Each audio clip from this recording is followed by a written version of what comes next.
Hello and welcome.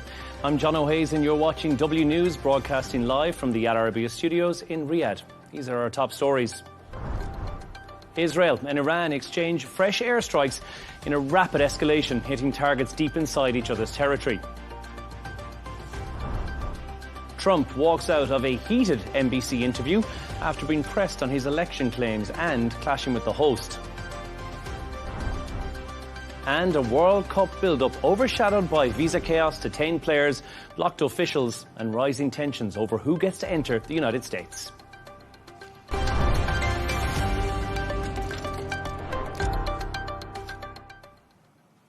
Israel and Iran have exchanged airstrikes in a major escalation after Iranian missiles were fired towards northern Israel. Israel says its fighter jets carried out dozens of strikes on Iranian air defence systems and hit a petrochemical facility, which it claimed was linked to missile production. Iran says it is launching what it calls a full week of continuous strikes following earlier Israeli attacks on Hezbollah targets in Beirut. For more on this, we're joined from Jerusalem by Major Dan Ferferman, who's a former Israeli military intelligence. Dan, thanks for joining us. First of all, just when things looked like they'd quietened down since this ceasefire in April, we see this action overnight. So what do you think has changed? What has spurred on these renewed airstrikes and the attacks that we've seen?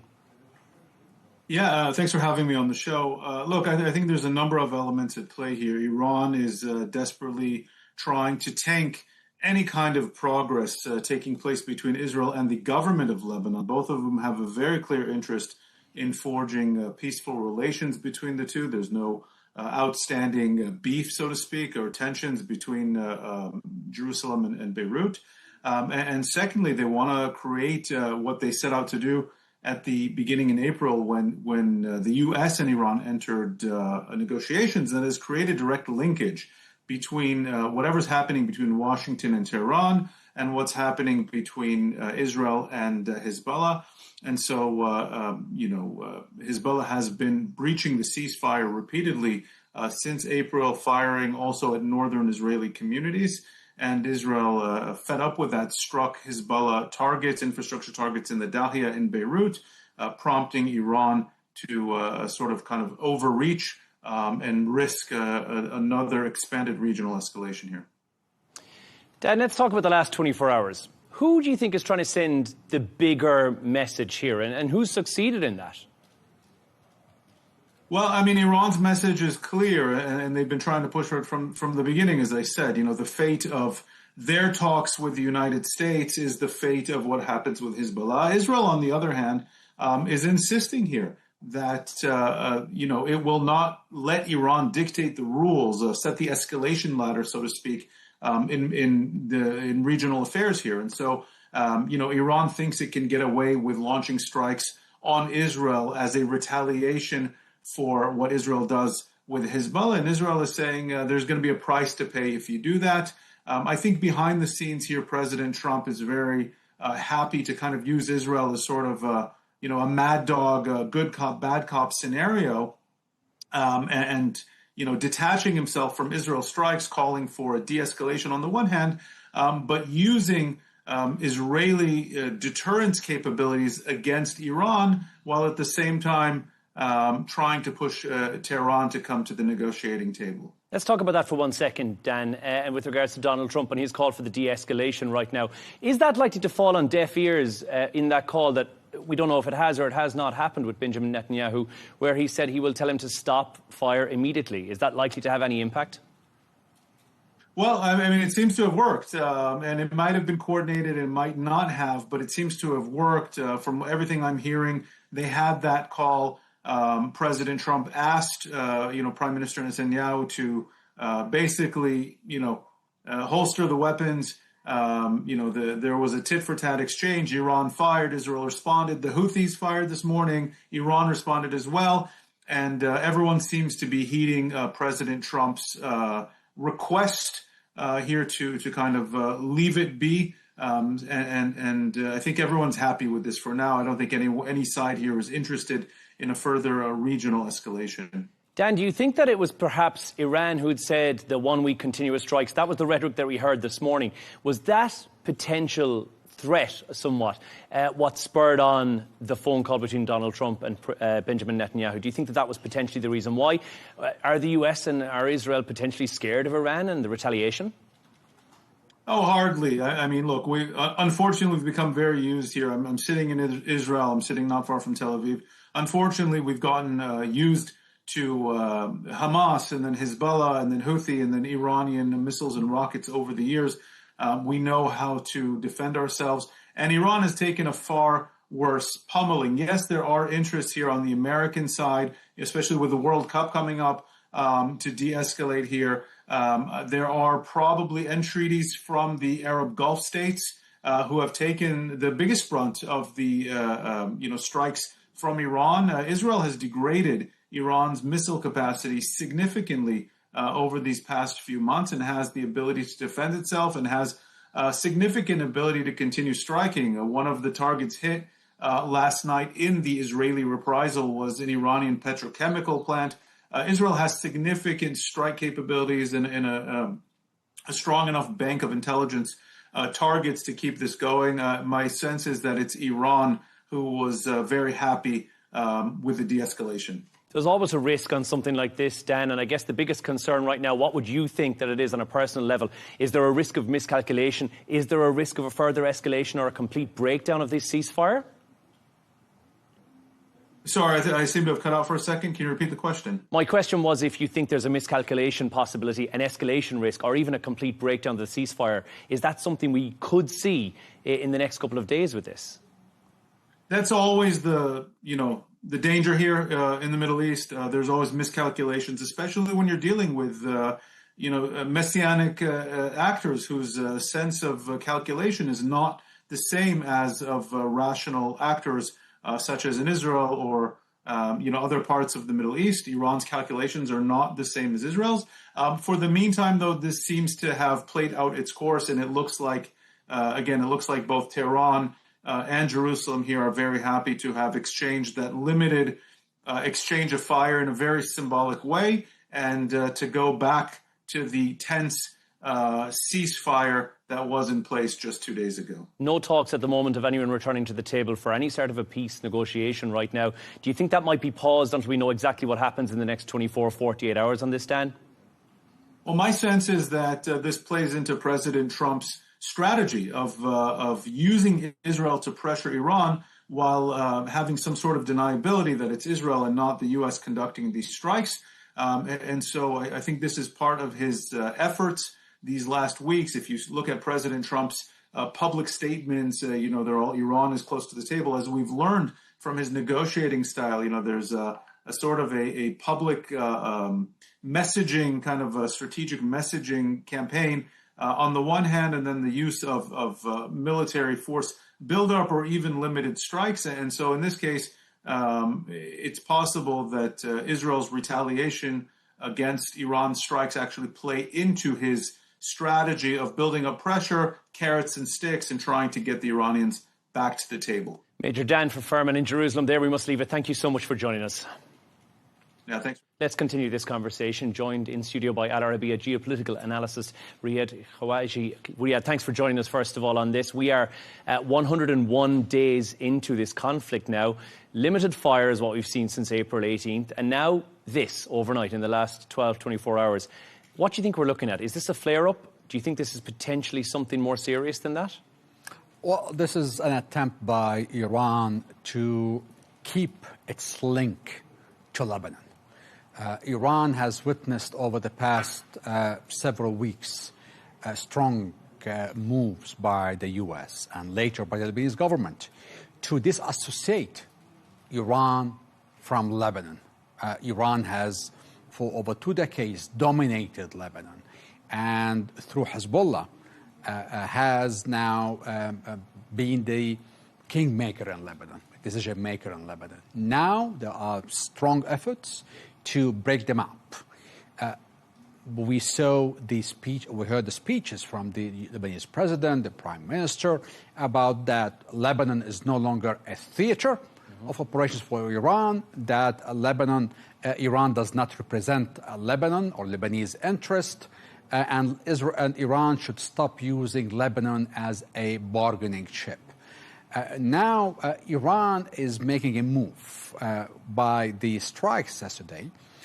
Iran tried to counter an Israeli move to say that any Hezbollah attacks on the northern settlements, it will be countered by attacks on Beirut. Then we saw Iran saying, well, any attacks on Beirut, it will retaliate against Israel. So it was trying to show Hezbollah that Iran is now committed to being part of the defense against its positions. Hezbollah has been losing ground considerably inside Lebanon.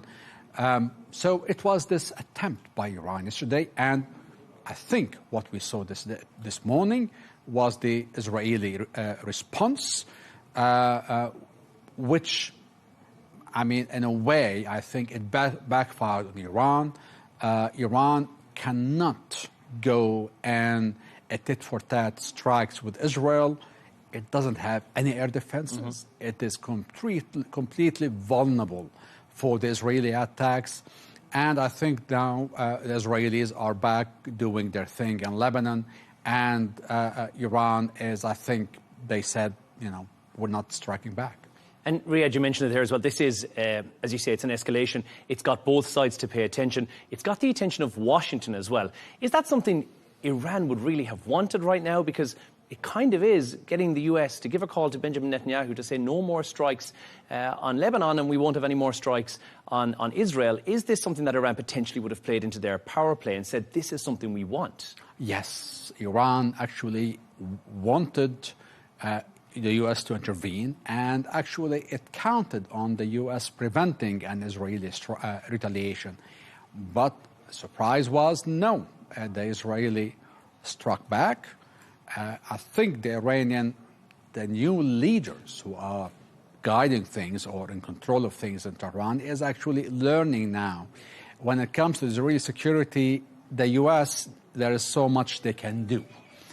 They're going to give the Israelis the leverage, the space, the margin to operate. Israel always, within its doctrine, have the maximum retaliation policy to keep the deterrence level very high. And they practiced this morning, retaliating against the Iranians, and they showed that their strikes in Iran was very strong, really hurt the Iranians, while Iran's missiles yesterday did nothing. They were all intercepted. They had no impact whatsoever. I guess it's difficult to gauge, and you've done a very good job of describing that to me, but in your own personal opinion, who can gain, who can lose when it comes to an escalation like this? Who really stands to benefit from this? And then, likewise, as you mentioned as well, who stands to lose out massively when something like this occurs? Well, Israel has made its case to the U.S. that there's our national security is at stake over here, and there is a ceiling for the deterrence that cannot go down. They will not tolerate any attacks from Iran, and they're not going to tolerate any attacks from Hezbollah on the northern settlements. Now, from the U.S. side, the U.S. has, it's clear that President Trump wants to have this agreement reached before the start of the World Cup, and is pushing hard to make it happen. So the U.S. Trump personally has a lot to lose from things flaring up and the collapse of ceasefire. Iran, at the same time, does not want a collapse of ceasefire. It's trying to have a controlled engagement. But Israel's retaliation showed the Iranians that with Israel, you cannot really have a controlled engagement. Israel could go all the way. So it's in their benefit now to subdue the situation, to control things. And look, you mentioned it there very briefly. I mean, the World Cup starts on Thursday. Very unlikely, because we've heard nothing about not just peace talks, but also this MOU that was on the table a week ago. That seems to be gone to the side now. And I guess an escalation or anything like this, will that all be put on pause, or will there be people behind the scenes who will still be trying to make that happen before, like you said, a very tight deadline of potentially Thursday at the start of the World Cup? All the movements, all the possible progress on the MOU side is behind the scene. I mean, we know little.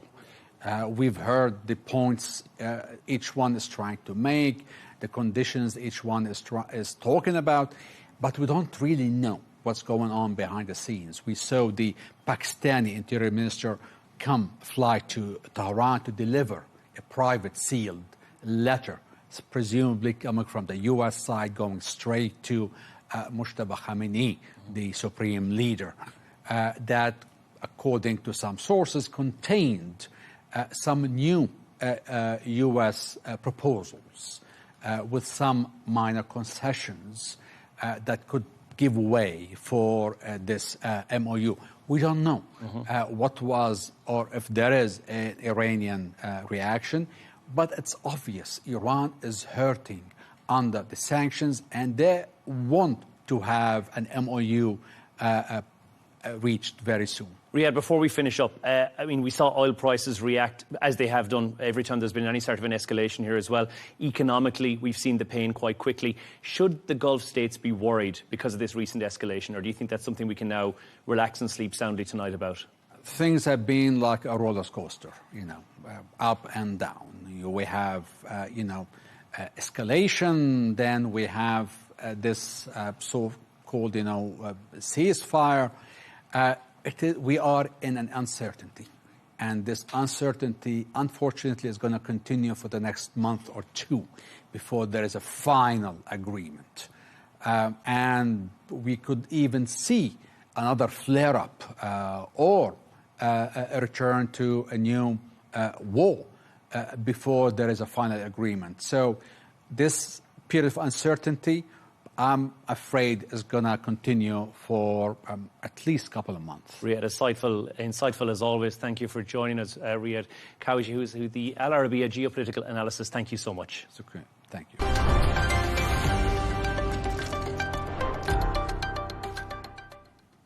Now, US President Donald Trump abruptly ended an interview with NBC after clashing with presenter Kirsten Welker over his claims that the recent elections were rigged. When repeatedly pressed for evidence, Trump accused the media of being dishonest before he cut that interview short and walked off the set. Take a look at the moment where he stormed off. This country, we're like a third world country. Your elections are crooked, and you're crooked, and Meet the Press is crooked, and so is ABC and CBS and CNN. But Mr. President, you're one-sided crooked networks. Right, let's call it quits because I've had enough. Thank you, darling. Have a good time. Mr. President, let's please. I traveled all the way to Wisconsin. I've sat in the rain with you. I know. I've sat in the rain with you for an hour, on and off in the rain, and I've given you enough time. You ought to straighten out your press because you know what? Mr. A country can never be great with a dishonest press. Listen, we traveled all the way to Wisconsin for this interview.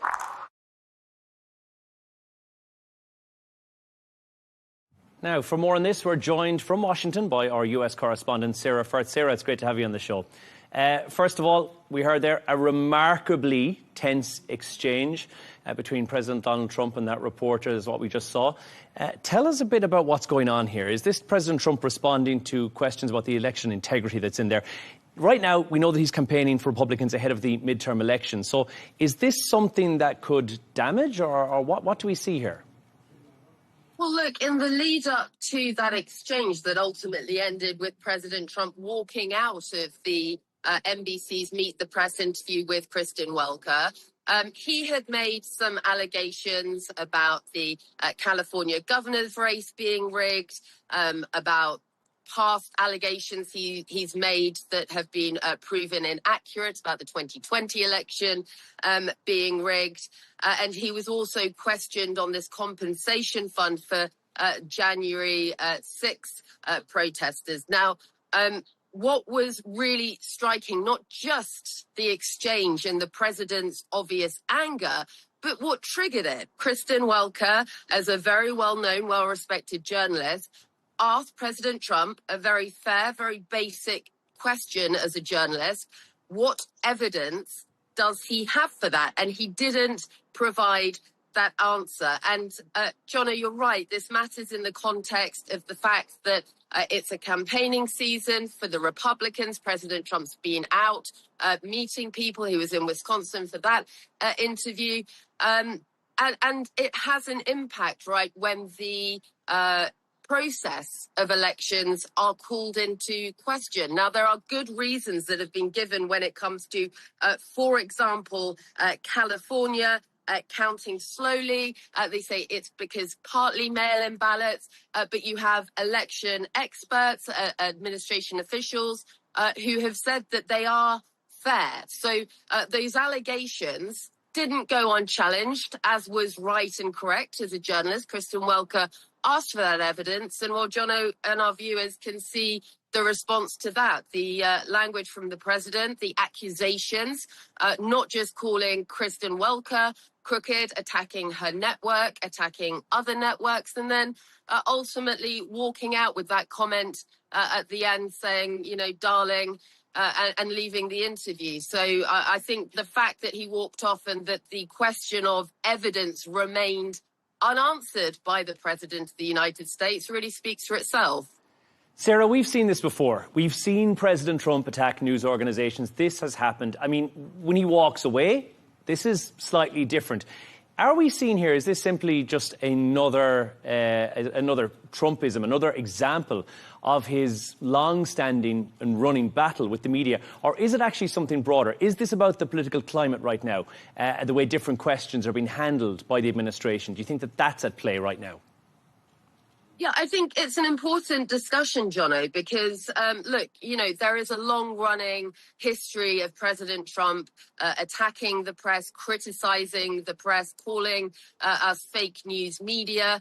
That's been very well documented. But there has seemed to be, in President Trump's second term, a number of these types of verbal attacks, and in particular on female journalists. And I just want to give you, Jono, an idea of the response from some journalists, because this isn't the first incident that we've seen. You had back last year aboard Air Force One, President Trump asked a question by a female Bloomberg reporter that he didn't like. That was responded to by pointing his finger at her and saying, "Quiet, piggy." You also had just the other week President Trump in the Oval Office, unprovoked, attacking CNN's Caitlin Collins, telling her she should smile more. And I want to give you some response to this sort of broadening of these types of attacks, in particular against female journalists. So you've got the CPJ, first of all, who have come out, this was back in April.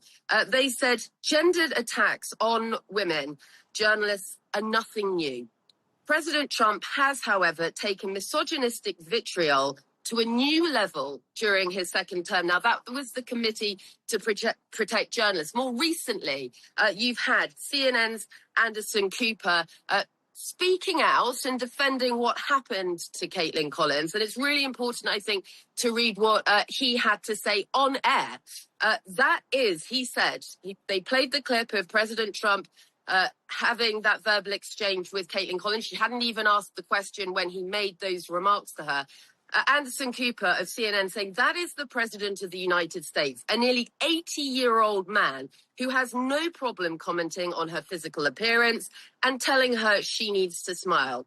That doesn't happen to men. No one's ever said that to me in an office setting. That's CNN's Anderson Cooper. And in response to the Welker verbal exchange and the walkout, you've had CNN's Jake Tapper say this was wild, unhinged stuff from the president. Welker is a good and honest journalist, and she didn't deserve that. And now bear in mind, Jono, this is coming against the background of an increasingly polarized political atmosphere. We've seen a number of events, and the president himself calling for cooler heads to prevail. And yet these attacks on the press, and in particular female journalists over the months, have seemed to be increasingly vicious. And also the consequences don't seem to arrive. And I can tell you, I've been reporting in the US since about 2019. So I was here covering the Capitol riots,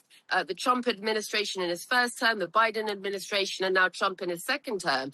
And I can tell you from my experience as a female reporter in this country, the change over the last few years has been dramatic. It doesn't feel safe often being out on the streets with an obvious press presence, with your camera, with your press vest, with your press pass. It doesn't feel safe, particularly in political rallies, political protests. And I've reported from war zones around the world. So that atmosphere and that anger that we're seeing from President Trump directed at journalists and the media, and the increase in these types of attacks, that is having a trickle-down effect on the streets for media workers out and about, just trying to do their job, as Kristen Welker was doing. And just a reminder, you know, she is a well-respected journalist here in the US and internationally. NBC's Meet the Press is considered one of the top news shows, and she was simply doing her job. The President of the United States made some very serious allegations. She very fairly asked him for the evidence. He didn't give the evidence. He attacked her. He attacked her network and other networks. And ultimately, Jono, as we saw, he walked away. Sarah Firth in Washington. We are unfortunately out of time, but thank you so much for joining us.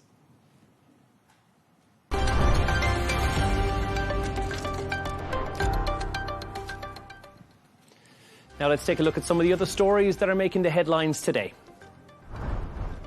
At least 10 people have died after a boat thought to be carrying migrants capsized near Malta.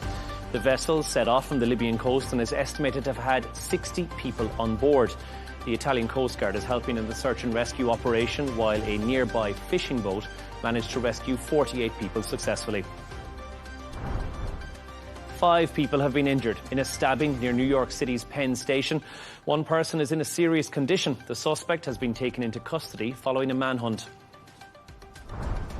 A second air threat alert has been sounded in Latvia after NATO fighter jets shot down a drone that entered its airspace. That comes as Ukraine's army chief says troops are holding their defence despite constant pressure from the Russian side. Now, meanwhile, 5 people were killed overnight in Russian attacks in Ukraine. And in Armenia, a pro-West government has come to power despite pressure from Russia. Prime Minister Nikol Pashinyan's party won the crucial election as it faces economic pressure from Moscow, its largest trading partner and also traditionally an ally.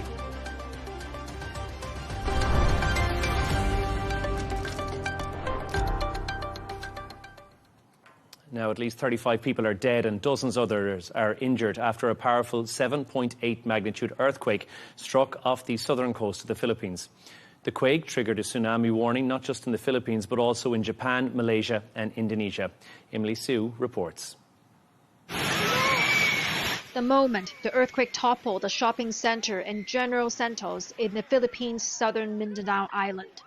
More than 700,000 people live in the city. In a clip posted on social media, a scream as it came crashing down. So far, they're out. The employees from Jollibee are all accounted for. The 3 victims trapped inside were rescued, so those are the details we have. Reports say dozens of buildings have collapsed. Among the dead, 2 people were crushed by a falling wall. The quake struck early in the morning at a depth of 34 miles. The Pacific Tsunami Warning Center warned waves could reach as high as 10 feet on some coasts. It urged people to head to higher grounds or to go further inland. The quake triggered evacuation warnings for coastal areas in neighboring Indonesia, Malaysia, as well as Japan. Philippines President Ferdinand Marcos Jr. has told citizens not to wait, saying your life is more important than anything left behind.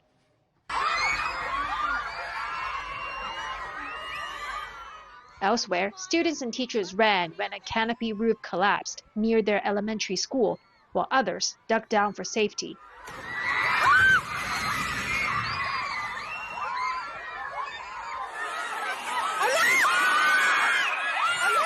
In another high school, children watched as an abandoned building crumbled. A series of powerful shocks continued to rock the area 2 hours after the initial tremblor. The Philippines sits on an arc of intense seismic activity known as the Pacific Ring of Fire. Dozens of people were killed and tens of thousands of buildings were destroyed in a series of quakes that hit the country last October. Emily Sue, Arabiya English, Hong Kong.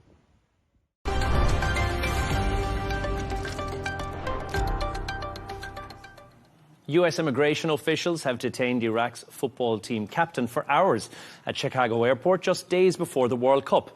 It comes amid a widening visa crisis affecting players, officials, journalists and even fans from several qualified nations. With the tournament now just days away, questions are growing over who will actually be allowed to enter the United States. For more on this story, we're joined from London by sports broadcaster Emilia Beltrao. Emilia, thanks for joining us first and foremost. Let's talk about the Iraqi player first, shall we? Because it's not just any player. Like I said there, this is the captain who scored the goal that sent Iraq to the World Cup, and now he was detained for a number of hours. What more do we know about this? Yes, as you say, the captain, Ayman Hussein, scored that decisive goal against Bolivia back in March. And then Iraq ultimately won the fixture 2-1, sending Iraq to the World Cup for the first time since their debut 40 years ago. So it's the second time in their history that they've qualified for the tournament. So he's kind of considered a national hero. And when it came to him arriving over in America, it was highly anticipated by his fans. But then we learned that actually in the early hours of Saturday morning, he was then held at Chicago Airport for 7 hours. He had his phone inspected. He was eventually allowed to go through, but we do know that actually the team's photographer wasn't actually allowed to enter the US. Emilia, let's talk about the fans as well. A lot of them have spent thousands of dollars, and some of them are worried they might not get into the country at all. We're hearing things about social media being checked. Obviously, there's ESTA regulations that have to be adhered to as well. And some people being outright denied visas to the US when we are just days away from the World Cup, when the world is supposed to unite. Yeah, and it's definitely a big concern for fans. In terms of fans from Iraq, technically it's not on Donald Trump's ban list, but since the war with Iran, the US basically cancelled kind of appointments to make it a bit more difficult because they were concerned about security. So for those fans, it has become very difficult. As for fans from Haiti, Iran, Senegal and Ivory Coast, their citizens are completely barred from receiving the recommended visitor visa to enter the US because of Donald Trump's travel ban list, even if they have World Cup tickets. And that is the concern, because the World Cup in general, but I mean specifically FIFA, it talks a lot about football, about how it brings the world together. That is the aim of the game, isn't it? This somewhat undermines that message. Surely, fundamentally, the odds of what the tournament represent here are being met in the neck. Yeah, that seems to be the general sentiment around this tournament. It's funny, the FIFA official slogan is "We are 26", suggesting togetherness and referencing the three host countries coming together to organise and welcome the world. But you also think about that FIFA's also made the tickets incredibly expensive and inaccessible to the average fan. So even for some fans who aren't on the travel ban list, they can't even attend themselves. And it is a shame to see politics overshadow the enjoyment of the game. And that's exactly it. It seems that politics is coming into play here. But and I'm not sure if you know much about this, but there's journalists who've been denied entry as well. Do we know anything about that and why it is, even though they're from reputable, established media outlets, they've been denied entry? So what we understand is that national teams, coaches and essential staff are generally exempt from the ban, but it's definitely a lot more difficult for journalists and fans. Journalists can apply for visas, but it's not necessarily a guarantee, and that would obviously make it a lot more difficult for those countries to actually report on the tournament. For fans from the banned list, it seems a lot more clear. Even if you've bought World Cup tickets, they can't enter the US. And that's what I'm wondering, because what are FIFA saying here? Are the organisers acknowledging the concerns of fans and of those countries? It's a bit of a difficult one with FIFA because their public position is to welcome the world, but they want to avoid direct confrontation with the US government. FIFA's president, Gianni Infantino, has repeatedly said America's going to welcome everyone, it's going to help ticket-holding fans, but he's equally praised the US and their World Cup preparation and have even given Donald Trump a peace prize. So this position, trying to appease both sides but not actually taking any decisive action, has definitely been criticised by fans in the media. That's what I'm worried is going to happen now. We could end up with qualified nations whose fans are largely absent from the stadiums. Do you think FIFA have a plan if that happened? I mean, we're not going to surely screen these globally with no fans in the stadiums. I mean, even looking at the England-friendly game over the weekend, you could see there were actually quite a few empty seats just before kickoff and throughout the game, really. So I think FIFA's priority at the moment is to make sure that participating teams can enter the countries that they will be playing in, but there aren't necessarily contingency plans for the filling up stadiums with fans. So if it is the case that it is going to look a bit empty, they might end up having to rely on local fans and officials to try and fill those seats. As a sports fan, I'm guessing an England supporter for this World Cup, if you were given the news, the devastating blow, that due to something that potentially was on your social media or due to some sort of a previous travel history that you were told you weren't able to go and support, how would you be feeling right about now, knowing that you'd bought tickets, spent all this money, potentially to travel to the US, only to be told, sorry, you're not going to make the match? I think it's definitely a concern even this week for a lot of the fans, particularly where it's so close to the tournament. And it seems all very last minute where there are being decisions being made saying that, no, you cannot enter, even after you've probably booked your flights, booked your hotels, sorted out your tickets, stuff like that. So it would be very stressful for fans. And I know that even going to the American embassies here in London, that people have been having difficulties where they've been queuing up for hours just to try and speak to someone to try and sort out the problem. So I definitely do sympathise for those who are having difficulties. Amelia, one final question before we let you go. Is it coming home? I don't actually know because I'm actually half Brazilian, so I can't really say. But yes, it's coming home. Amelia Beltrao in London, thank you so much for joining us. Thank you.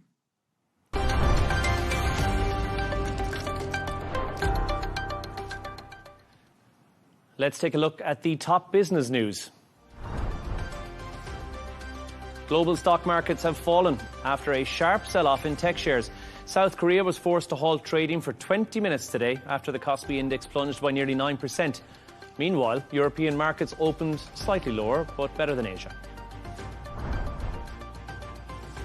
South Korea have asked US tech giants Nvidia to expedite the delivery of the next generation of Vera Rubin graphics processing units. The Asian powerhouse, which is home to major manufacturers of electronics, plans to use Nvidia's technology to boost the local AI ecosystem, which has struggled with infrastructure shortages. And turning to sport now. Denmark football midfielder Christian Eriksen collapsed during a friendly match against Ukraine on Sunday. The referee immediately called off the game, with Denmark leading 2-1. Eriksen, a former Manchester United player, previously had cardiac arrest during the Euro 2020 and was fitted with a pacemaker. World #1 golfer Nelly Korda has won her first US Women's Open title. This is Korda's fourth major win and her second consecutive victory of the season. The 27-year-old walked away with a $2.5 million winner's share following her victory.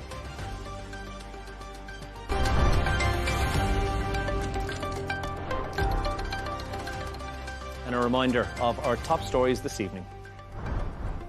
Israel and Iran exchange fresh airstrikes in a rapid escalation, hitting targets deep inside each other's territory. President Trump walks out of a heated NBC interview after being pressed on his election claims and clashing with the host. And a World Cup build-up overshadowed by visa chaos, detained players, blocked officials and rising tensions over who gets to enter the United States. And that's all from us on W News.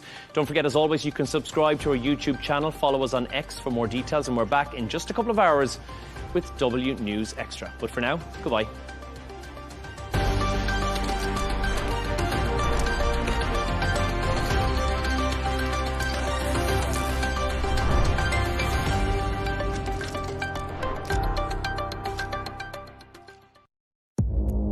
Our allies, in many cases, are worse than our enemies. Stay informed and connected with the latest international headlines. There obviously is a risk. From breaking news to in-depth analysis, it would appear that this war is coming to an end. Who buys this stuff? Investors, pension funds.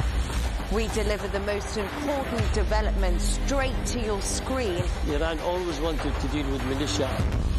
Join us for compelling, expert-driven conversations.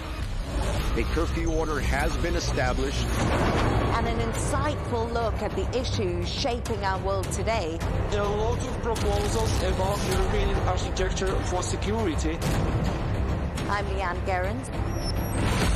And this is W News. We dealt with this when I was Chief of Staff in the first term. Where you don't just hear the headlines, you get the full story.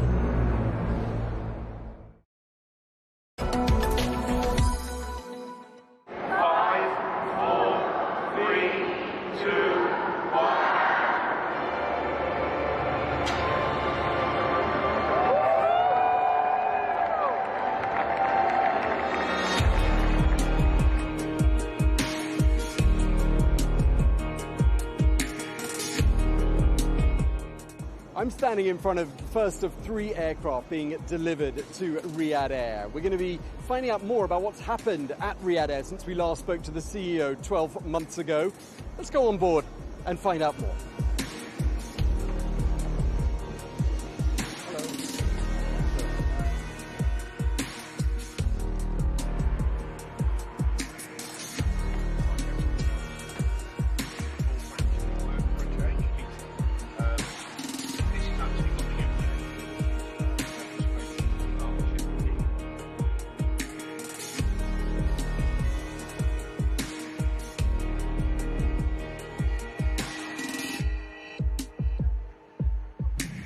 Hello and welcome to this special edition of The Real Deal. I am here with Tony Douglas, the CEO of Riyadh Air, whom we've had the pleasure of welcoming onto the programme before. That was a year ago, Tony.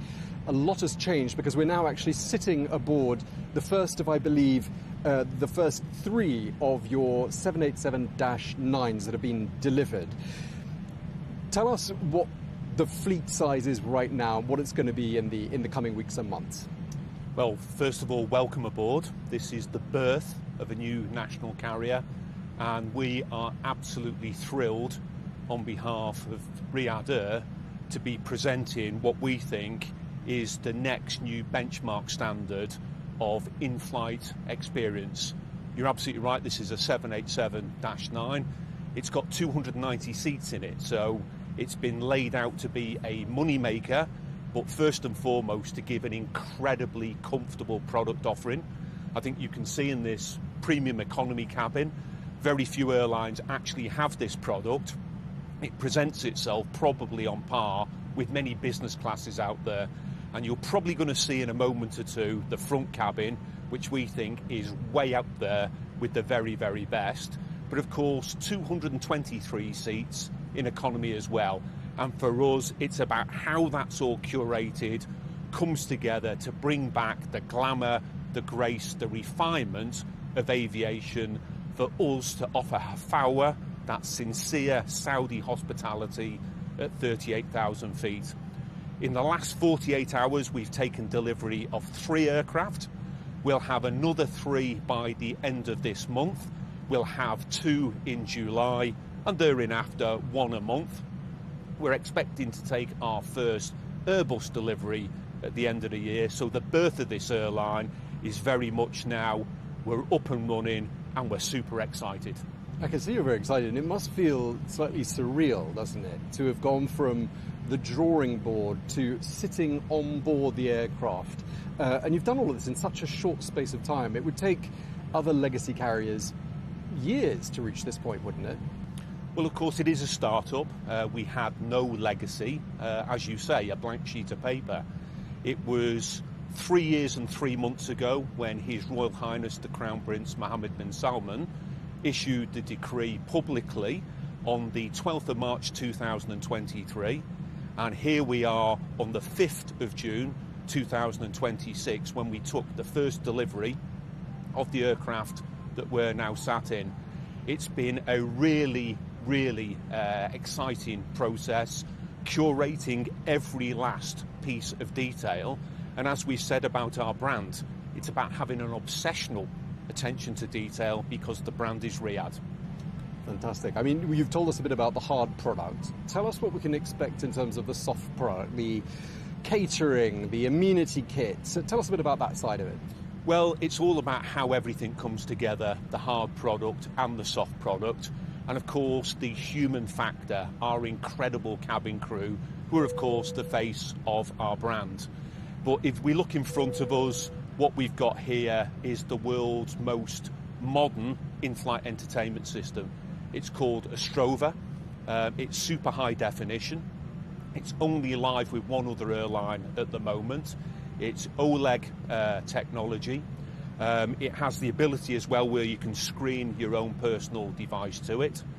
All of our aircraft have high-speed internet connectivity.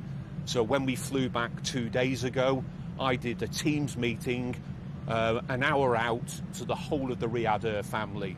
But if you look on board the way we've curated all of the soft furnitures, absolutely top-end product. We have on board amenity which is leisure wear. This is by Kayani, so it's not the classic pyjamas, it's actually sports leisure wear, so you can use this in everyday life as well. And probably a world's first, not only do you get it in the business class cabin, you get it here in premium economy as well. So for me, it's about how all of that comes together to deliver an outstanding product in the sky. You've now been a passenger on your own plane, the planes that you've seen all the way from conception through to delivery. Have you got a favourite gizmo, a favourite gadget, a favourite aspect of what's on offer here in the sky? Well, there's a whole bunch of different answers I could give you to that one. So the first one would be the secret seat is row 25. Row 25 in economy. Hold that thought. There's 2 secret seats in there. They're really great. And I came back on a 14-hour flight, and I probably slept an hour and a half in row 25. So there's a little bit of a clue when you're looking at your seat plan. This cabin, we think, is the absolute winner. So traditionally, for so many airlines, you turn left at door 2 into a premium cabin, you turn right, and you're into the really important economy cabin. Well, of course, what this product offers is something placed well in between.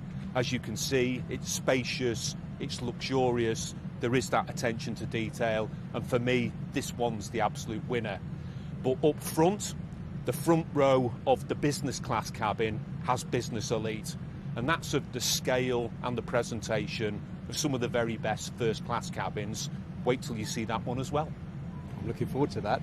We've talked about the product. Tell us a little bit about the destinations. Where are you going to start flying to? You've already been doing some London flights, I gather. Tell us about the immediate term route map of RX.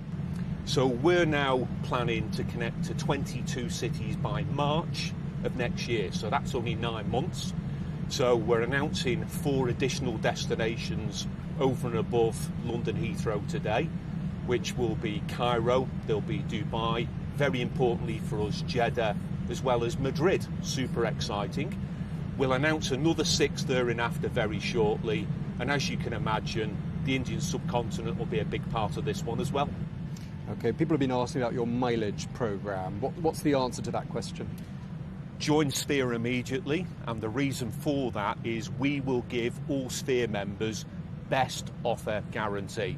Now, what does that mean? What that means is you'll get our best price, you'll get free access to super fast Wi-Fi on board, and the many other benefits through our partners as being a Steer member. Now, that doesn't mean you won't be able to book in a traditional way through travel aggregators and other channels, but what it does mean, if you're a Sphere member, you'll get the best offer guarantee, as well as collecting Sphere miles and tier points. Okay, and in terms of alliances, what's the thinking? So we have 11 partners that we've signed up with. We don't plan to be part of a formal alliance, but we've got 11 very important airlines that we're connected to. I'm only going to use 2 very quickly as an example in the interest of time, but Delta in North America, super important if we're going westwards, to give us connectivity across the whole of North America and South America. And if we look the other way, of course, Singapore Airlines, that gives us great connectivity into Australasia and beyond. There's another 9, and they're all equally important in the way in which this network will build really quickly. Tell us a bit about your talent, your staff, your employees. How important has it been for you to focus on this market, the Saudi market, to find your crew, your management, your teams? This is probably the most important question, because we're in the hospitality business and it's all about how we make people feel. At the end of the day, you could have arguably the best hard product and soft product, but without great people who've got empathy, who can actually give Hafawa that warm Saudi welcome and make you feel great, all of the rest of it doesn't deliver the benefits that we would wish for. We've been very fortunate. We've had over 2 million people apply to be considered for being members of the Riyadh Air family over the last 2.5 years. 2 million people, this is incredible. 146 different nationalities, and right now we've got over 60 different nationalities in our cabin crew. So we're building quickly, we're a people-focused business, and I think that will show at 38,000 feet first and foremost. A very interesting time to have launched an airline, to have one taking to the skies. Obviously, tensions in the region.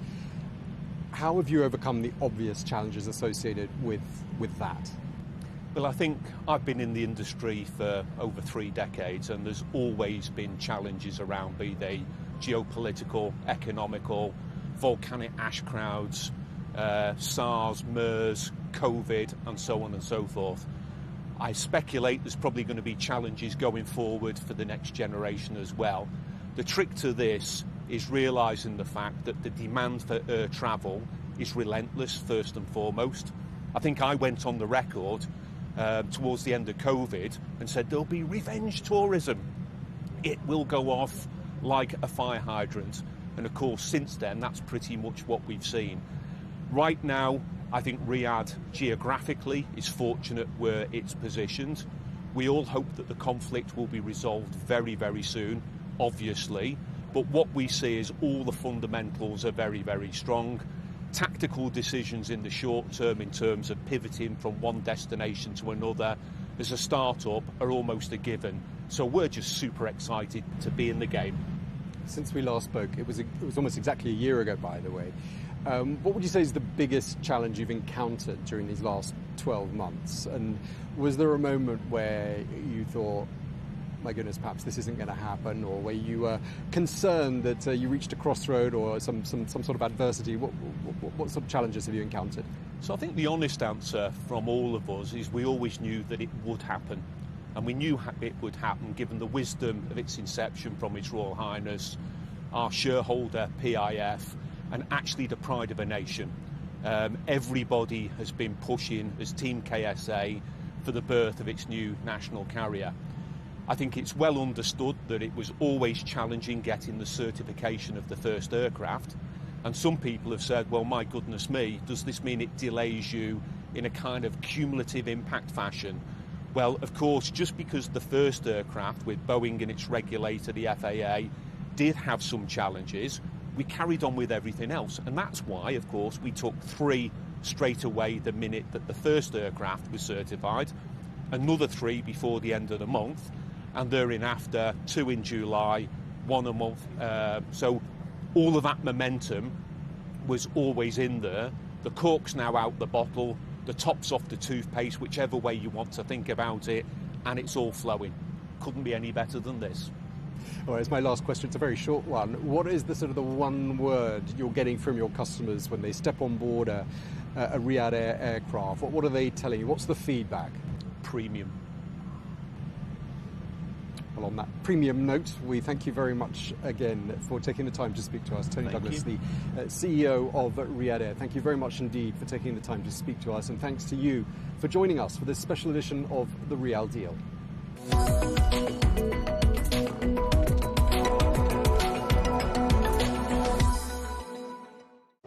Asia finds itself at the intersection of global conflicts and great power struggles, commercial opportunities and economic challenges. So, Counterpoints is coming to you this week from Singapore.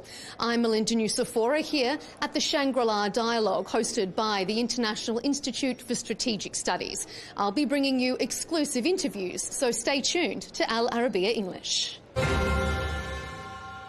The jewelry is lost forever. Inspired by a true story. We were blaming insufficient security. It's a symbol that has been attacked.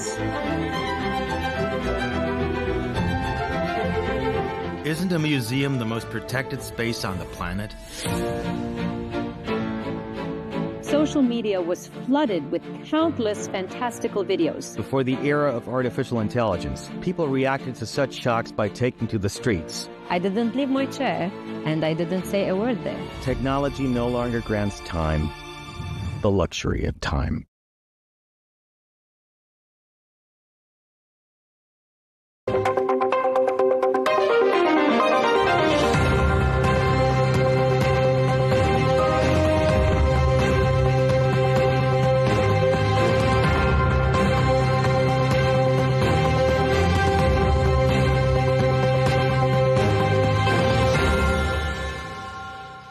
and welcome to this special Counterpoints interview on Al Arabiya English. I'm Melinda Nucifora, coming to you from Singapore, from the International Institute for Strategic Studies Shangri-La Dialogue. The Shangri-La Dialogue is one of the world's most keenly watched and high-profile defence summits. It brings together heads of state, ministers, military officials and security analysts from more than 40 countries. Now, one global conflict that is always at the top of the agenda at any defence summit, and it has been at this one, is going to be the war in Ukraine. So I have the pleasure of joining me here on Al Arabiya English, former Ukrainian Foreign Minister and non-resident Senior Fellow at the Carnegie Endowment for International Peace, Pavlo Klimkin. Thank you for being with us. Thanks for having me. Pleasure. Let's start with the most recent developments that we've seen in recent days. A drone, allegedly a Russian drone, hit a residential building in Romania. Should Europe be bracing for more direct spillover from this conflict? Definitely, because you can consider it as a sort of collateral damage. If you use, like Russia, all these drones in a very targeted way, with clear sense of escalation now. And what's going on is escalation because the Russians badly wanted to sort it out over our heads and over Europe with the US administration, talking about encourage spirit, whatever. Now they failed. They clearly understand they're stuck around the front line. And it's a kind of escalation they want to use to raise the stakes now. Because of this escalation, all kind of, let's call it accidents, but it's not just coming out of nowhere. Because we had Poland, we had other countries with Russian drones, and now it's directly targeted, not just a field somewhere around, but something where people live. And now it's about people's life. For the European Union and NATO, it's a kind of dilemma because escalation is tricky to accept. But not to react now is not an answer anymore. It's about clear weakness. It's interesting you say that because we have done an interview with the NATO chair of the military committee, Admiral Giuseppe Cavo-Dragoni, and we'll be bringing that to our audiences following your interview. He has said, as has the Secretary General of NATO, Mark Rutte, that NATO, and I quote, stands ready to defend every inch of Allied territory. Is it? And at what point does Europe expect NATO to stop talking about defending its territory and actually defend it? We talk a lot about Article 5, but unfortunately we rarely mention Article 4. And Article 4 is about perception. It's about threat perception, and it's about coming together and discuss urgently how to react. And it's not about now and here. It's about a clear idea that what the Russians have been doing is systemic in the sense of targeting Europe and NATO. It's about critical infrastructure. It's about drones. It's basically about cognitive warfare. It's all there. But now on the top of that, it's a sort of, sorry for my citizens, normal warfare coming into Europe and targeting people directly. Not to react to that is about NATO's credibility and EU's credibility. So to get together, to enact Article 4 and to come up with a clear response towards the Russians is fundamental now.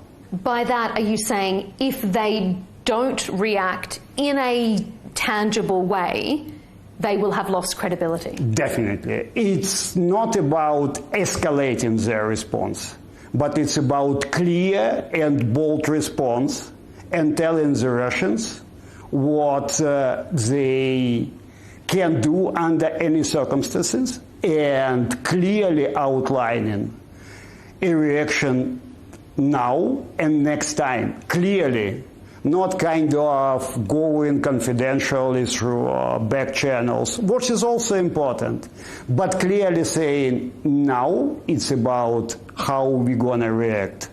And if it comes next time, it's going to be about our reaction, and it's going to be about raising the stakes, like you have been trying to raise the stakes.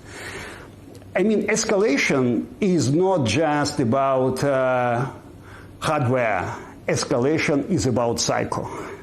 It is about understanding whether you are credible and whether you are bold enough in your next step. There is a fundamental rule in geopolitics. If you have a leverage, you have to show it. If you have shown your leverage, just use it. Otherwise, you don't have one. Mm-hmm. So if NATO and EU don't show their leverages now, I mean, at least showing their leverage, it could be pretty challenging for their credibility, I would say. Mm-hmm. Russia has signalled that it's preparing a sharp escalation in the war. It's warned of consistent and systemic missiles attack on the Ukrainian capital, Kyiv. What do you read into that? Is that a genuine threat that this is a turning point? Or does it say to you that Russia is looking for a way to try and exert its leverage that perhaps it may not have? It's not what can come somewhere in the future. It's now. Just a couple of days ago, I came overnight to the Kyiv railway station from the city of Ivano-Frankivsk, and there were strikes every couple of minutes. Mm. It was one of the biggest strikes on Kyiv. So to talk about escalation, it's something which goes towards DC and European capitals. For us, this escalation is now. But first, Ukrainians are tough and resilient. I recall my own apartment over winter with +7. +7 is tough, I would say, you know. But just imagine how grandmas and grandpas sitting in these cold apartments. But still, Ukrainians are pretty unique here. And second, yes, we've been fighting a kind of asymmetric fight, but we've been getting better. In the sense of our striking capability, in the sense of our production, dispersed productions, and the Russians are fundamentally unable to target our dispersed productions. It's about new ways of combating, it's about using AI, it's about using different kinds of drones. On the Black Sea, who could have imagined 4 years ago that now we are in control of considerable part of Black Sea, with the Russian Black Sea fleet kind of stuck close to the Russian coast? I mean, it was totally unimaginable. So the whole idea of asymmetric deterrence is there. What we have shown is that if you fight for your existence, if you have a kind of horizontal society like us Ukrainians, people talking to each other, creating different sort of ecosystems, you can win. Something fundamentally unimaginable. So my point, we are not afraid of any escalation. And it's not about a sort of slogan. It's about our mentality. Yes, people are kind of tired of this war. Yes, it's something which is inside you. But I've been browsing around the country a lot. I can tell you, I never heard someone saying, look, now because we are tired, we have to give up. Or I never heard something, no, I'm so afraid. Some people go to a safe place during attacks. Some people don't. But no one saying he or she is afraid. In this sense, I'm also personally very proud of my fellow Ukrainians. So any kind of threat now coming from Moscow is a sort of signal. We kind of failed to have a deal over the heads of Ukraine, over Europe, and now we have to come up with something else. But the idea is simply to come up with a sequence of threats is not what would work. Never, ever. Well, then maybe that already answers my next question. Should Ukraine agree to freeze the conflict along its current front lines to allow for a long-term peace to be negotiated? Land is sacred for everybody. It's something which is in our DNA. With all our history, ancient history, medieval history. But what is at stake in this war is Russian control over Ukraine. Because the Russians believe we are not Ukrainians, we are kind of wrong Russians. No Ukrainian history, no Ukrainian language, no rational argument would work there, because it's their mythology. At this moment, we can't liberate all of our land. It will stay as not just a political message, but inside everybody. But it's not that we are not ready for some sense of compromise. We understand current reality. But we are not ready for giving up. We are not ready for a kind of capitulation which would give Russia control over Ukraine. Political control. Russia wants to limit our sovereignty. It's sovereignty what is at stake. Foreign policy, simply to deprive us of any freedom of decisions. Domestic policy, you can do this, you can do what? Territorial sovereignty, we have just discussed it, but also our defense sovereignty. In 2022, they wanted to limit our defense capacity with just a couple of thousands of people, no weapons, to make us totally defenseless. And we said, no way. So what is at stake is not just this line with all kind of our commitments to that. What is at stake is our Ukraine. But if the conflict is so protracted, the front lines may move slightly one way or the other. But you've said that Ukraine at this stage can't re-liberate all of the land that Russia has been able to take. So what? Do we stay in this current situation indefinitely? No. I believe we will come to a sort of ceasefire. I can't speculate when it would come. I would love, as everyone in Ukraine, to come it rather soon than later. But where I have my doubt is a kind of what I would call peace agreement with Russia.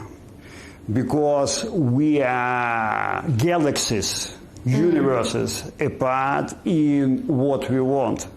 We want our country as a democratic and European reality, to join the European Union, to play our positive part.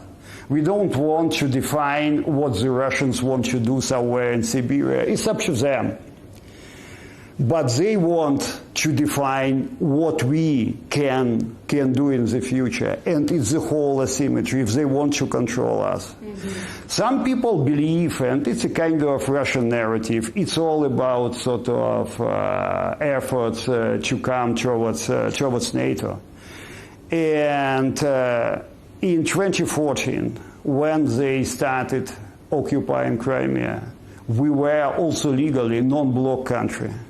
So it's for Norway well. The whole stake here, and the only issue which should be sorted out is where Ukraine belongs to and how we're going to sort it out.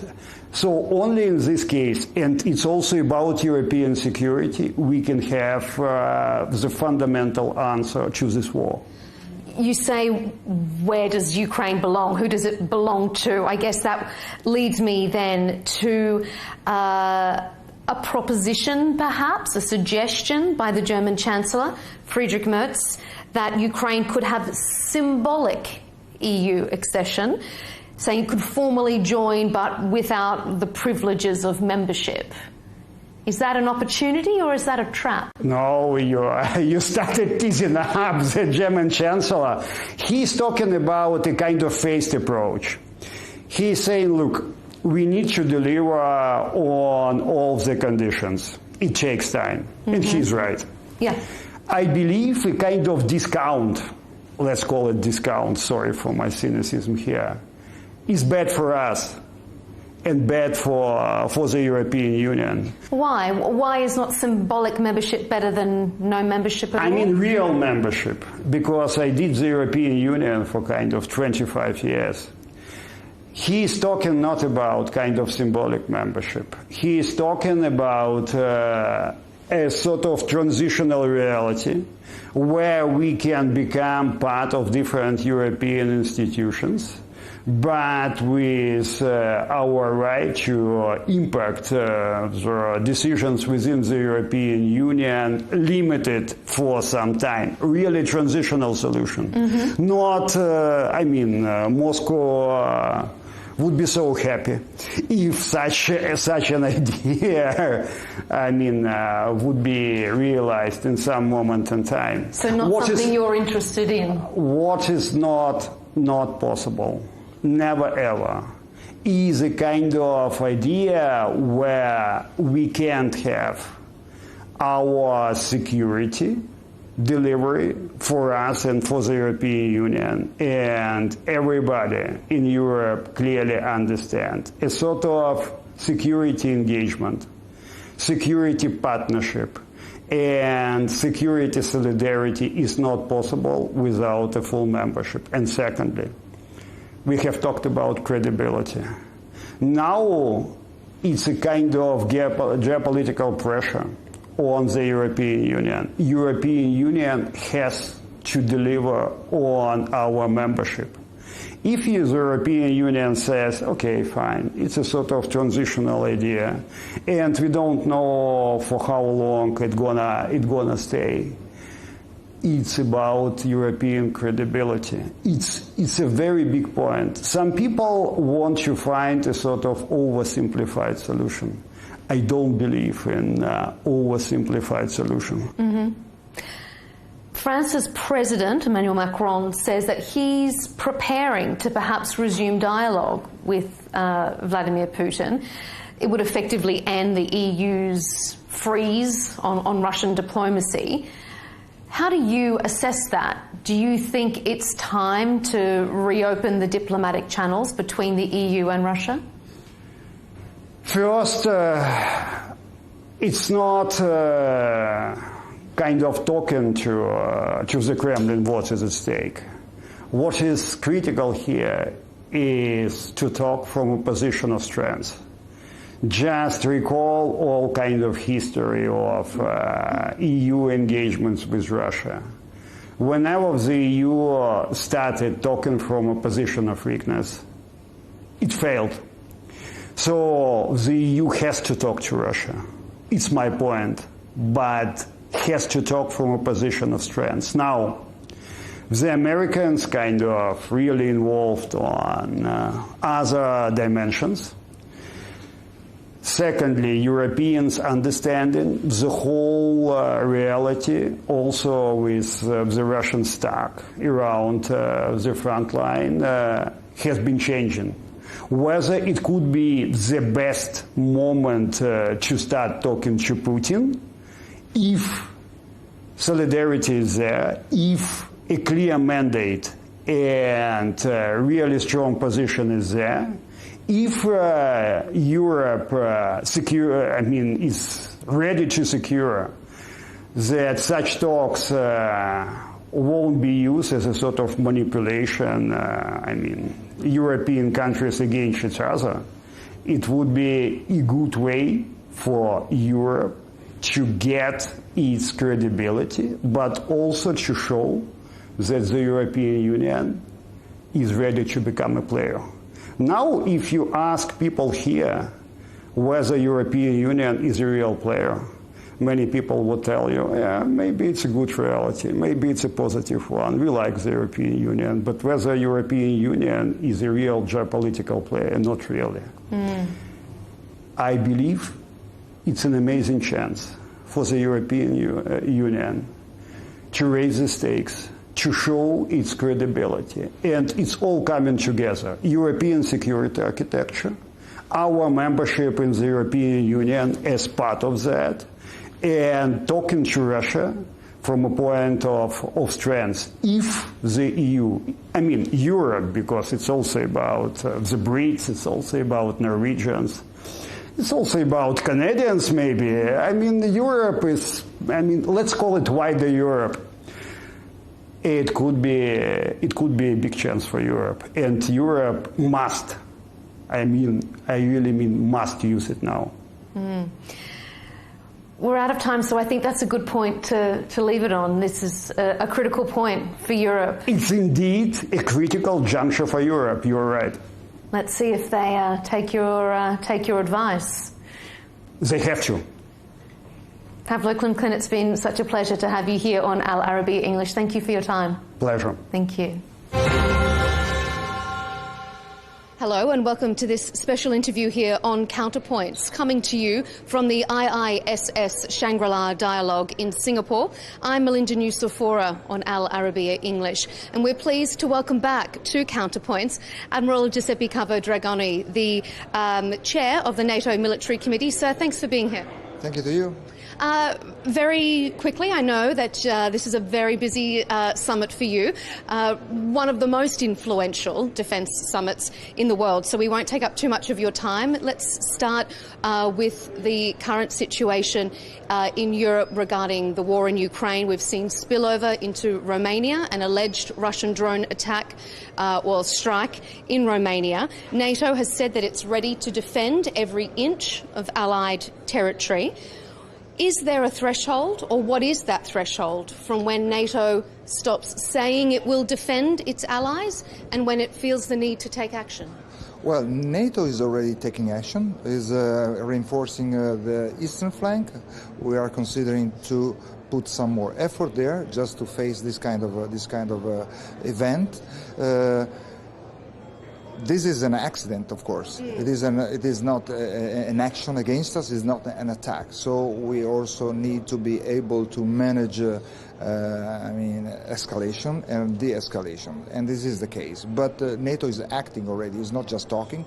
We are doing action there. We are enforcing, and we are expecting to be even more effective. You mentioned the eastern flank there. Would you anticipate needing to move more assets to the eastern flank? Yes, we will. We will organize that, and we will coordinate that under a secure authority. So everything will be linked from the Baltic up to the Black Sea, and that's basically it. And we are keeping on enforcing that and studying what are the best counter-UAS assets we can use, and we are employing them.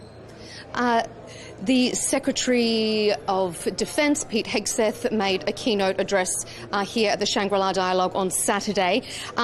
It seemed like he had a pointed remark to European allies, saying those who believe they can keep taking a free ride on the generosity of American taxpayers, those days are over. How do you think NATO and its allies will interpret those comments? we are not in that case. We are doing our homework, so we are not living on anybody else's shoulder. We took a great commitment in The Hague last year, and we are expecting to have deliveries, and that will be a good point in Ankara summit. So we, as a military, expecting from Ankara confirm and delivery to what has been promised and committed in The Hague last year. Admiral Giuseppe Capodragoni, thank you so much for taking a brief moment out of a busy summit here in Singapore to speak with Counterpoints. Thanks so much, sir.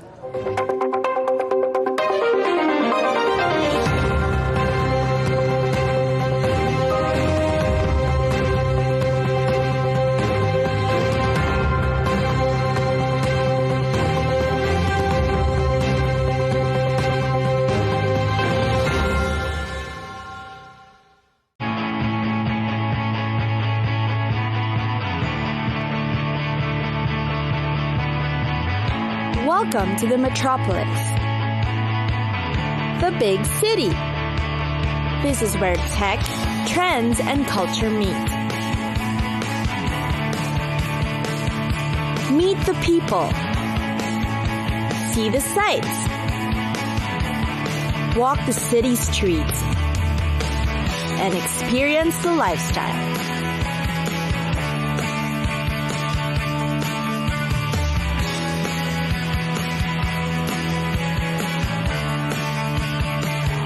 This is your first-class ticket to the cities of the world.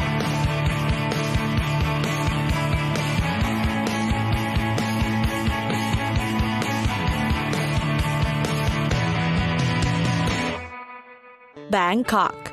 It's the city of angels and the Venice of the East.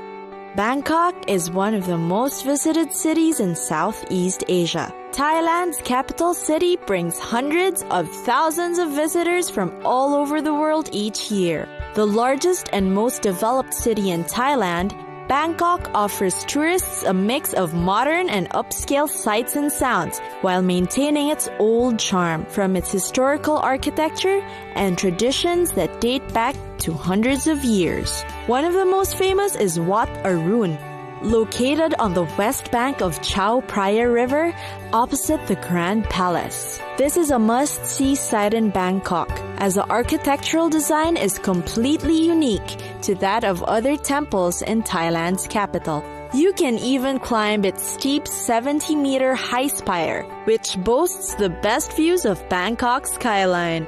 While it is also known as the Temple of Dawn, Wat Arun is best at night when lit up, as it gives off a golden beam of light over the Chao Phraya River. The Grand Palace is the capital's most glorified and world-renowned structure. It was once the home of the Thai king, the royal court, and the administrative seat of government, and was built back in 1782.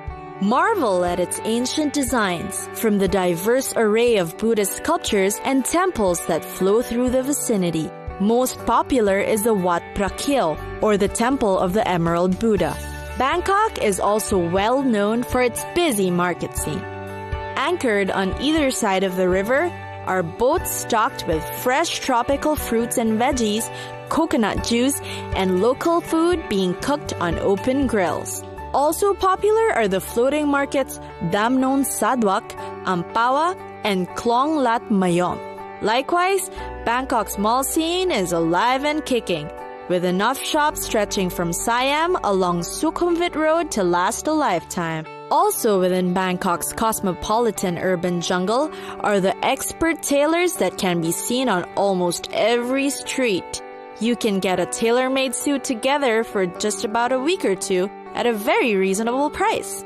Despite the city's known busyness, Bangkok also offers experiences for rest and recluse. Massage parlors can be found all over Bangkok, offering a Thai oil massage, head, neck and back massage, foot massage, and many more. One can also opt for a nature respite from the sprawling concrete jungle nearby within the city. It is known for its lush tropical trees, lakes, and raised embankments that pass unique houses on stilts built along the Chao Phraya River's edge.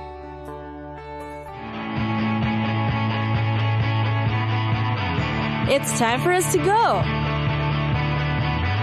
Pack your bags and get your tickets ready. And we'll see you on the next destination. Catch us again next time on Cities of the World.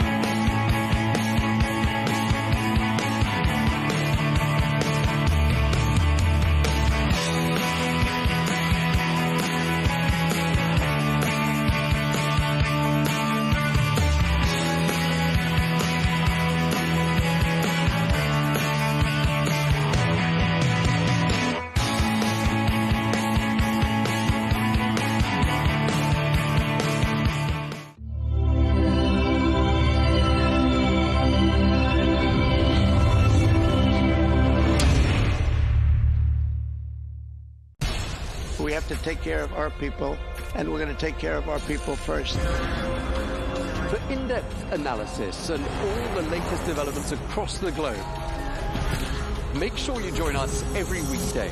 President Trump is trying to negotiate a ceasefire. With so much happening, so much information, and so much noise, International law will have no part in his administration. It can be hard to keep track. Tariffs will just fuel inflation. We're going to fight these tariffs. But you can count on us to tell you what you need to know. We stand by your side. Join me, Tom Burges Watson, for Global News Today, right here on Al Arabiya News.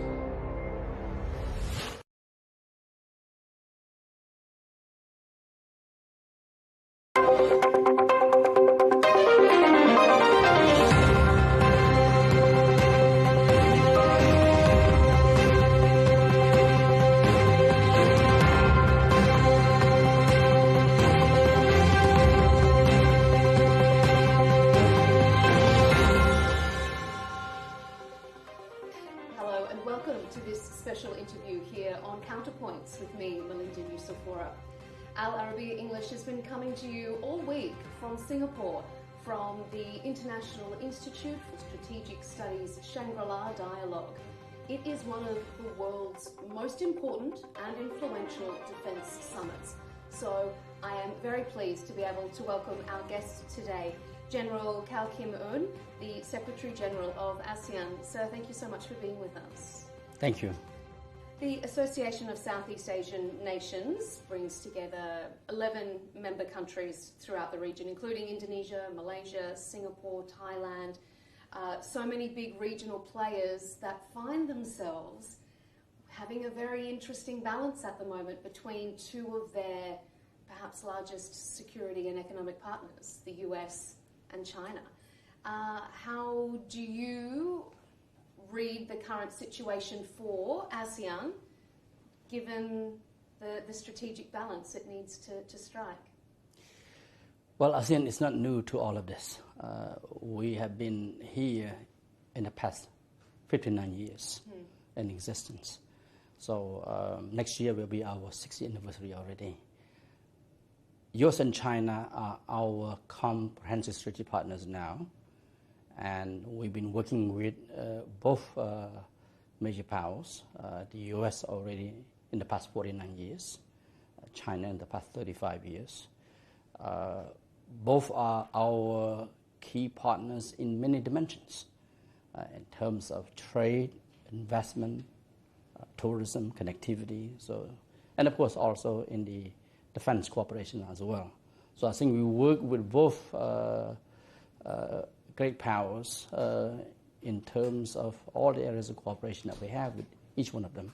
And of course, also through the ASEAN-led mechanism where we involve both US and China as well as other powers, well, include India, Russia, Japan, and so forth.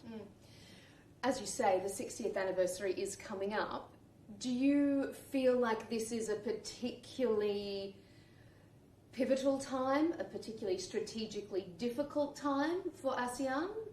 Or, as you say, they've been here before, but has it felt like this before? Well, of course, there are more what I call strategic issues now on the table than before. And what I say strategic issues could be economic issues, could be energy, could be security, could be transnational crime, for example. There's all sorts of issues that we have to deal with. But of course, out of all of them, the strategic rivalry is ultimately the key issue. With that in mind, how did you interpret US Secretary of Defense Pete Hegseth's comments? He made a very keenly watched address on Saturday here at the Shangri-La Dialogue. How did you take it? How do you think your ASEAN partners took his comments? Well, of course, we have to read every speech or every message coming out from all our partners in the context, in the broader context. How does it all factor in? I think we should not be reacting. We have to respond strategically to what's been said, the message conveyed in the world context, particularly in the relations that we've been working with, in this case of course, the U.S. For us, we are a strong believer in open, rule-based multilateralism. We are a pillar of regionalism. And we believe that ASEAN is at the heart of the Indo-Pacific. And we have to deal and we have to engage with all the major powers, big and smalls, those who are more immediate to us, and of course those are far away from us.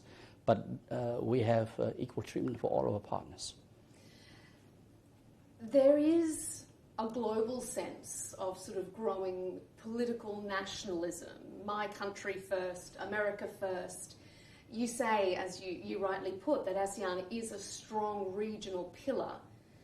Does that nationalistic political leaning ever come into rivalry with ASEAN's need to really encourage this regional cooperation? We have to, because regional cooperation is a matter of our strategic interests.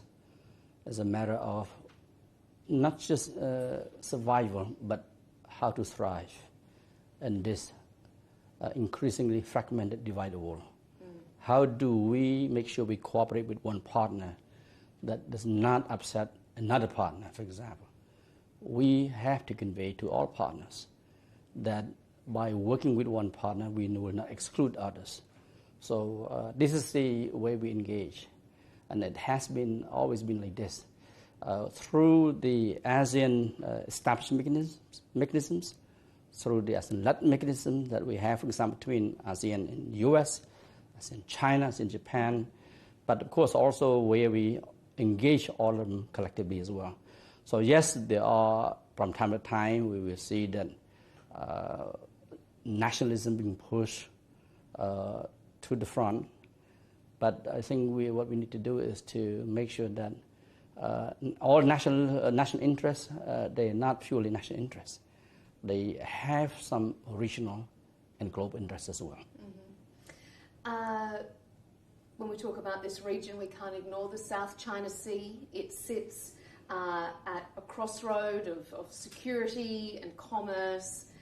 ASEAN has been working with China to try and get a South China Sea Code of Conduct for so many years now.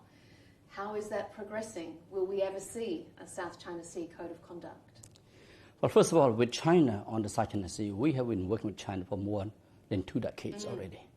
I think since 2002. Well, that's when we signed the Declaration of Conduct Parties in South China Sea with China.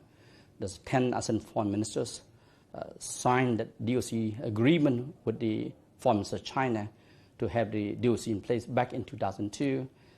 Since then, of course, now it's 2026. We began the other round of negotiations to work on the Code of Conduct, COC, since 2017. We agreed that we should conclude the COC negotiations within this year, 2026. How is that going? Well, I think we are going very strong. making real progress.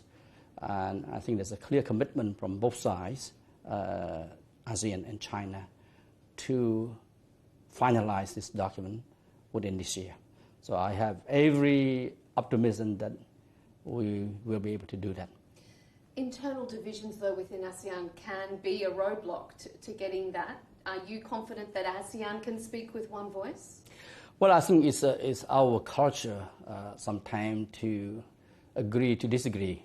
Yeah, we do agree to disagree from time to time, but I think when it comes to the COC, we've been working together for a long time already. We know what we need to get done because we don't want to miss this opportunity in 2026. Of course, there's always a chance for a little slight delay, but I don't expect this at all because given the fact that now we have scheduled meetings lined up every month to make sure that every meeting we make real progress. So that I think there is a clear determination on both sides to get it done. How important is it? How much of a potential risk is conflict in the South China Sea if we didn't have a code of conduct? Well, I believe that no one, in my view, wants a conflict in the South China Sea, period. I think all of us have the role and responsibility to make sure that conflict will not take place. And I believe that it is in our best interest to keep the South China Sea completely free of conflict and to make sure that it continues to be open because we have a lot of trade, going through the South China Sea. We have a lot of interest there. And that's why for us it's in our interest to work closely with China because after all, if you look at our trade volume with China, say last year, for the very first time, we reached $1.3 trillion. Very heavy trade. And that's why to keep the sea free and open is very important. ASEAN has traditionally been focused, as you rightly say, on regional cooperation, being a regional pillar, but it does seem like it is taking on more of an external-facing role at the moment. There's been deepening ties with the Gulf and the GCC. Can you talk me through how you see ASEAN's relationship with Gulf states? Yes. Well, first of all, ASEAN has been working very hard to enlarge its own membership. Last year, finally, we have the final enlargement with inclusion of Timor-Leste as the 11th member of ASEAN. At the same time, we work to consolidate within ASEAN to make sure that our FTA, particularly the ASEAN Trade and Goods Agreement, is being upgraded. And we signed that agreement last year to make sure we are on path to become a single market and production base within this region because, we are the third largest trading bloc. So it's important to keep that in mind too, that we need to increase intra-trade investment in tourism as well as connectivity. But that does not mean we do not look beyond our region. Particularly our policy is a policy of engagement. We engage our partners. The Gulf Cooperation Council is our new partner that we started since the first ASEAN GCC summit in 2003. And it was convened in Riyadh, hosted by His Royal Highness Conference. And then last year, Malaysia was chair of ASEAN. Malaysia, on behalf of ASEAN, hosted the second ASEAN GCC summit. Of course, building on the first summit that we had laid out the foundation of the framework cooperation across the economic and, of course, other areas of cooperation. At the same time, last year, for the first time, we convened the ASEAN GCC plus China summit as well. So it's a three regions arrangement going beyond the two regions.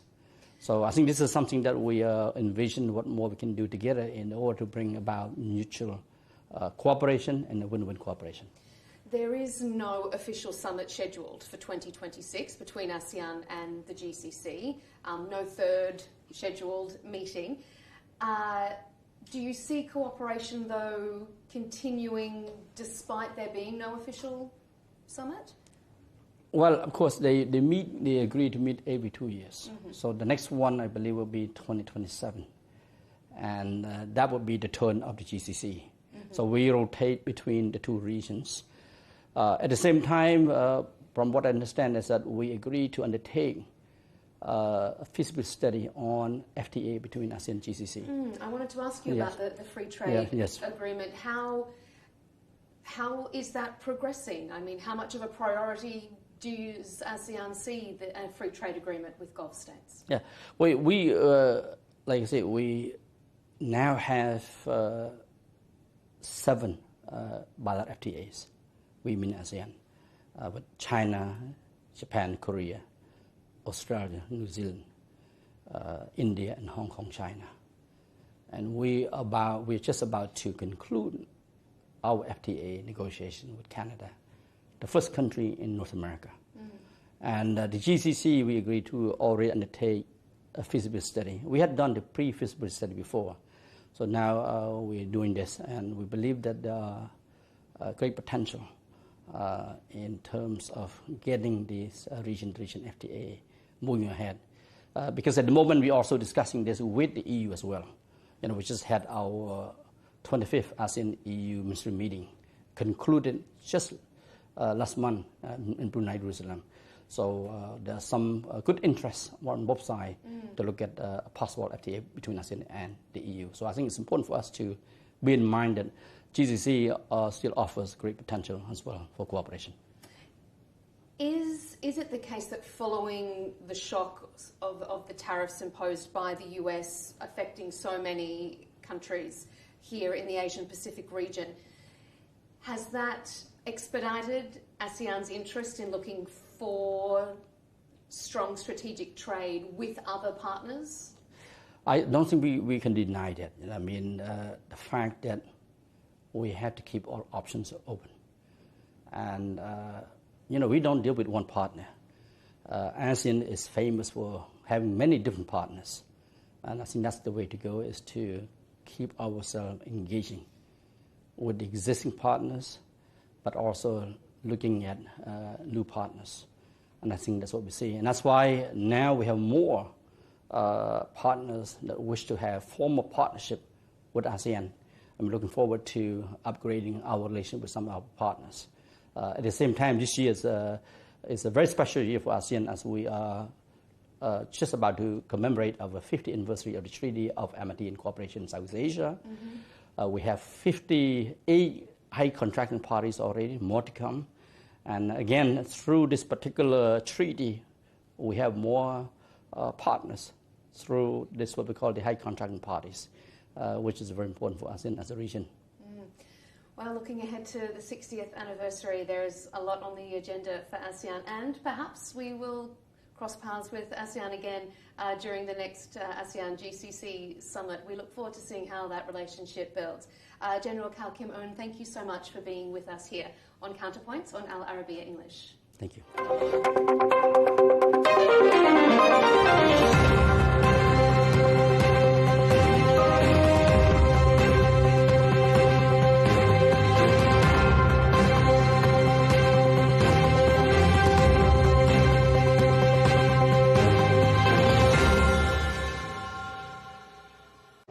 Asia finds itself at the intersection of global conflicts and great power struggles, commercial opportunities and economic challenges. So, Counterpoints is coming to you this week from Singapore.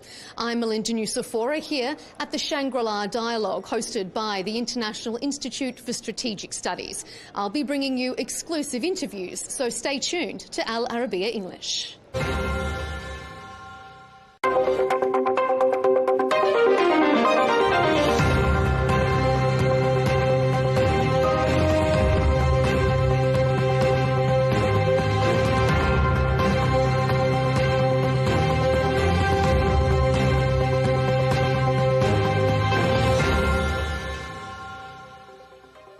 You're watching Counterpoints with me, Melinda Nucifora, on Al Arabiya English, coming to you from Singapore on the sidelines of the International Institute for Strategic Studies Shangri-La Dialogue, one of the world's leading and most keenly watched defence summits. Well, one country that finds itself in the neighbourhood of numerous of the world's most complex conflicts is Greece. Particularly, numerous Middle East conflicts pose a threat along its eastern Mediterranean border, and of course to the north is that protracted Ukrainian war. So I am pleased to welcome Dr. Thanos Dokos, National Security Advisor to the Greek Prime Minister, joining us here on Al Arabiya. Doctor, thanks for your time. A pleasure to be here. Dr. Dokos, European nations have long been warning of the potential for spillover during this Ukrainian conflict. But Greece has felt that firsthand, not from Russia though. We have seen in recent weeks an unmanned sea drone washed up on one of the Greek islands. How much of a concern is that for Greece? Well, it was an unpleasant surprise. Now, we know that such things have been happening. And there was actually a Russian drone that crashed into an apartment building in Romania yesterday. And similar incidents have taken place in some of the Baltic countries. But we were hoping that our friends in Ukraine would have been a little more careful because there was a happy ending to the incident that you mentioned. But if that drone had collided with a passenger ship or even a ship carrying oil, there would have been tremendous consequences. So hopefully the sides involved will be more careful from now on. So this was a Ukrainian-made unmanned sea drone. Is there any diplomatic fallout from that? Are there any steps that Greece plans to take to ensure that it doesn't find itself in this precarious situation again? Well, we have complained to our Ukrainian friends, both publicly and privately, and also raised the issue in the context of NATO and the EU. You mentioned NATO and the EU, so I guess let's turn to the comments made by the US Secretary of Defence Pete Hegseth during his discussion here at the Shangri-La Dialogue.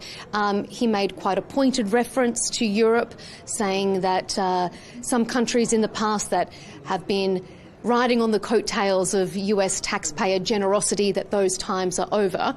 We know that Greece has increased its defence spending. Do you feel like Greece is pulling its weight within the alliance? We think we are. And unfortunately, Secretary Hegseth is right. I mean, there's a number of European countries that were spending too little in the past for their defence. Now, most of them are trying to make up. Greece has been consistently spending over 2%. For a very long time. Now we are probably closer to 3%, and we'll get to the target of 3.5% in the next few years.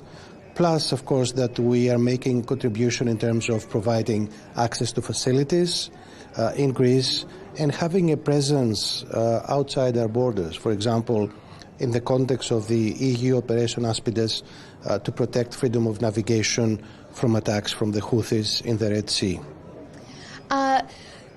Greece, though, has actively chosen not to support or participate in any naval or military operations that the US may be conducting with Iran. The Strait of Hormuz, very different to Greece's cooperation in the Red Sea.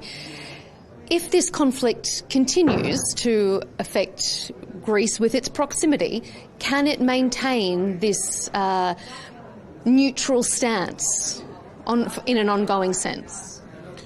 I wouldn't call that neutrality. I would call it favorable neutrality because we provided access to the U.S. forces and then we also provided defensive military assistance to a number of countries in the Gulf, including Saudi Arabia, and we have a Patriot battery deployed there for the past 5 years, and it intercepted one Iranian ballistic missile plus drones. So we helped our friends and partners in the Gulf when it mattered. I don't see, however, any circumstances under which Greece would have an active participation in a military confrontation in the Gulf. So you don't think if this discussions that we're hearing that are on the brink perhaps of a breakthrough between US and Iran, if that doesn't eventuate, if the war does continue, you can't see Greece changing to an active posture? Well, never say never, but the working assumption for almost all of us is that there will be some kind of breakthrough. And then we can start thinking about the consequences and how to repair the damage. But if there is one thing that we are adamant about, and this is a common European position, is that we should go back to the status quo ante when it comes to the Straits of Hormuz. No restrictions, no tolls of any type. Greece historically has strong, long-standing historical ties with Moscow. So if we turn our attention to the other conflict affecting your region, the European Union is discussing whether to change its diplomatic isolation stance with regards to Russia. We've heard that France's President Emmanuel Macron is perhaps flagging himself as the man who could resume negotiations with President Putin. What's Greece's stance with regards to a diplomatic thaw? First of all, let me briefly explain our position. Now, the war in Ukraine came as a very nasty surprise for us because, the idea that aggressors would be rewarded is something that could cause problem to Greece itself in different circumstances. So we took a very clear position in favor of Ukraine's sovereignty and independence. Now, that war has been going on for too long. Both sides are paying a heavy price. And of course, the rest of us in Europe are paying a price for that. Maybe it's time for a negotiated settlement. And of course, it makes sense to talk to your adversary and try to find out what the real intentions are. So I think Greece would support a European representative, so to say. Whether that would be President Macron, other names have been mentioned in that context. Draghi, former President of the Commission, or even Chancellor Merkel, former Chancellor Merkel. So it doesn't matter who the person is, but maybe it's time to test Moscow's intentions with direct negotiations. And I know, and as you have reiterated, Greece doesn't support a situation where the aggressor is rewarded. But do you think it's time for Ukraine to accept a ceasefire along the current front lines to allow for a broader negotiation to take place? That could be a decision for Ukraine to make. It's difficult to tell a country that you accept the loss of territory. That's a very tough decision. And that's a decision that Ukraine has to make for itself. When we talk about Greece's defence, it has been redeploying some air defence assets, which has drawn the ire of your neighbour Turkey in some regards. It's accused Athens of exploiting the current war to militarise the southeastern Aegean. How does the Greek government respond to those concerns? Well, we explained from day one that those deployments were of a defensive nature against the possible ballistic missile threat from Iran or Hezbollah, and that would be temporary.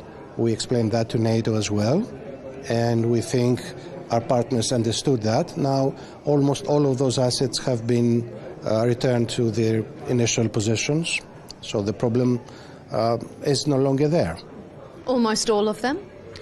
They have been moved gradually, and eventually all of them will return to their bases. Just finally, you mentioned Greece's military cooperation with Saudi Arabia. There is a Patriot missile battery based there along with military personnel. Can you see military, diplomatic ties and cooperation strengthening between Greece and the Kingdom of Saudi Arabia? Well, this has been happening already. There's a very close personal relationship between the Crown Prince and the Greek Prime Minister. There have been contacts at various levels, exchange of visits, discussions about cooperation both in the military field but also investments. And we are very optimistic about the future. It'll be interesting to see that progress, that optimism to turn into action. We look forward to keeping across all those developments. Thank you so much, Dr. Thanos Dokos, for being here on Al Arabiya English. Thank you. Thank you.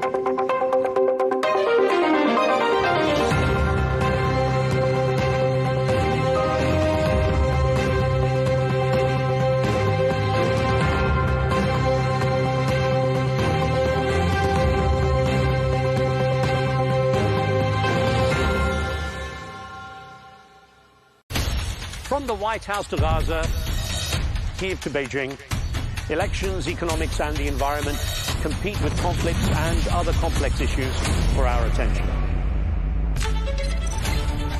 In an age of fake news, deepfake and artificial intelligence, they've got to have a vote and a say. It's important to look beyond the loudest voice to understand the truth. From newsmakers to groundbreakers, My campaign is going very well. Presidents, prime ministers, princes and peacemakers, and cultural tastemakers. As Arabs, as Middle Eastern, we're too emotional. Join me on the Rizkan Show for empowering conversation.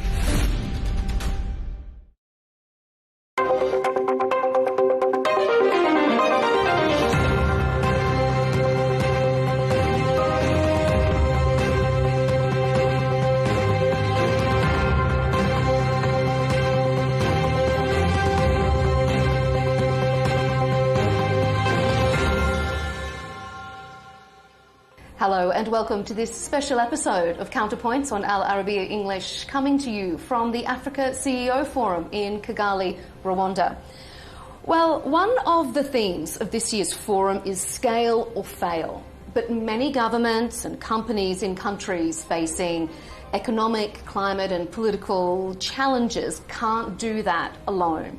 So I'm pleased to welcome the Vice President of the World Bank for the Middle East, North Africa, Afghanistan and Pakistan, Mr. Osman Dion. Thank you for being here. Thank you for having me. Scale or fail? We heard in the opening session so much discussion that scale is no longer an option, it's the first line of defence. That speaks to the belief that Africa, if it's going to compete globally, it needs to reach the necessary scale and avoid some of these physical and regulatory barriers. Does the World Bank share that view that there needs to be greater continental cooperation? And what does it mean for the work that you do in the northern part of Africa and maybe across the broader region? Absolutely. And not only the World Bank is 100% in favor, in support, and in buy-in of that scaling up. But we do believe the time has come for Africa to really embrace this agenda of scaling. Why it is important? Because the time we used to talk about potential is over. It is now the time of really translating the opportunities the continent have into concrete impact, concrete outcomes, which can really drive forward the development agenda of the continent. That is why scaling is absolutely crucial. But scaling cannot be done without making sure that there is an enabling environment.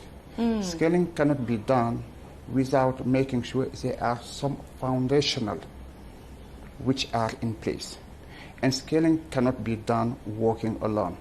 So there are a set of parameters which currently, looking at the size of the continent, we can see so many of them happening, but which need to be much better structured, much better articulated and organized in order to happen at the level of scale, which all of us want to see going forward. What are some specific challenges that you perhaps face in the World Bank that the partnerships that you have face with regards to that collaboration? There are some which I do believe are important really to address. Some are physical. Just how to make sure that currently the investment with respect to providing an opportunity for a groundbreaking infrastructure to be in place. Because that will be the starting point to be able to attract investment at scale. And so start sometimes with basic infrastructure, like energy, like water supply, like telecom, like roads, etc. and so. Where instead of having a private sector trying to invest on those areas, they found it already in place. That is part of the enabling environment. That is physical. And there is an additional part of it, which is currently regulatory, which is how to ensure they are a level playing field, how to make sure that laws, how to make sure that regulation are in place and provide an opportunity where businesses will feel comfortable to come. And then you have another part of the challenges which are currently related to what I would say, the human capital. How to ensure that the skills are in place.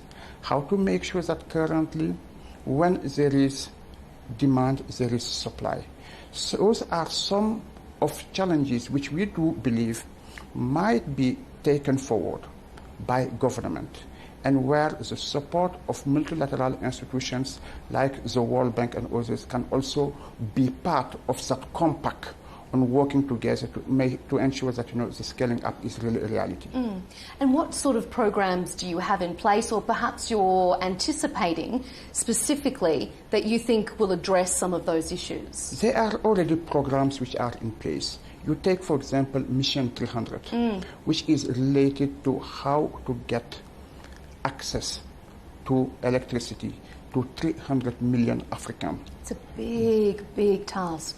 It's a big task, but if you look at the number of Africans without access to electricity, we're talking more than 600 million people. A country like Ethiopia alone, which is the second most populous country in the continent, is currently half of its population have only access to electricity. We have 60 million people who need access to electricity.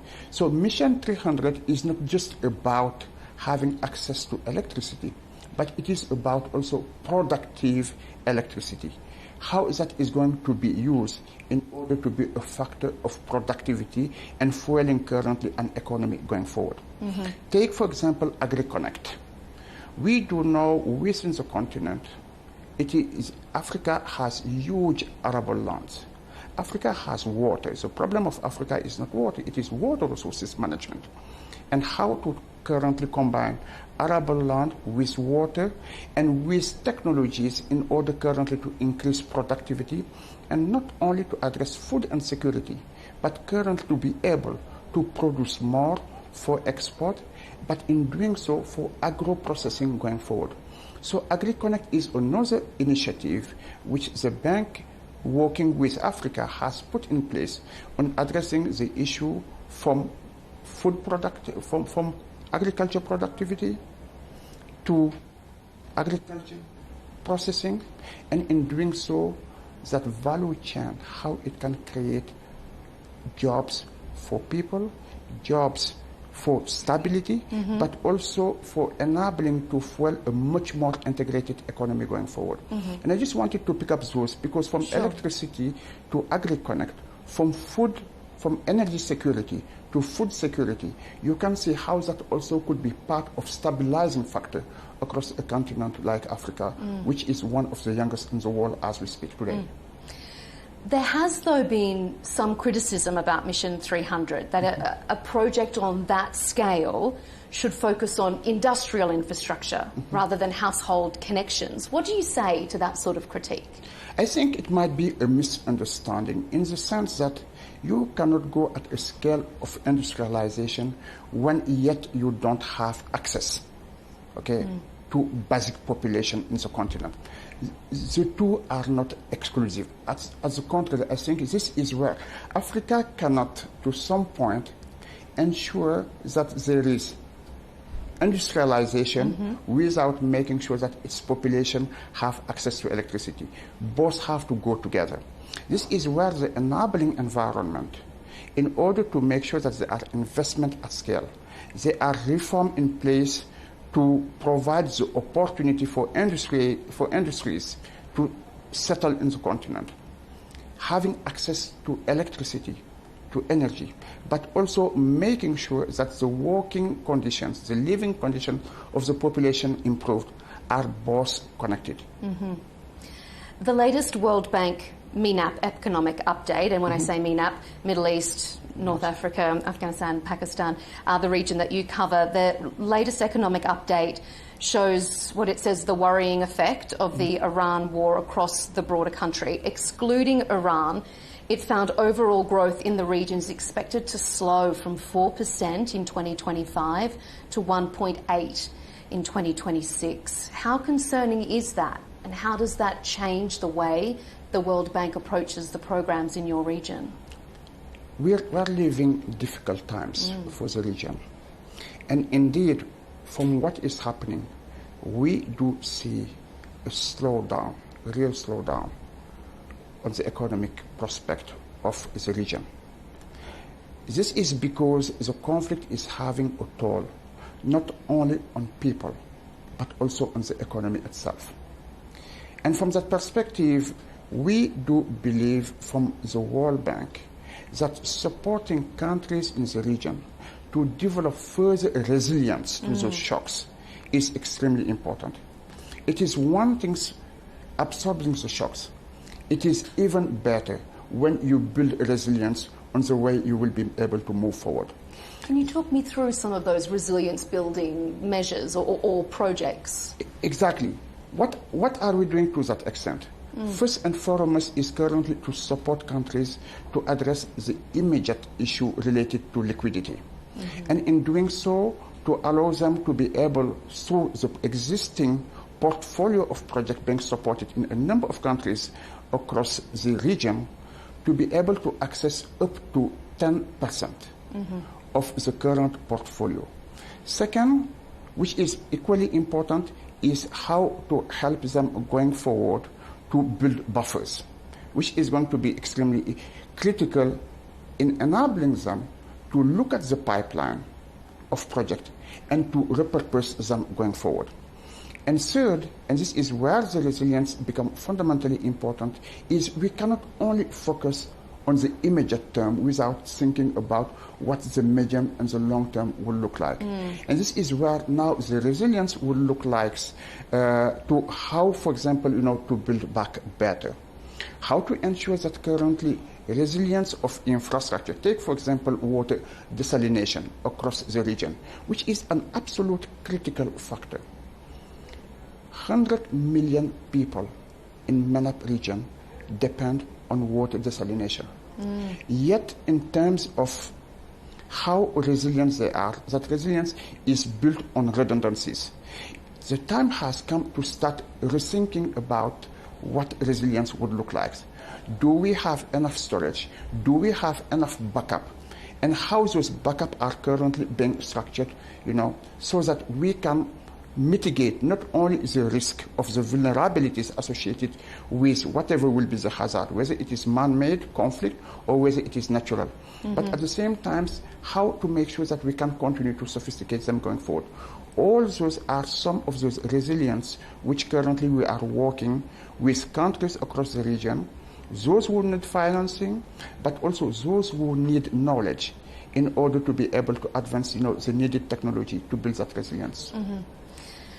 Another part of resilience, I suppose, is job creation. Absolutely. The region has one of the highest unemployment rates amongst young people and the lowest female participation in the workforce. How does the bank tackle that significant challenge and turn it into an opportunity? It is a fantastic opportunity, but which can be also a liability if it is not being addressed.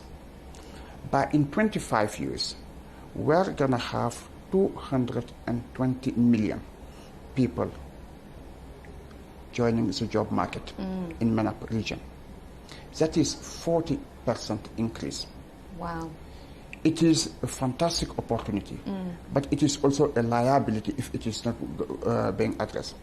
This is why looking at what would be the drivers for job creation in MENAP region, but also across the world. This is a worldwide issue. become fundamentally crucial for us. And we do see ways through which currently addressing this job is absolutely crucial.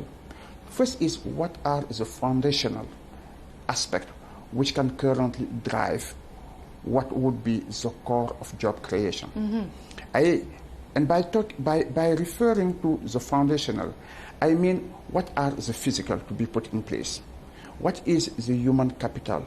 How it has to be developed in terms of skills, for example.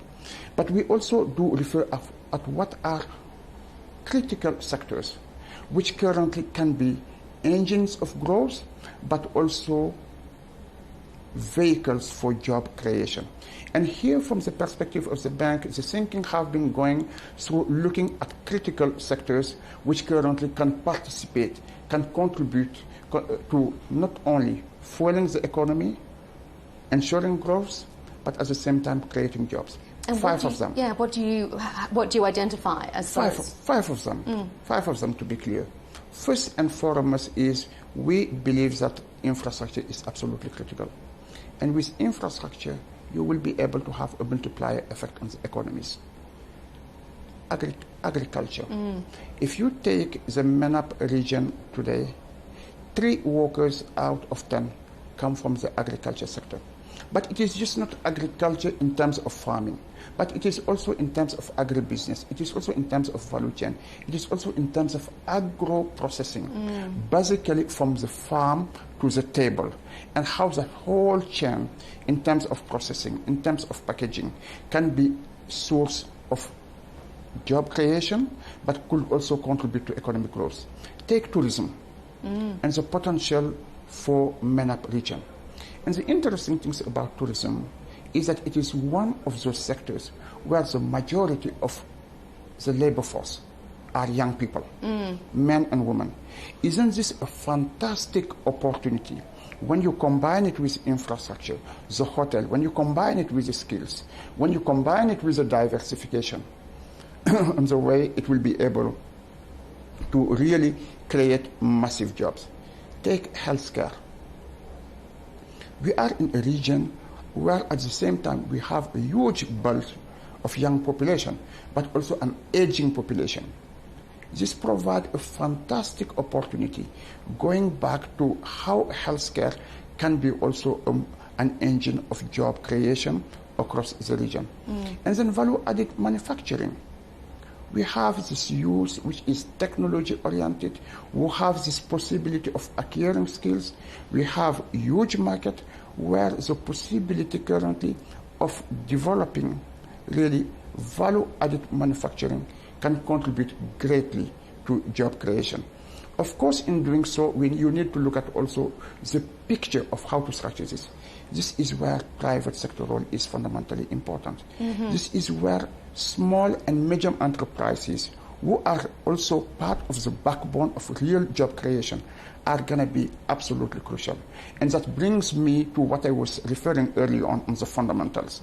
This is also where reforms are going to be absolutely crucial, so that there is a level playing field for the private sector, so that small and medium enterprises can also find ways of competing and having the support needed in order to be able really to be the backbone of the growth agenda of the region, but at the same time the job creation which is much needed.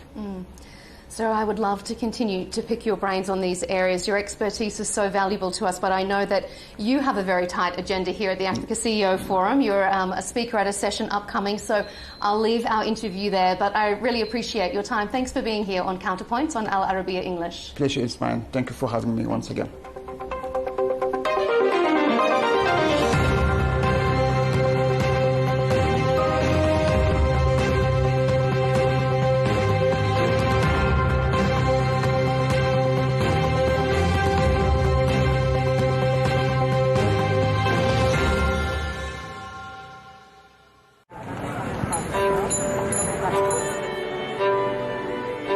People think that we launder money, but actually we make money black. It's a weird law. They call it gedoogbeleid, like this.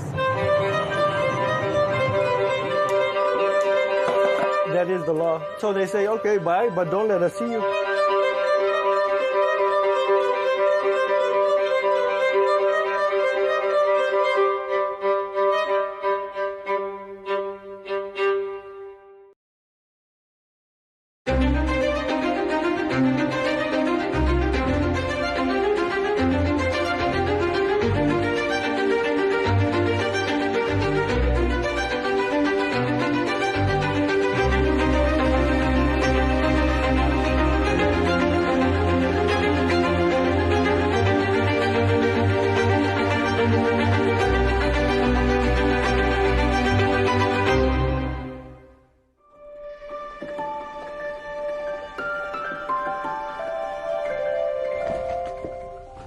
If you are watching this report on TV or on your mobile phone, you are committing a sin. And if you take part in political activity, as a candidate or as a voter, this is forbidden. And never keep photos of yourself at home or allow anyone to take them. New York, the dazzling city known for its nightlife, its crowded streets, and the Statue of Liberty. In all its modern lifestyle, its urban sophistication, its fast pace of life, architecture, and advanced technology, and yet only about 300 kilometers away from New York lies the state of Pennsylvania, which is home to the largest Amish community in the world, a religious group that has voluntarily given up modern freedoms and abandoned contemporary technology in order to preserve their traditional way of living. Our team boarded a train from New York to Pennsylvania on a special mission to learn more about this group in a journey that felt like stepping into a time machine.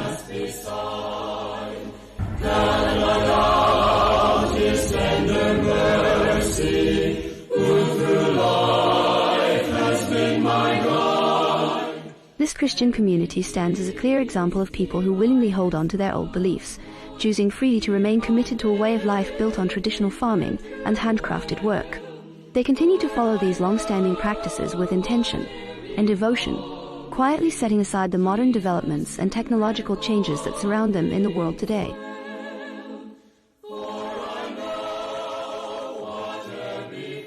But how far can a community cling to the past in a world ruled by technology?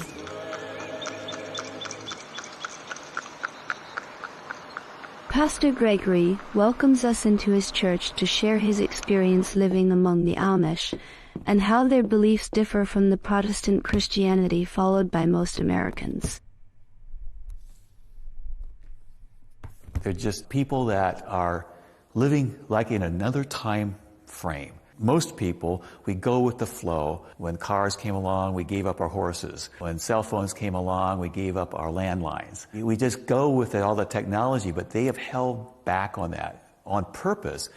I think because they want to have a slower lifestyle, more thoughtful lifestyle, more contemplative, and not be influenced by the things that go with these advances. It's a mixed bag. There's blessings in the technology, but there's also some dangers as well, and they try to stay away from that. The Amish believe that good deeds in this life lead to salvation in the next. Unlike most Christian churches, baptism is not done at birth, but at the age of 18. At that age, one chooses whether to remain with the Amish community and be baptized, or leave it with no ties.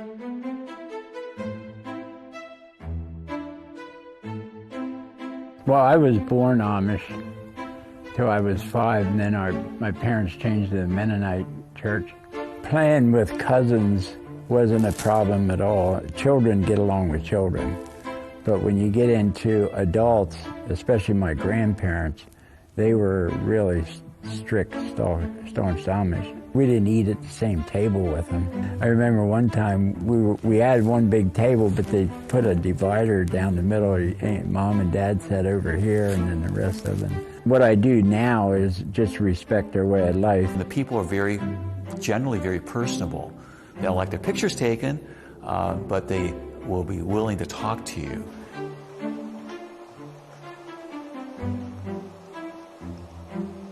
A man named Sam Stoltzfus. He lives here in Gordonville, Lancaster County, next to the church where I pastor. But this man is a resident historian for Gordonville. He's written Lancaster County Amish History is one of them.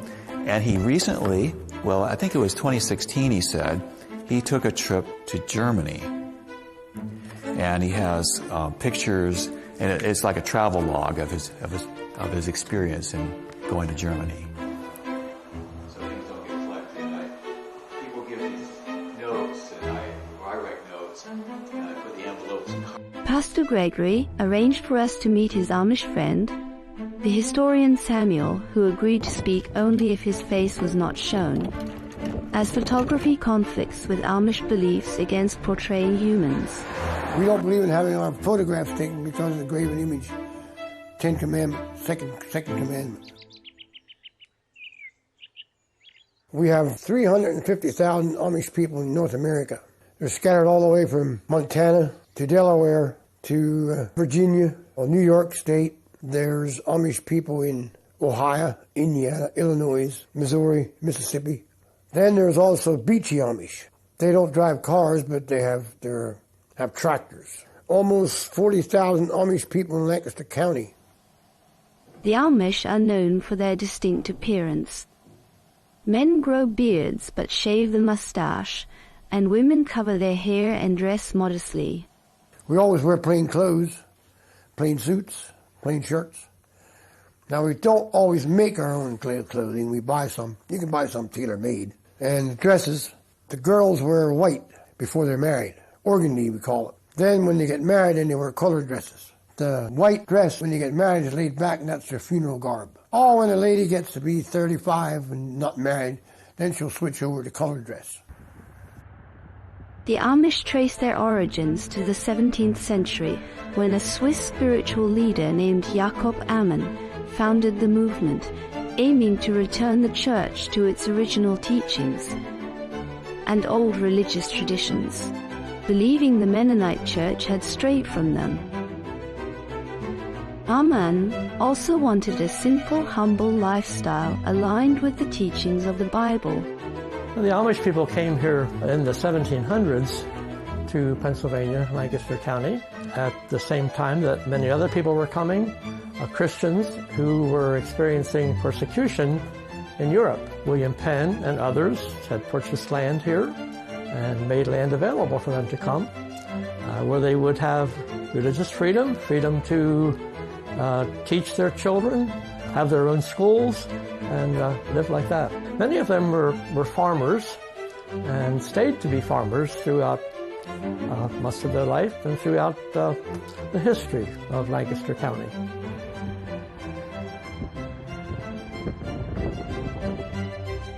They all came from Germany and Switzerland, Europe, and they all taught Pennsylvania Dutch. And that's English and German and Dutch together. So that's why they taught Pennsylvania Dutch.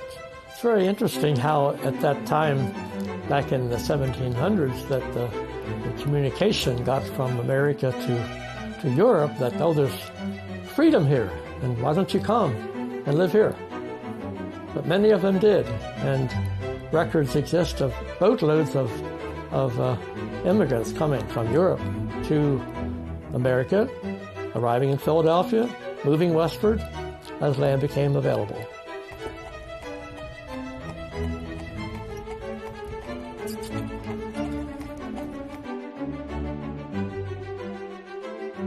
We've been keeping that pretty well. Our church services are in Pennsylvania Dutch and German. Always in Pennsylvania Dutch. 50% German. Our scriptures are in German. Our communion services are in German. Oh, it's just something we've always kept. The Amish prefer to have their children schooled in their own private schools, and that is permitted here in Pennsylvania. Usually their students go to about the 8th grade, do not go to further higher education. Some of them might continue into high school. We've seen this from day one. We started our own schools in 1928 because the sports were taken over and they wanted the Amish to go to high schools, and we didn't feel that was very necessary. Well, we have to go to school till we're 15. In 1956, that was a big issue. Finally, they got together on how they would do this, and now they have a 14-year-old school. After you're through the 8th grade, you go to 1 year to that until you're 15. And then they teach German, farm economics, and things like that. The ladies will learn cooking, housekeeping, which they have anyway. They knew it anyway.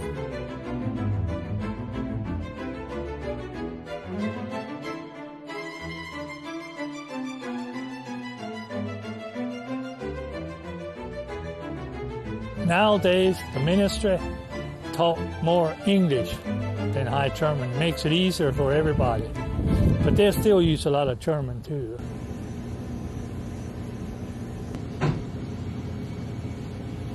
Amish girl will go to Amish school, and when she gets out of school, she can be a helper when she's 15 or 16. If she's a helper for a year or two, she has the groundwork to be a teacher. They don't all make it, but 90% of them do. They do a good job. Their schools are usually taught by a younger single lady, and they do have a training, although it's very short, a training program for their teachers. And when they get to the point that they might marry, she should no longer continue teaching, because if she's married, she should be living at home, taking care of her children.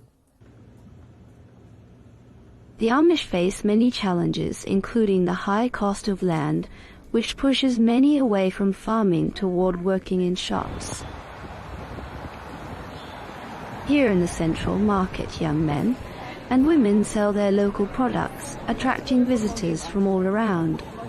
I grew up in Lancaster. I think the market's such a great part of our history. It's actually the oldest, largest continuously operating market in the country, so that's like a really cool thing. The Amish today work with other people. They participate in community activities, especially with local fire companies. All of our fire companies are volunteer. The Amish have lovely farms, and they have farm buildings, barns, and they need protection, and so they cooperate with other people in the community as well.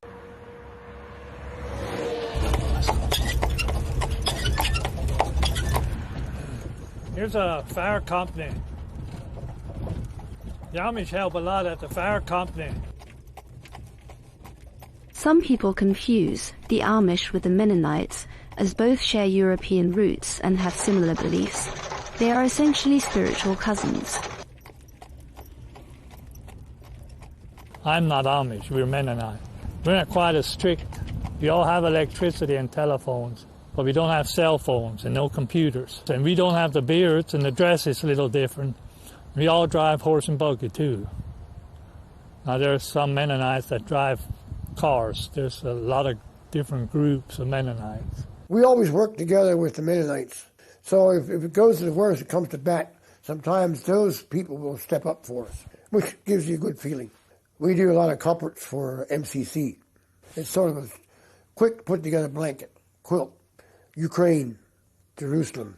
They send a lot of stuff over to those cities. People don't have enough to eat or have enough to wear. The Amish maintain strong social and economic ties, especially with the Mennonites. The Amish refer to anyone outside their community as outsiders, regardless of background. It's a mix. They'll use our services as English people. They will use our technology, our transportation when they need to, but they rely upon themselves mainly for their day-to-day living in their home life. Some of them actually have vehicles, but not for their own purpose. They use it for business purposes. I work for a hardscape company up in New Holland where the owner had 3 big diesel trucks. He had cell phones, he had office computer equipment and so forth, but he himself would have to be transported by a driver to get to the job locations to give the estimates and then to check up on the work.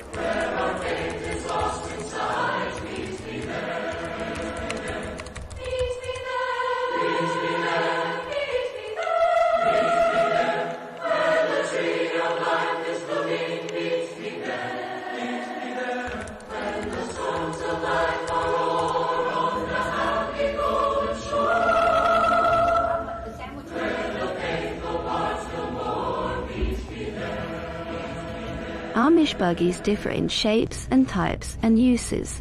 There are summer buggies, winter buggies, family wagons, cargo wagons, and more.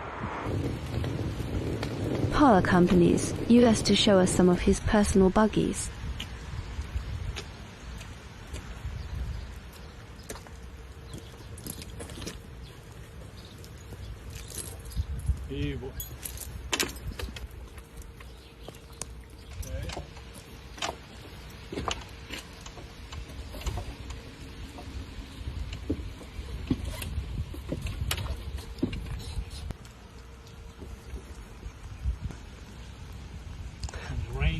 through the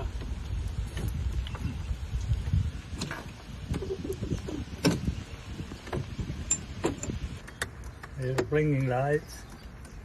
It's the headlights. This is actually my buggy here. I use this quite a bit in the summer. Actually, here's the buggy that goes with 2 horses. Their head and base. Helps a little for the rain too. You look around more and gives you a good ride. We believe in using horses and on the road and in the field, because if we would start buying cars and buying tractors, we would go way too fast. Our young folks, when they get 16, we get them a horse and a buggy, and that's the way they travel.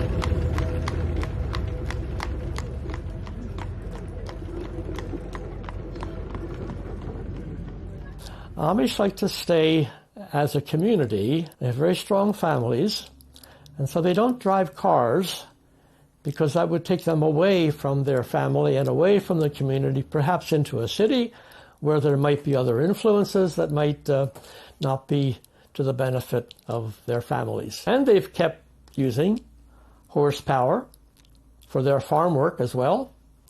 And so you'll see horses out in the field pulling plows and different kinds of equipment all the way.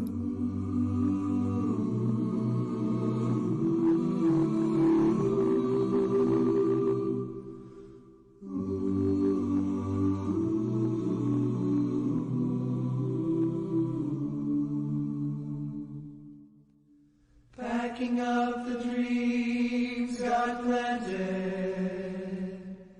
in the fertile soil of you. Can't believe it can add up to the price of a car when you have a horse and buggy together. They have different upholstery. He said they can have seating, front row seat, you have a back row seat. So the single guys, he was just going to have a front row seat. He didn't need a back row because he wasn't married. But we'll keep you close as always.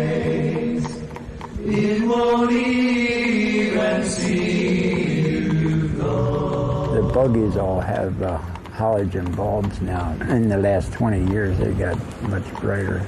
The headlights and the tail lights, so you can see them. And the boys that ride scooter, I meet a bunch of them going to work, 5 or 6 of them going to work in the morning.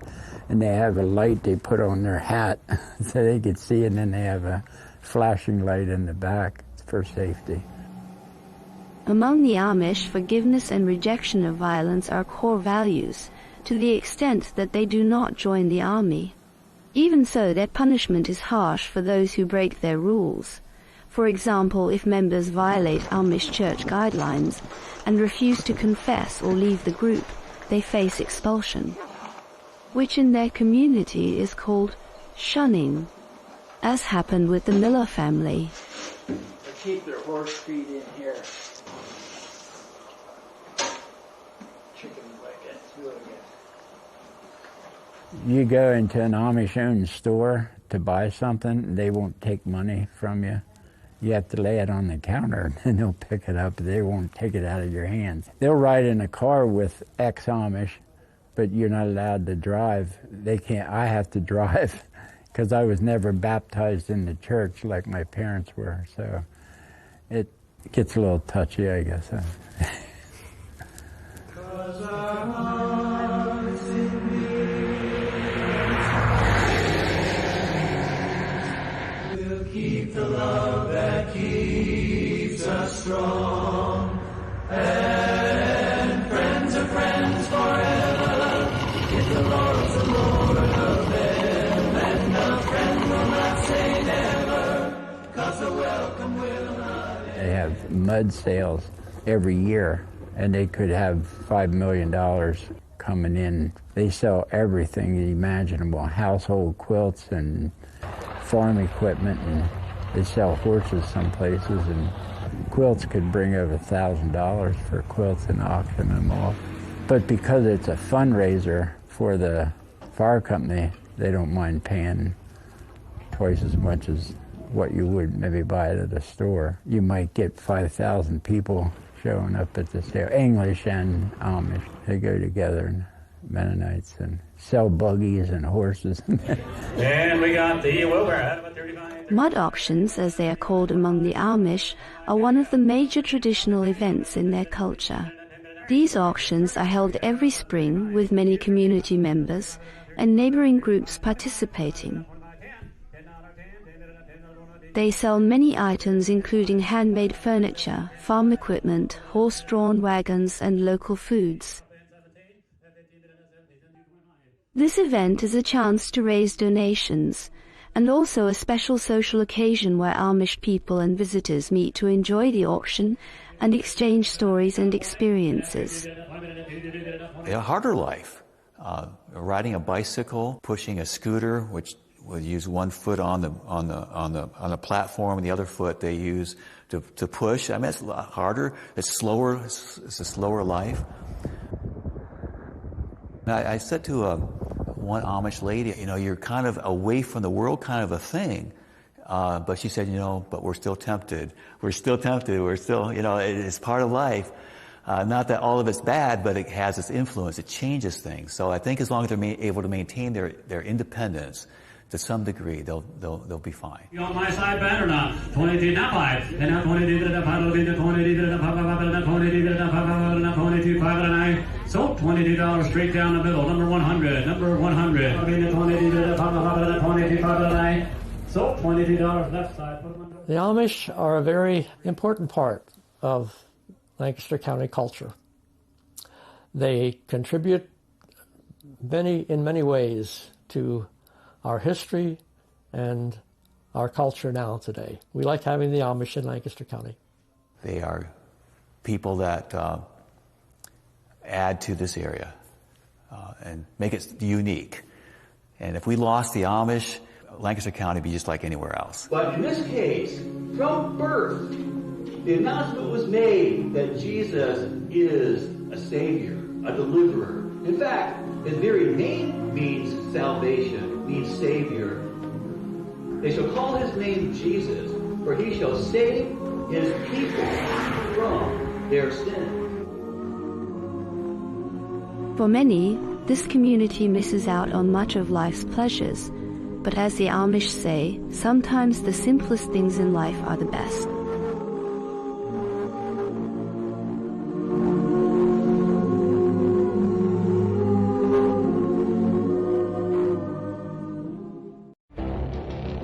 It feels like decades are passing by in a matter of weeks. Seismic shifts in the world order. Never, ever will be part of America. With so much happening and so much noise. Whether it's political upheaval, Canada has been ripping us off for years. Economic shifts or social movements. And no one wins from tariffs. I think America can be more friendly to the rest of the world. The in-depth analysis and all the latest developments across the globe. To have an inclusive policy together. The meetings with Hamas gave me some hope. We're in another nuclear arms race. The most important development straight to your screen. Welcome to the dressing room. I'm on my own. I need backup. And an insightful look at the issues shaping our world today. It was not going to happen, that war, and it happened. Join us on Arabiya News, where the world talks.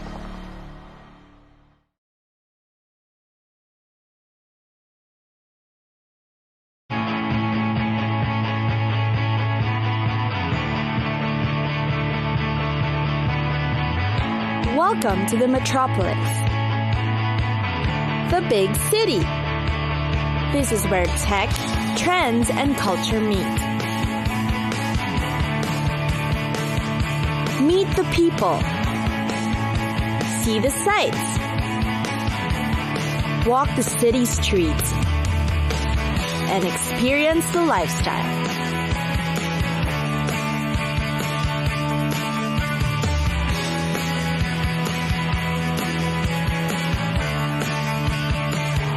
This is your first-class ticket to the cities of the world.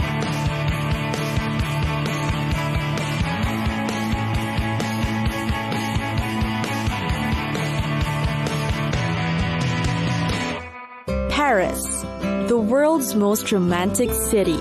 People love it for its culture, fashion, architecture and food, and is considered the dream destination of many. The French capital has some of the most beautiful and historic buildings and monuments. The most famous of all is the Eiffel Tower, one of the most iconic constructions in the world. There's the Arc de Triomphe at the end of the Champs-Élysées. The Notre Dame Cathedral, which dates back to 1163, is the most visited attraction. Located high above the city in Montmartre is the Sacré-Cœur Basilica. And of course, the Louvre Museum, which contains the Mona Lisa and many other works of art. Don't forget the La Conciergerie, famous as a prison, a historical landmark during the French Revolution in the 1790s. Here, you can see Marie Antoinette's prison cell, which was converted into a chapel in her memory.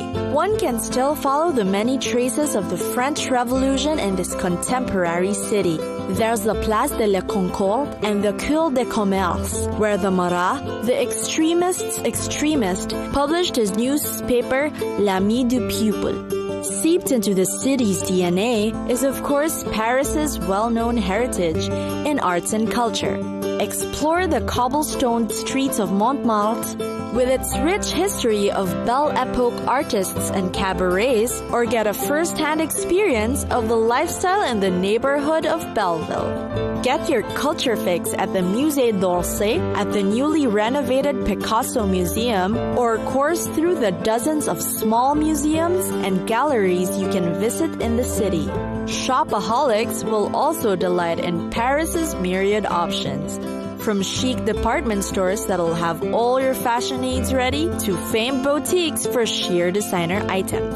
Stroll along the Champs-Élysées or watch the fashion shows. If you're traveling during the Christmas season, be sure to check out the fancy window displays. There are also places to find the best fine jewelry. You'd also want to visit any of the famous neighborhood bakeries that sell perfect Parisian bread, made using traditional French techniques.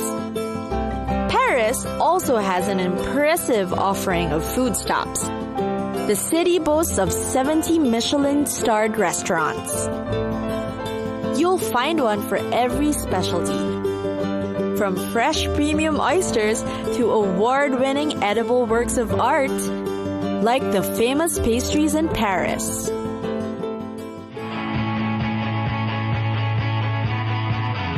It's time for us to go.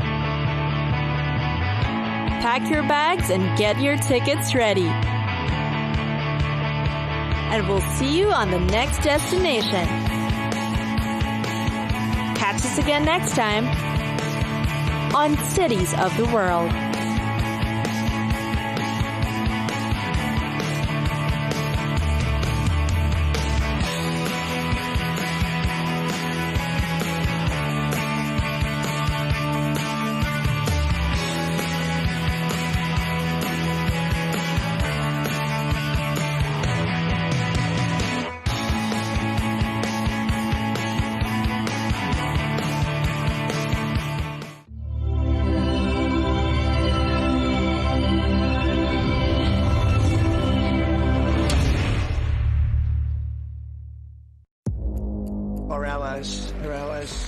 Cases are worse than our enemies. Stay informed and connected with the latest international headlines. There obviously is a risk. From breaking news to in-depth analysis, it would appear that this war is coming to an end. Who buys this stuff? Investors, pension funds. We deliver the most important developments straight to your screen. Iran always wanted to deal with militia. Join us for compelling, expert-driven conversations. A curfew order has been established. And an insightful look at the issues shaping our world today. There are a lot of proposals about European architecture for security. I'm Leigh Ann Gerrans, and this is W News. We dealt with this when I was Chief of Staff in the first term. Where you don't just hear the headlines, you get the full story.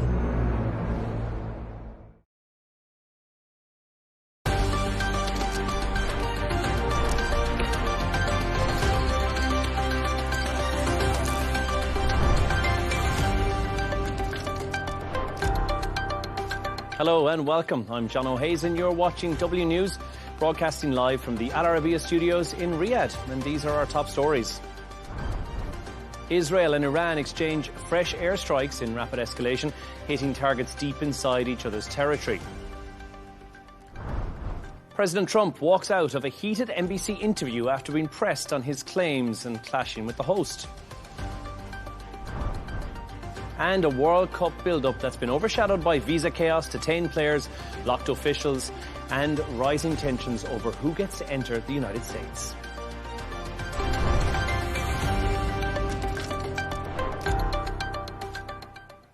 Now, Israel and Iran have exchanged airstrikes in major escalation after Iranian missiles were fired towards northern Israel. Israel says its fighter jets carried out dozens of strikes on Iranian air defense systems and hit a petrochemical facility, which it claims was linked to missile production. Iran says it's launching what it calls a full week of continuous strikes following earlier Israeli attacks on Hezbollah targets in Beirut. Now, to discuss this and all of today's stories, I'm joined by correspondent and columnist Gemma White, joining us from Dubai, and here in studio in Riyadh, Al Arabiya editor Wissam Kirouz. Wissam, Gemma, thank you both so much for joining us. First of all, Wissam, let's turn to you. These escalations seem to have started out of nowhere again. I think we've been teetering on this almost happening for the last couple of days, couple of weeks, and now we've had this escalation. What exactly has happened? Well, it is no surprise for anyone that Israel has been eager to try to relaunch the whole dynamic of the war because it thinks this whole war is still inconclusive. And having an inconclusive war with Iran will only make it stronger, which is not the point for them. But let's say it was a round of few hours just to set new equations. For Iran, the new equation would be, we will hit Iran itself if you hit Beirut or the southern suburb of Beirut. And for Israel, it was we will hit Iran. I mean, we'll hit the southern suburb of Beirut if Hezbollah hits northern Israel. Now, those two equations seem a bit shaky. And there's a third equation which emerged triumphant, which is Donald Trump's equation, which is we won't go back to war. This is what seems to be the most obvious equation that is being set up just right now. But I would say that at the same time, Iran has been doing the opposite what generally has been done. I mean, it has its proxy, which is Hezbollah. Normally, it's the proxy that is asked to fight in order to protect the main player, which is Iran. What's happening now is the opposite. It's Iran which is coming to help its proxy, to fight for its proxy. Why? Because saving the proxy is so crucial for Iran at this very moment. Now, America and the Lebanese government are trying to dissociate Lebanon from Iran, and Iran is trying to do exactly the opposite because it thinks that this inconclusive war has left enough space for it to do this. And at the same time for Iran, it's about resetting the clock to the 6th of October, just before the Gaza attack by Hamas, which means redrawing the line of deterrence from Tehran itself to Lebanon itself. This is why it's so eager and so important for Iran to regain this proxy war, to regain this hands on the proxy in Lebanon, redrawing the deterrence line to Beirut, to Lebanon, rather to Tehran. And this is what it thinks it can achieve, and this is what the Lebanese government doesn't want, and what America doesn't want. You've mentioned all these moving parts in there, Wissam, but then there's one other that we haven't mentioned, which is President Donald Trump, who both feet got involved in this today and seemed to call everything off and say, I'm going to speak to Netanyahu, I'm going to tell him there's to be no further escalation of this, which seems to have kind of done its job in the last few hours. One thing that emerged much clearly after these last 24 hours is that America, the heart of Donald Trump, is really not with getting back to that war. Yep. I mean, we were so suspicious about what he really wants. Does he really want to, to have the right moment to restart or do round two? Now we know that he thinks that going back to a new round of fighting is not what he really wants. But does he want the deal? He was saying yesterday we were about to sign that memorandum of understanding, but at the same time, the basics of that is not yet there. He has pressure also within his proper camp. And let's not forget the main driver of Donald Trump. He doesn't want anyone to tell him your deal is less good than Barack Obama's deal. Until now, everything that the Iranians would sign are a deal that are not better than Obama's deal for the Americans. This is not what he wants. Gemma, I want to turn to you on this one. We are now 101 days, which is shocking since this conflict actually started. And it does kind of feel like long-lasting peace is some way off. Yeah, I think if we consider peace in its traditional sense, then yes, it is a long way off. And reports had been emerging, actually, over the last week that the two sides had appeared, relatively close to agreeing on some sort of framework for a deal. But this renewed fighting in Lebanon has sort of thrown a bit of a spanner in the works, as Iran has made it clear that the fighting directly affects their negotiations. Now, right now, I feel like we're stuck in a bit of a Groundhog Day. We have conflict escalation, then a pause in fighting, then Trump will say a peace deal is near, then the conflict will escalate again and repeat. We've seen this time and time again. But I think at its core, we have two countries, Israel and Iran, that do absolutely kind of hate each other and make no attempt to hide that hatred and vitriol and sort of share no common ground upon which even to start building even a sort of a shaky peace. So I think we need to move away from the word peace as it's too wide-ranging and it's too unobtainable right now. And instead think in terms of like a durable normalization of relations, which includes an extended pause in fighting or at best a de-escalation agreement. And we have Trump again saying that Iran and Israel are heading towards a ceasefire. Again, that's another word I feel that has lost a lot of meaning with regards to everything that's going on. And he's insisting that a deal is close. And it does just sound quite empty right now. Now, several factors make even sort of short-term peace deal a bit difficult. You've got the fundamental strategic rivalry between, Israel and Iran. You've got the ongoing nuclear issues, which are no closer to being solved whatsoever. And then you've got the regional conflicts, obviously, which you've alluded to here, in Lebanon and Syria, involving groups such as Hezbollah and Hamas. So as you said, we've been having this tit for tat now for 101 days. And the point that I think we're at now is that we're going to get to the point where the cost of the conflict becomes either too high or too much to bear or sustain for either side. Although what that point actually looks like, what that breaking point looks like for both sides will differ, because irrespective of firepower and irrespective of alliance, both sides clearly feel that they can outweigh each other. And I think that's a very fair point as well to make, Gemma, and to you on this, Wissam. Both sides are talking pretty tough right now. We're hearing a lot of talk, but it does seem like diplomacy is kind of being drowned out by the military action as it continues to happen as well. Just as we think we're on the cusp, and you rightly mentioned the MOU, which was apparently a day away from being signed, then something else happens to turn the volume up on the escalation regionally. I really don't think that the MOU was one day away from being signed. I mean, this is what Trump is saying. It's within his rhetoric to say, we don't need to get back to the war.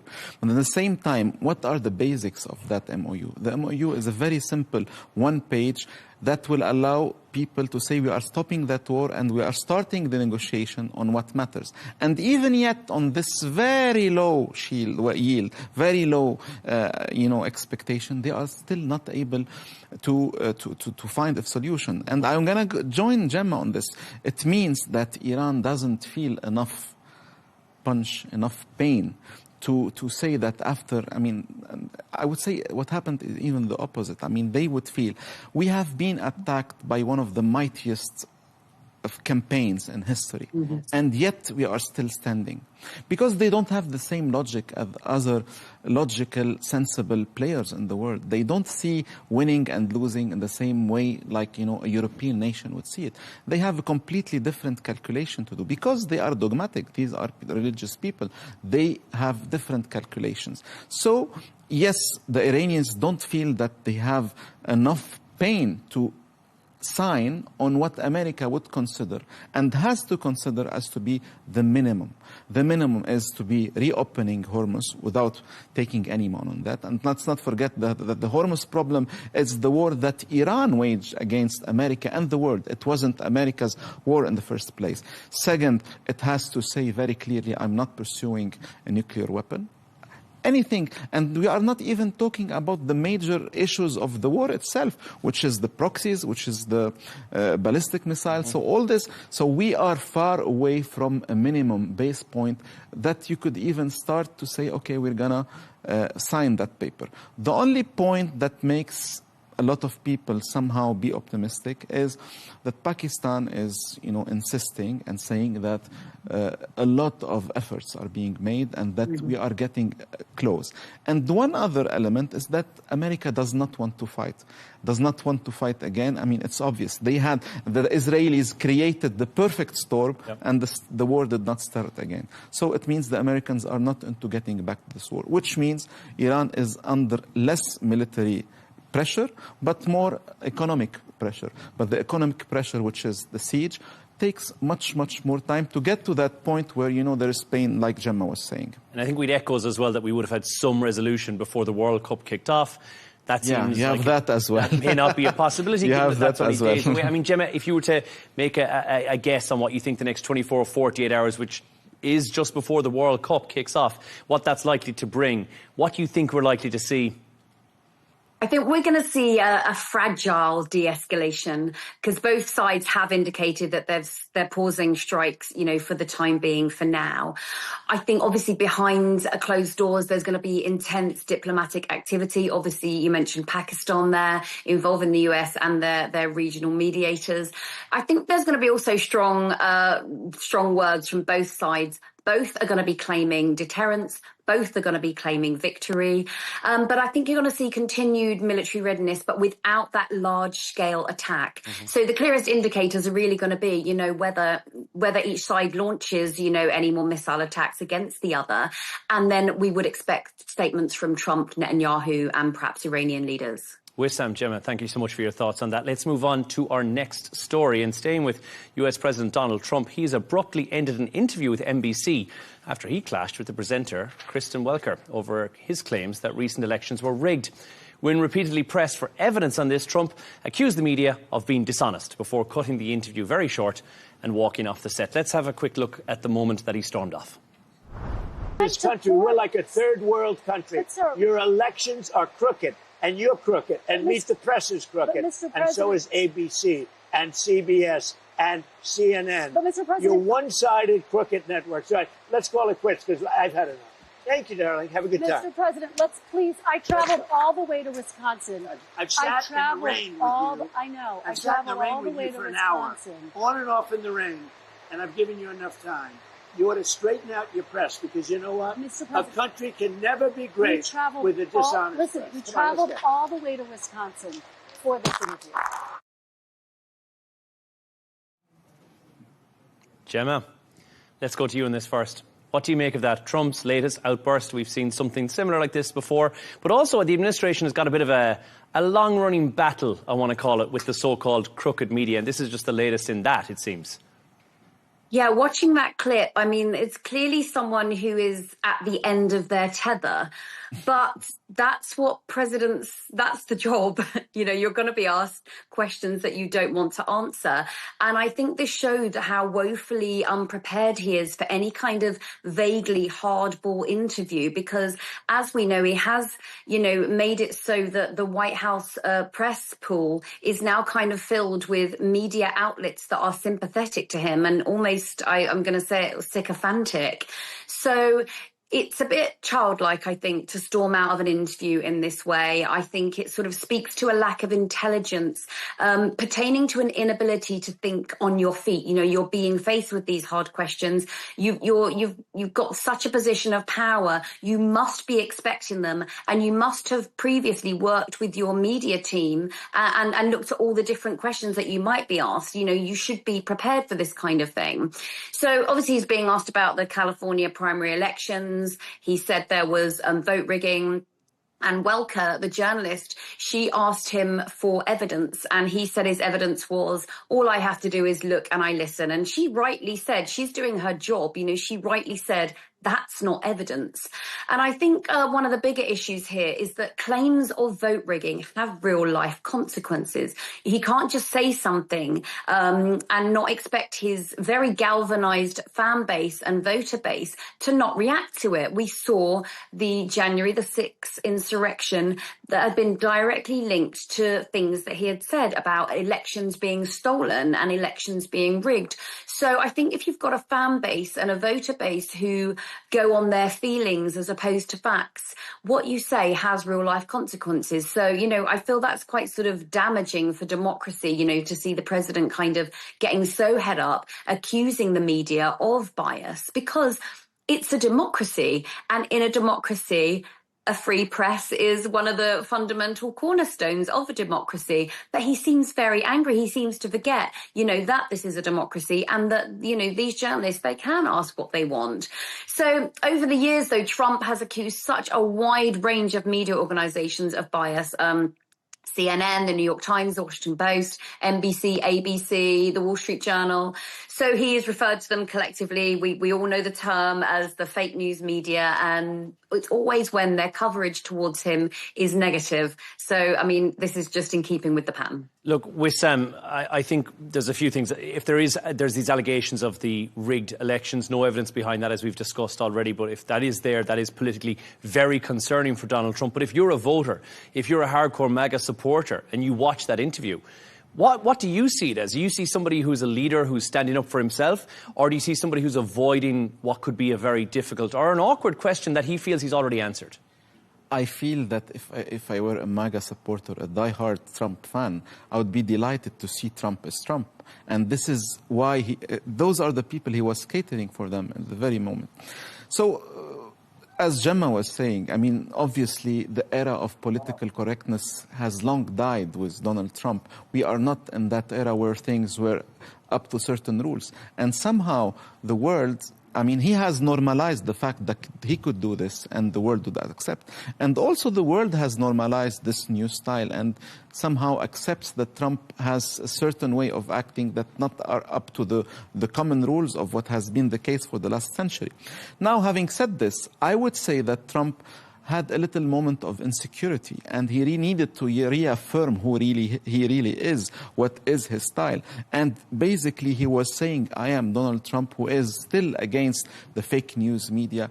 I'm still facing all those people who are just, you know, wasting my time with baseless allegations about elections. The word election itself is so irritating for him. So in a way, I would say that this whole scene was somehow provoked. I mean, I would say that he could have decided previously that this is something I would say, I would do, and I would find a moment to do it because this is his style. He needs to reaffirm every couple of months or so. He needs to be in such an event, such a drama around media that it will make him look Donald Trump for his MAGA supporters. I guess, Gemma, back to you on this. We've seen in the past political leaders walk out of interviews. We've seen Boris Johnson get a bit irate with some vexing questions that were about Brexit at the time. And if we're going to look at the celebrity lifestyle, we've seen Tom Cruise walk out of interviews as well. And I think we have to look at Donald Trump, where he takes a little bit from A and a little bit from B. He is the celebrity president. Mm-hmm. So when you take those things into account and you see him walk off, do you think he's just playing into, like Wissam said, Trumpisms, so to speak, whereby he is the celebrity first, the apprentice, so to speak, more than anything else, and then second of all, he's the president? I absolutely agree. He's giving the voters what they want. They expect this. They might think it makes him look authoritative and in control. And also, you know, from a journalist perspective, you know, this clip has gone viral in ways that it wouldn't have if it had just been a normal, traditional sit-down interview. So, you know, obviously the news agency is getting their kind of moment in the spotlight as well. But yes, he's giving his base what they want, what they expect, and what they love about him. I would add to what Gemma is saying. A lot of people argue about what is Donald Trump at core. I mean, many people would say he's a businessman, he's a man of deals. But at the end, what defines really Donald Trump is a man of entertainment. He's the guy of TV. He's the beauty pageant. I mean, he's the guy who is waiting for that finale, for that scenery, that final, set that he is waiting. And that applies also to geopolitical subjects like Iran, like other things. He is waiting for the entertainment scene to be complete. And that was a moment for TV for him. Now, to say something to his favor, really. I mean, there is the style of the man, which is widely controversial. And people would suggest, don't think. I mean, even his voters would say, don't think of his style. And there is his agenda, what he wants to achieve. I mean, his goals, economically, politically. And his supporters would say, focus on what he is achieving, what he wants, really. The style is the style. The numbers, the achievements is what you should think about. And they still believe that what he's doing is good for America. Gemma, I'm going to very quickly pass to you for the last question on this. We've seen it before. Are we likely to see it again? Do you think somebody in the White House and the press team of the White House is saying, you know what, actually, that's not great for us? Or do you think this is actually a PR dream? It's going to make the headlines, and very rarely does an interview make so many headlines as this one has. Well, I think what we've found over his, term is that Trump has, I think, at times forgotten that he's the president of the United States, and that is everyone in the United States, whether they vote Democrat or Republican. And right now, I feel that he's only appealing to his very hardcore base rather than working to be the president of absolutely everyone in the country. Will we see it again? Absolutely. But I do wish that he would remember that he is the president of the United States and not just of Republican voters. Gemma and Wissam, thank you so much. We're going to move on to our next story. At least 19 people are dead and dozens others are injured after a powerful 7.8 magnitude earthquake struck off the southern coast of the Philippines. The quake triggered tsunami warnings, not just in the Philippines, but also as far as Japan, Malaysia and even Indonesia. Emily Sue has this report. The moment the earthquake toppled a shopping center in General Santos in the Philippines' southern Mindanao Island. More than 700,000 people live in the city. In a clip posted on social media, a scream as it came crashing down. So far, they're out. The employees from Jollibee are all accounted for. The 3 victims trapped inside were rescued, so those are the details we have. Reports say dozens of buildings have collapsed. Among the dead, 2 people were crushed by a falling wall. The quake struck early in the morning at a depth of 34 miles. The Pacific Tsunami Warning Center warned waves could reach as high as 10 feet on some coasts. It urged people to head to higher grounds or to go further inland. The quake triggered evacuation warnings for coastal areas in neighboring Indonesia, Malaysia, as well as Japan.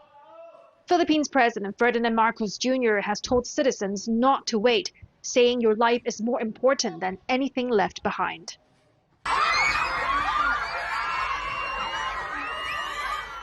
Elsewhere, students and teachers ran when a canopy roof collapsed near their elementary school, while others dug down for safety.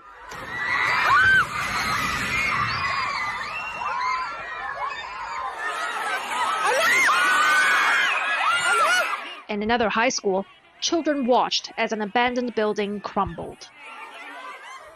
A series of powerful shocks continued to rock the area 2 hours after the initial tremblor. The Philippines sits on an arc of intense seismic activity known as the Pacific Ring of Fire. Dozens of people were killed and tens of thousands of buildings were destroyed in a series of quakes that hit the country last October. Emily Sue, Arabiya English, Hong Kong.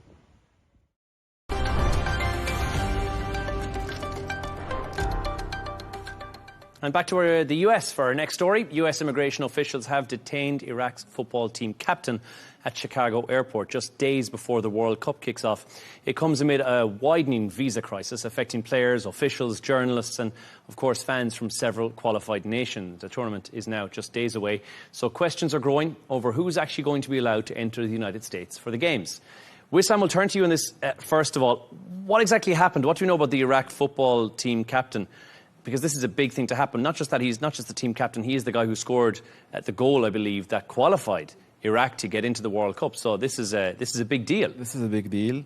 He's a very famous player, of course, and he is the guy who is thanked for breaking a 40 years curse on the Iraqi team. And Iraq is finally in the World Cup, and they are playing. And then he arrives to the airport of Chicago, which is generally called the Windy City Airport, and he faces a lot of headwinds in Chicago O'Hare Airport, and he's detained and questioned for 8 hours. We don't really know why, but we know that Iraq is one of the countries who are on the ban, the famous ban that includes many other countries that some of them are in the World Cup, like Senegal and Ivory Coast, Iran and Haiti.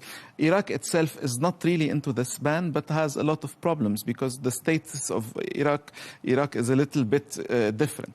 At the same time, one of the funniest stories around that is that just before he left, one of the most viral videos that went viral in the Arab world was just him before leaving his home with his mother praying for him and wishing him very good luck and that he will get, good results. Unfortunately, he got the headwinds in Chicago, but he's fine now, and we know that he can play. But this comes within a context of a lot of bad press surrounding the World Cup.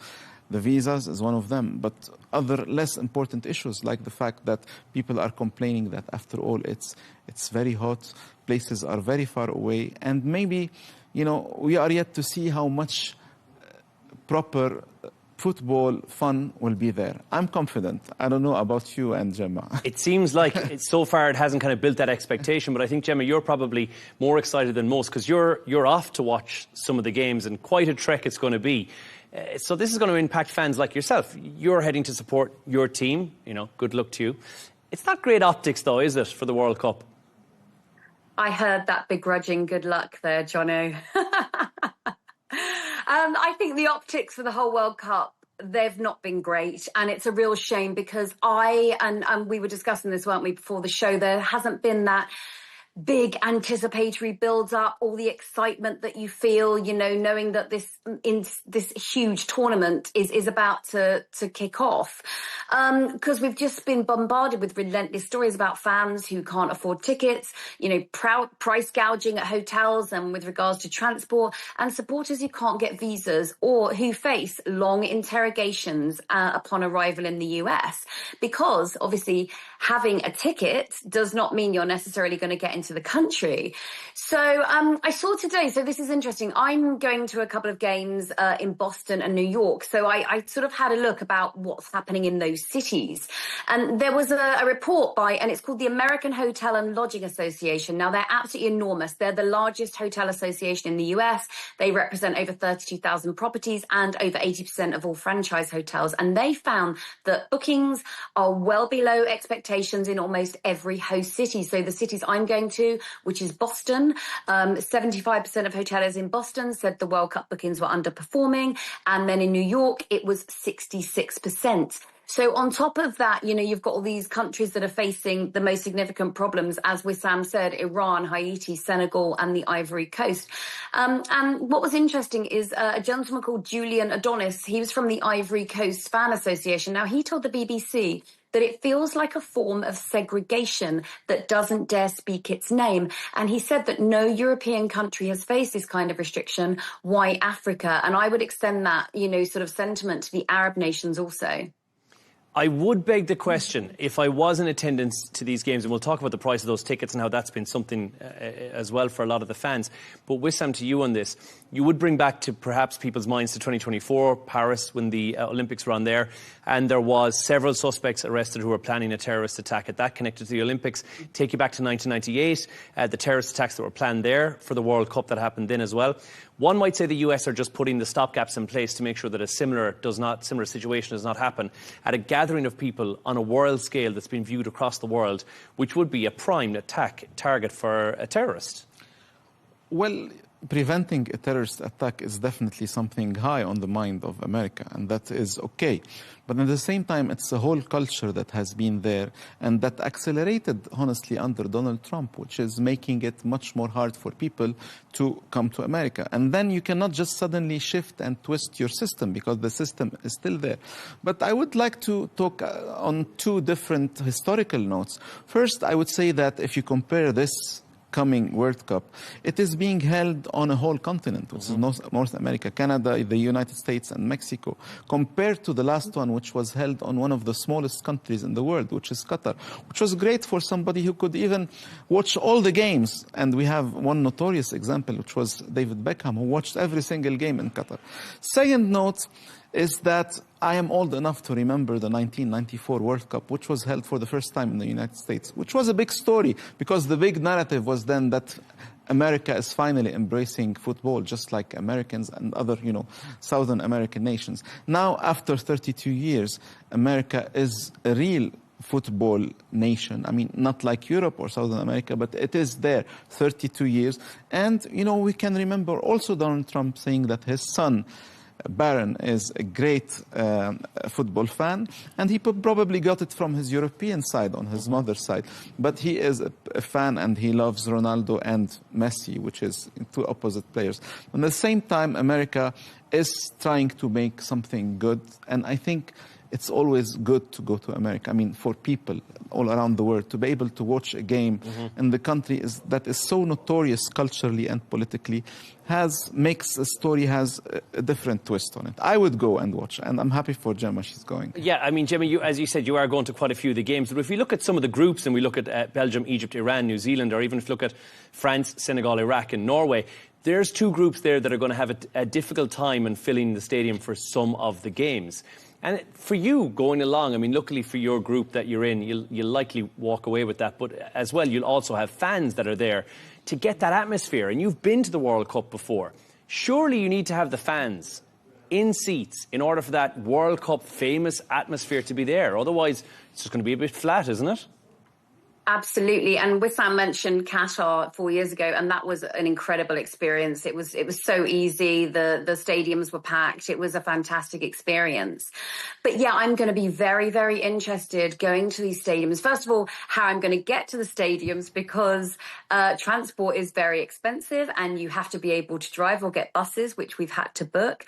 But yeah, I'm going to be very interested, when the first whistle blows, as to how full these stadiums are. I think because I'm going to see England games, England supporters are not facing any difficulties getting into the US. So I think with those kind of games, you're going to see packed stadiums. But as you mentioned, the nations where they've faced visa difficulties, it's not going to look good on, apart from, not being great at the stadium, it's also not going to look great on television to have all those empty seats, it just doesn't add to the atmosphere. So yeah, you're right. The fans make the atmosphere. So if they can't get there, well, how is that going to happen? We can CGI the fans in. Gemma, before we finish up, I want to ask you, is it coming home? I was going to say every England fan. Of course it's coming home. This is our year. So delusional, sorry, Gemma White there, delusional correspondent. Thanks, Gemma. And thanks for it will one day, eventually. It's just not now, but eventually. Maybe. We'll come back to this in 3 weeks' time. Yeah. Right, it's that time of the show where both Gemma and Wissam have chosen two of the quirkier stories of the day. Gemma, let's go to you first. Uber have released their lost and found list. An interesting read. Let us know what's on it. Right, I have a conundrum for you. What does breast milk, 420 donuts, live fish, a meat slicer, a pair of handcuffs and some butterflies have in common? Things I can't order on Noon, I'd say. That was probably what the answer was. Things you can get on Temu. They have all been left in the back seat of an Uber. So as you said, yes, Uber has released their annual list of lost and found, which is all the things that get left in the back of Ubers. This is across the US. And it's very strange. So I wanted to highlight some of my favorites, because these things in particular, you would think the owners would notice them missing, right? I understand you've left your keys, your wallet, your glasses, because, they're quite easy to kind of slip out your pocket or to forget. But would you forget your ankle monitor? You've been arrested. Oh, I've left my ankle monitor bracelet in my Uber. Would you forget your oxygen tank? Clearly, you're going to run out of oxygen, without it. What about a mannequin or a 75-gallon fish tank or even a wedding gown? You've got in your Uber, you've got out, oh, I've left something. It's my wedding gown. But my favourite is, it was number 29, actually. It was a wizard's wand, because I personally like to imagine Dumbledore, wandering around the streets of, Manhattan thinking, I know I left that wand somewhere. So obviously they also had the top 10 most commonly forgotten items, your phone, your wallet, your luggage, your keys, that kind of thing. There was the top 20 food and beverage. And at number 1 was 70 tiramisus. I love tiramisu. There's no way on earth I would be forgetting my tiramisu in an Uber. And then a wedding cake. Again, I'm going to file that under things you really should remember. They also released their top 10 most forgetful cities. So New York, you are number 1. If you're in New York, you are most likely to leave stuff in an Uber. And this was kind of one of my favourite parts. The most forgetful day of the year is July 17th. That is the day when most people leave their stuff in an Uber. I wonder what it is about July 17th. I just think, the phone, the wallet, that all seems to make logical sense. It's the holiday mode also. Maybe on the way to the airport, last 2 weeks of July, perhaps. I was very intrigued by someone who left 420 donuts. I mean, you could forget one donut. 420 donuts, how could you ever forget that? I'm more concerned with the person from the list that we had up on the screen there who left behind their dentures with 2 teeth and a toboggan. I'm thinking you'll get there and figure, my toboggan and my dentures. Pelvic implants, which I've never heard of and hope to never hear of again. How do you leave your pelvic implants in an Uber? And hopefully not something you'll ever require. I don't want to know, with Sam, we'll move on to your story. Influencers, the latest thing that they're up to drag our attention away to their social media accounts so that we can look at them, give them a like, give them a share, and love everything that they do. What are they doing now? Well, we know that plenty of people are just pretending to live a life that is not theirs. We know that people are pretending to be someone they are not. But at the same time, the new name of the game, okay, you just lie about who you are and it's totally fine. And there is a piece of story that has been circulating a lot, especially in the Middle East. Advertisement ads that are just advertising studios that have a setup for you for a private jet. It's not a private jet, it's just a studio. Just go, you rent it for $40 per hour. And you have your photo shoot in your private jet. And you just can say that, I am that kind of guy. I travel on a private jet. And you sell that lie to your followers who will know eventually it's a lie, and they are completely fine with that. It's only you can pay $40 and pretend you are a billionaire. Gemma, would you do it for the gram? $40 to look like you're flying on a private jet? Would that be something you're up for? Absolutely not. No, I'm not that shallow. I'm absolutely fine just posting pictures of, my lunch. I can stick with that. I'm not even sure, because I've seen pictures of you at Christmas. You get very festive. Your house looks very festive. I'm not now entirely sure if they're real or you've been down at a studio, which I know is something that's available, that looks really Christmassy with like a 10-foot Christmas tree. Perhaps you've already done this, Gemma. You just don't want to let us in on the secret. Or maybe she has a real private jet. Oh, yeah. I do, Jono. I wouldn't Cup. do anything as, lame as kind of pretend that I have one. I've got it parked outside, actually. No, everything on my gram is real. I couldn't imagine doing something like faking being on a private jet. And all my friends would know anyway. They'd be like, you can't afford a private jet, so we know that it's fake. Wissam, I do want to very quickly, because I have difficulty recently establishing what's real, what's fake, what's AI. And this, I guess, it's not really AI, is it? Because you're actually in a studio. Does there need to be more kind of a stronghold in place with social media to be able to go, right, this is potentially not a real post? Is that something Instagram should maybe do? So you don't try and live into this aspirational life that's not actually attainable. So as opposed to AI fake, you could call this real fake. Yeah, it's a real fake. It's a real fake. I would say the problem with AI and all other fakeness in our time is that at a certain point now we say we need to know what is fake, what is not fake.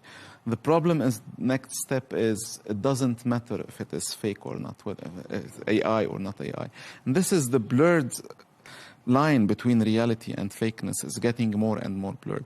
I would say that eventually people know.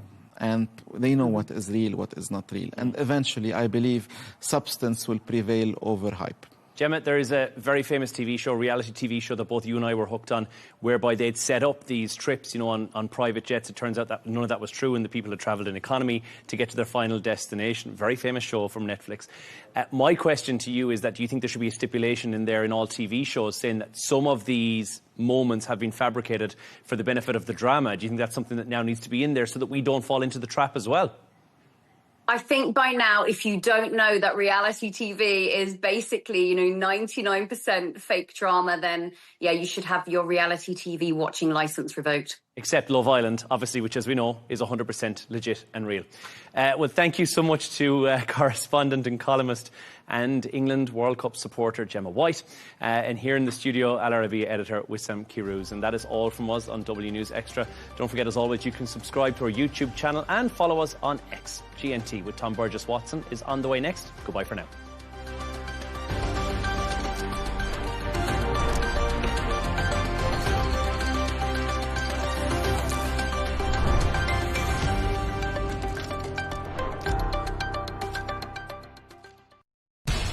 We have to take care of our people, and we're going to take care of our people first. For in-depth analysis and all the latest developments across the globe, make sure you join us every weekday.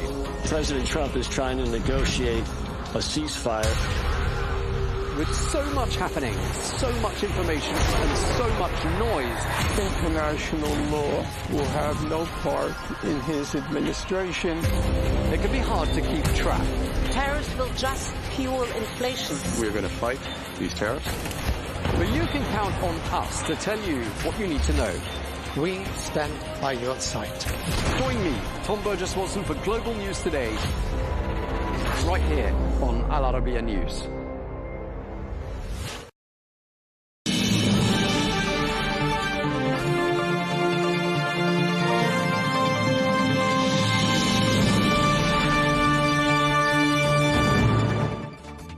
Hello and welcome to Global News Today, bringing you exclusive interviews with leading experts every weekday here on Al Arabiya English. From our headquarters in Riyadh, I'm Tom Burges Watson. Coming up today, Israel and Iran say they're halting their strikes on each other. This follows on from their first direct exchanges since the April ceasefire took effect. We ask, where does all of this leave peace efforts?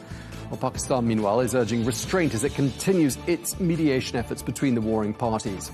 And the Chinese President Xi Jinping gets a red carpet welcome in North Korea. We ask, what is the state of relations between Beijing and Pyongyang? All of that to come in Global News Today.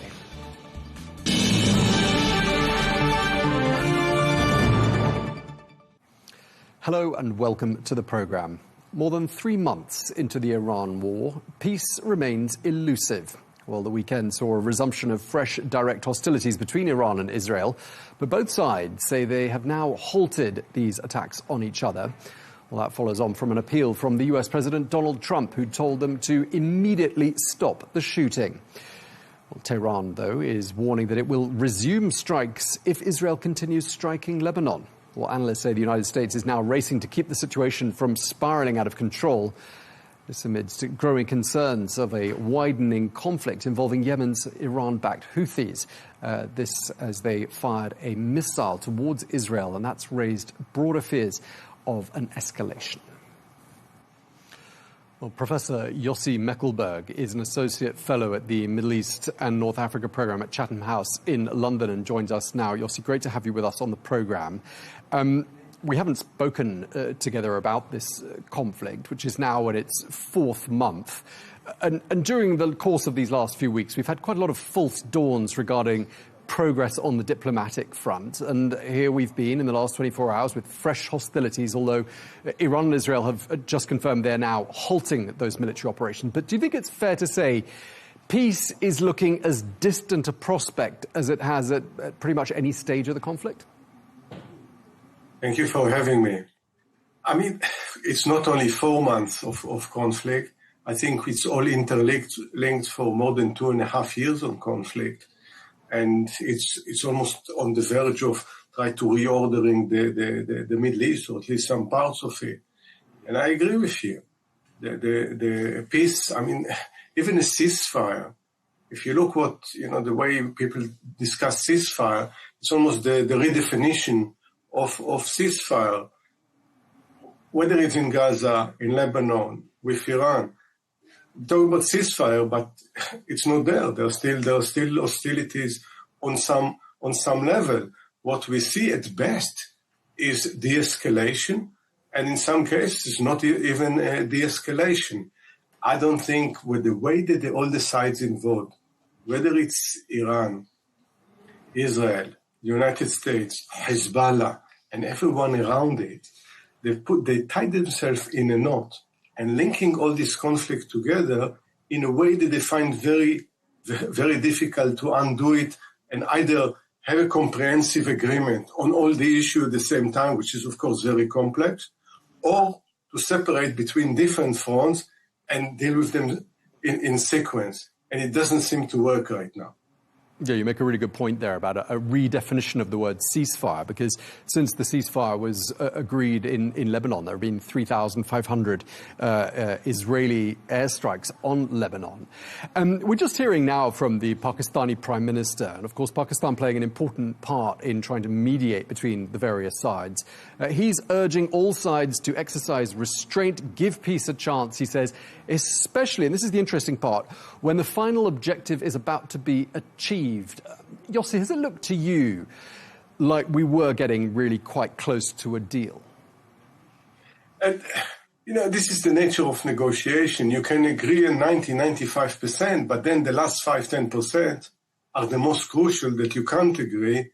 And if you can't agree on this 5-10%, it means all the deal is off. So you might look at, the way more than the half full glass full, but then you have to say, if I don't reach, whether it's about nuclear enrichment, whether the Hezbollah is protected by such an agreement, what happened with the Strait of Hormuz, supporting of proxies, ballistic missiles, it's all there in the agreement.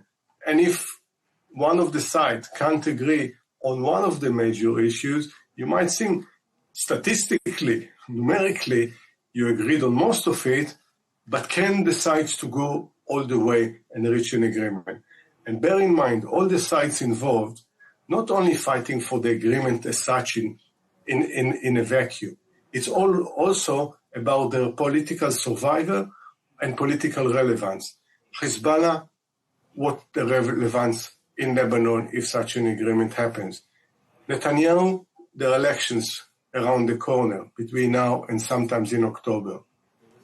In the case of the United States, midterm election, and we know the public is not happy with President Trump and by extension with the Republican Party. And then, of course, for Iran, it's always about a regime survival. Under this condition, they will ask themselves, it's not the quality of and the value of the agreement itself, but whether they can survive in power if they agree to it. Yeah, I've been reading some of your latest articles, Yossi, and I'd like to get your opinion on the air with regards to the alignment of the United States and Israel's desired outcome here. Because from what I can understand, and just listening to you there as well, I mean, there is desire in the United States and pressure on President Trump and his party for this war to come to an end. Can the same be said of Netanyahu in Israel, who, as we've said, also has an electoral test in the autumn? Does he want to keep it going, do you think? And does that suit him politically? I think in the beginning of the war, the United States and Israel were aligned, but they went to war on the wrong premise, that the war will be short, will achieve regime change, and as a result of it, the nuclear issue would resolve itself, the issue of ballistic missiles supporting proxies. So it all resolves itself because the asymmetry in military power will achieve quick and absolute victory. 4 months later, it doesn't look anything like that, and then their interests start to diverge.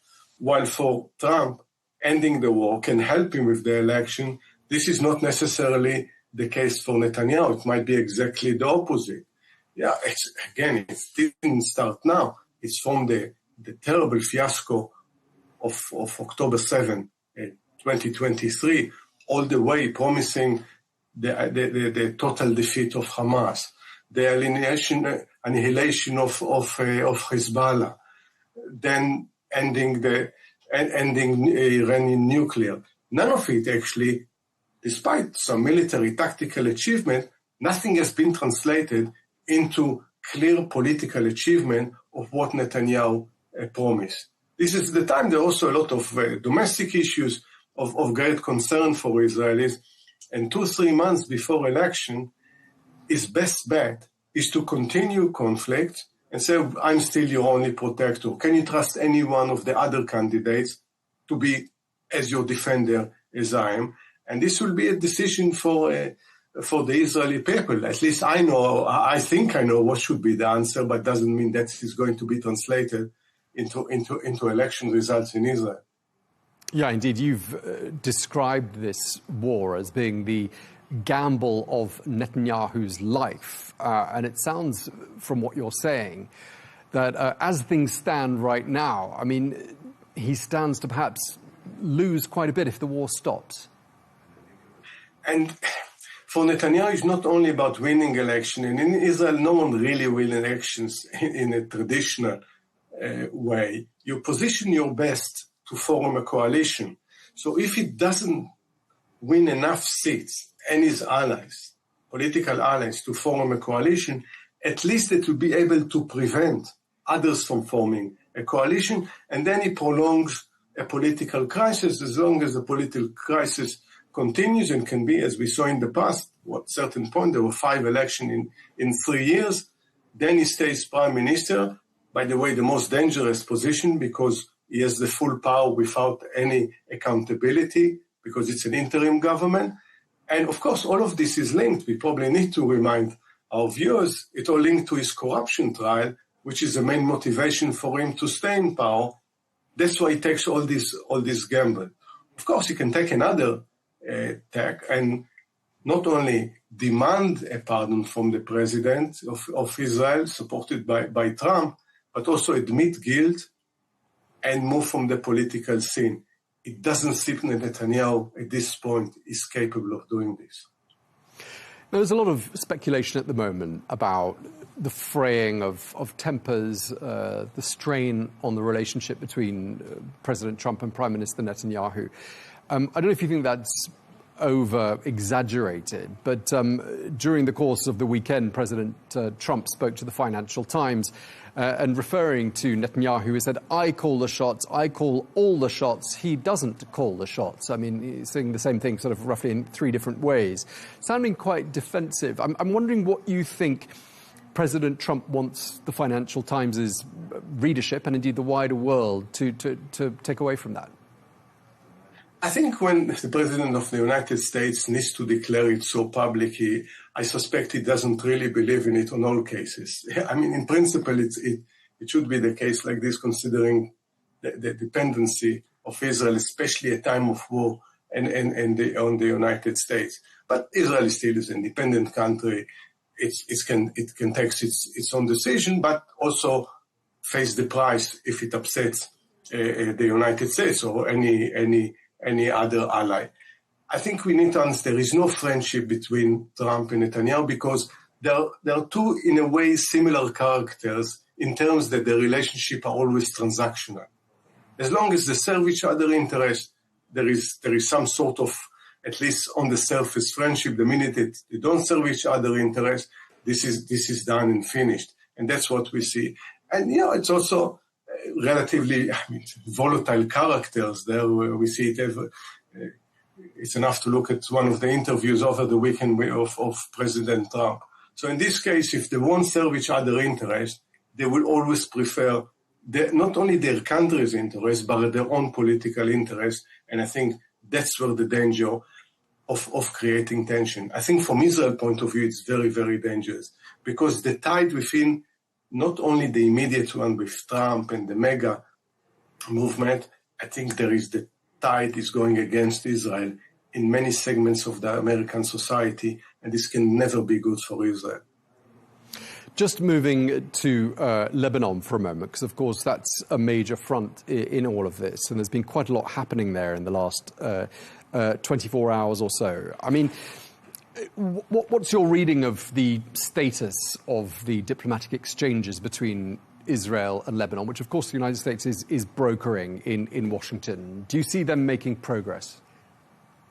I think, the irony or the tragedy, if you like, is that in principle, there are no huge differences between Lebanon as a state and Israel. They can resolve it relatively quickly. But then you have the issue of Iran, and you have the issue of the Hezbollah as a result of this, because I think people know exactly where is the border. It should be a safe border. And you see there is a commonality of interest between the Lebanese government and the Israeli government. But the Israeli government is responding only by using military force. Hezbollah has an interest to provoke Israel, because if it doesn't stand for resistance against Israel, what is the relevance of Hezbollah? And then they provoke Israel. Israel instead sometimes to show restraint when it's provoked and say, no, my main interest is to empower the Lebanese government, work with the Lebanese government for the sake of Israel, for the sake of the Lebanese people, and long-term peace between the country. While you have the blueprint for an agreement is based on UN Security Council Resolution 1701, which is 20 years old, which basically Israel withdraw to the blue border, the blue line, and then the Lebanese army takes over all the way to the Litani, to the border, and Hezbollah doesn't cross the Litani River. If this works, then everyone, when it comes to Lebanon and Israel, wins, but not necessarily the Hezbollah. But for that, the most important thing is to help the Lebanese government to take more control, and for Israel to learn to show restraint and not to think that the only solution is to occupy more territory or to use more force. As we said at the beginning of this conversation, the word ceasefire, especially when applied to Lebanon, is an extremely questionable word when we consider there have been 3,500 airstrikes on Lebanon since the ceasefire was agreed in April.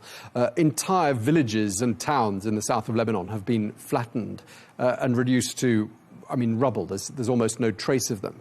A lot of people very skeptical about what Israel's intentions are there in southern Lebanon, including a lot of the people we've spoken to on this program who are based in Beirut. What's your reading of what Israel is intending to achieve by carrying out such destruction in such large areas of southern Lebanon? I think it's worth mentioning that actually it was the Hezbollah's decision back in 8th of October 2023 to join Hamas in the war against Israel, and again in February to join Iran in the war. It was not actually an Israel initiative. But here comes always the way that Israel respond to things. They try to create buffer zone, and they reply with or respond with disproportionate force. There is no strategy in hand, no thinking what the military power is going to achieve. And if you want to build actually good neighbors, not by erasing villages, it's not by displacing million people, it's not by killing civilians. If you ask probably the most extreme right wing, they already think about expansion because that's the way they think. Everyone that you occupy, then you think about building settlements. It's not only the West Bank, Gaza, even Syria, and then Lebanon. I think the vast majority of Israel, and I think in this sense Netanyahu is part of it. He would like to see security, but his approach to security is skewed because it lacks an element of diplomacy, an element of negotiation, and also an element of using less military force and more restraint and building an ally on the other side of the border. I think this is missing, and this is very harmful. Okay, and just lastly, one of the things you've alluded to in your writing as well is what I would read as a sense that perhaps there's been some naivety on the part of the US negotiating team. And you mention, I think, Stephen Witkoff in some of what you've written about why the talks haven't delivered results. What is your final assessment as to what the US negotiating team has got wrong when it comes to trying to strike a deal and draw a line under this conflict? I think, no one can take away how smart are these people, but they don't have diplomatic experience. They don't understand the region well enough. They don't understand how, for instance, the Iranians negotiate. I think specifically to what happened in the last 4 months, not letting more time before allowing Israel to conduct the first attack was a massive mistake. Not understand what are the military options for Iran. Not understand that, for instance, the Iranians actually understand the weaknesses of the West better than, we understand theirs. It's this kind of negotiation, assuming that because you're a much stronger military power, which I think they are translating that from their real estate experience. If you are much wealthier, you can affect those who are less wealthy than you and as a result exert your influence. It doesn't work in international relations, not in diplomacy, and that's, I think, they've been surprised. Let alone when you come to nuclear negotiation, you really need the expertise. You need to surround yourself by people with the expertise. What does it mean when it comes to enrichment, when it comes to long-term negotiation about reducing and removing nuclear capabilities and missiles? It's needed way more expertise, way more patience. It's not a patient government. They want immediate result, and they're confused between different terminology. And as a result of this, I think we are in the situation that we are. Just in a couple of words, would you say the US is out of its depth here when it comes to negotiating with this team it has in place? Sadly, I think that too many of them are out of their depth right now when it comes to the negotiation. And I think my only hope that they learn from the experience, and they have to learn very quickly. We really appreciate your time. Professor Yossi Meckelberg, Associate Fellow at Middle East and North Africa Programme at Chatham House. Thank you for your time, sir. Thank you.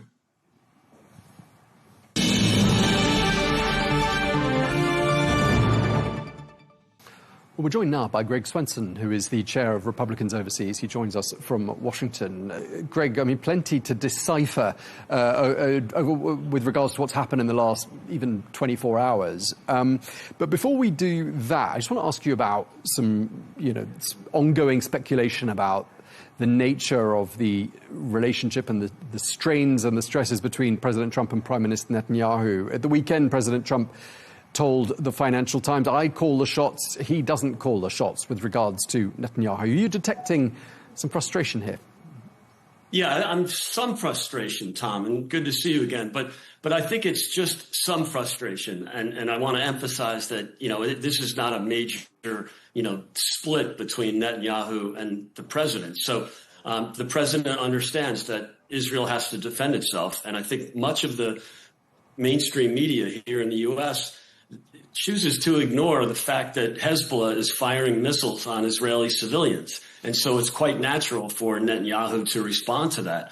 And so I think the Americans would as well, except that the president for now has, a slightly different agenda. Most of the agendas of Netanyahu and President Trump are quite consistent. But there is a bit of a difference in that, the prime minister has to defend his country and his people in the immediate case or in real time, whereas the president is looking not just at winning, he's looking at a total realignment in the Middle East, in the Gulf. And so I think this is a moment where even though the president understands that Israel has to defend itself, he's asking them to hold back. And he asked Iran the same thing. And I think Iran for now, and I emphasize for now, is actually listening to the president and has chosen to stop firing missiles.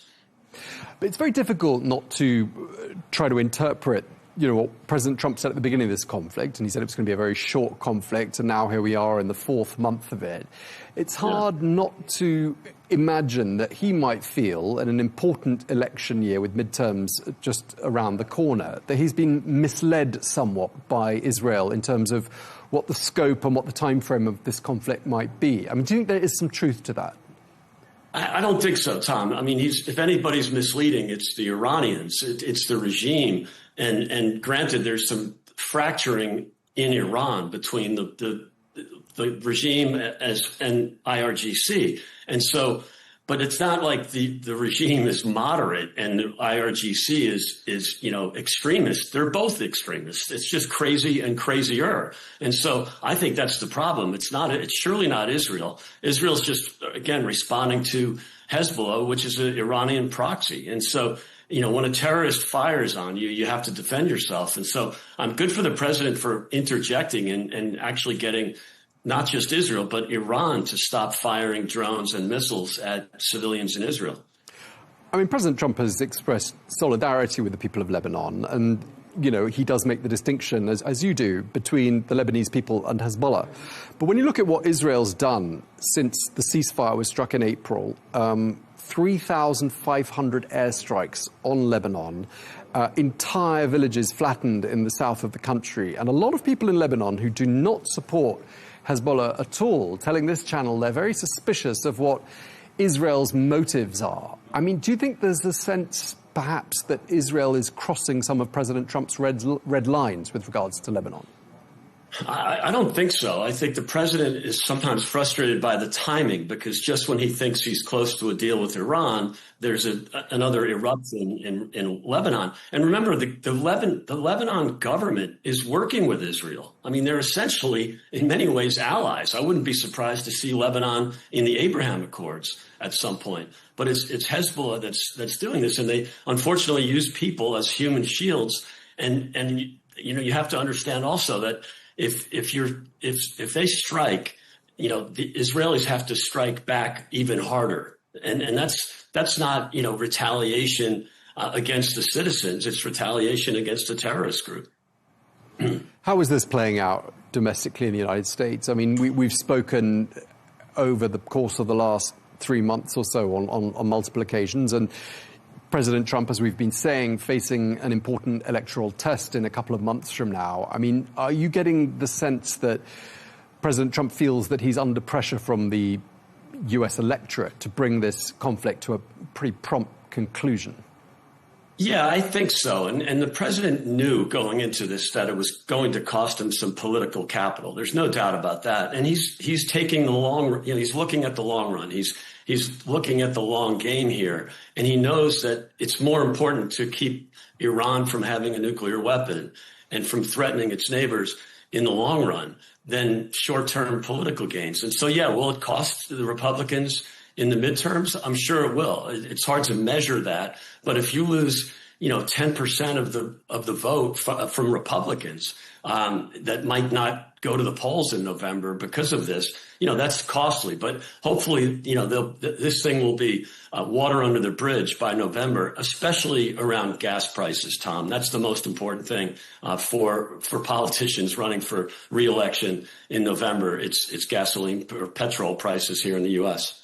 Yeah, and on that note, I'm just reading a report that U.S. airlines faced a fuel bill that was 78% higher in the month of April. And that's just airlines. I mean, it trickled down to Main Street. This is really affecting households, and it's a kitchen table issue, which is something President Trump promised, to tackle on the campaign trail. Do you think he is facing considerable opposition from his support base, his MAGA support base to this ongoing war?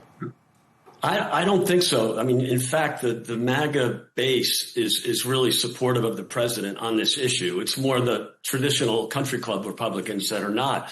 But I do think that, again, gasoline prices are always going to matter. But we're not even at the Joe Biden highs yet. We're at $4.50 on average. And in the Biden years, it peaked at $5, but it averaged around $4. And that wasn't because of a supply shock. That was because of President Biden's hostility to the energy sector, and he actually, was penalizing energy companies. So, in many respects, that has to be articulated again. And consumers don't really care. They're obviously they can blame President Trump for the higher gas prices, but I think we have to remind them that they're still lower than the Biden years. And in fact, President Biden reduced capacity in the National Petroleum Reserve because he wanted to lower gas prices before his midterms in 2022. So, that's just something that maybe it's ancient history, but I think it's important to keep that in mind. The other thing, Tom, is that the tax returns, because of the president's tax cuts in the big, beautiful bill, those were significantly higher this year. And so there's only 15% of that additional tax return that's being spent on higher gas prices. So the reality is it's not as overwhelming as it was in past energy crises, like in the 1970s. It's a lot less significant than that. So, it's meaningful, and I'm not trying to ignore it by any means or suggest that it's not, hurting people in their wallets, but it's not as significant as past supply crunches. Is President Trump facing any audible calls from within the ranks of the Republican Party and from traditional supporters to draw a line under this conflict? Yeah, the only people that are really outspoken are the hawks that say finish the job. The sort of the Lindsey Graham, Senator Tom Cotton. Those guys are begging him to go back in, and that might be inevitable. Whether or not we want to do that, the president surely doesn't want to do that. He's always chooses diplomacy first.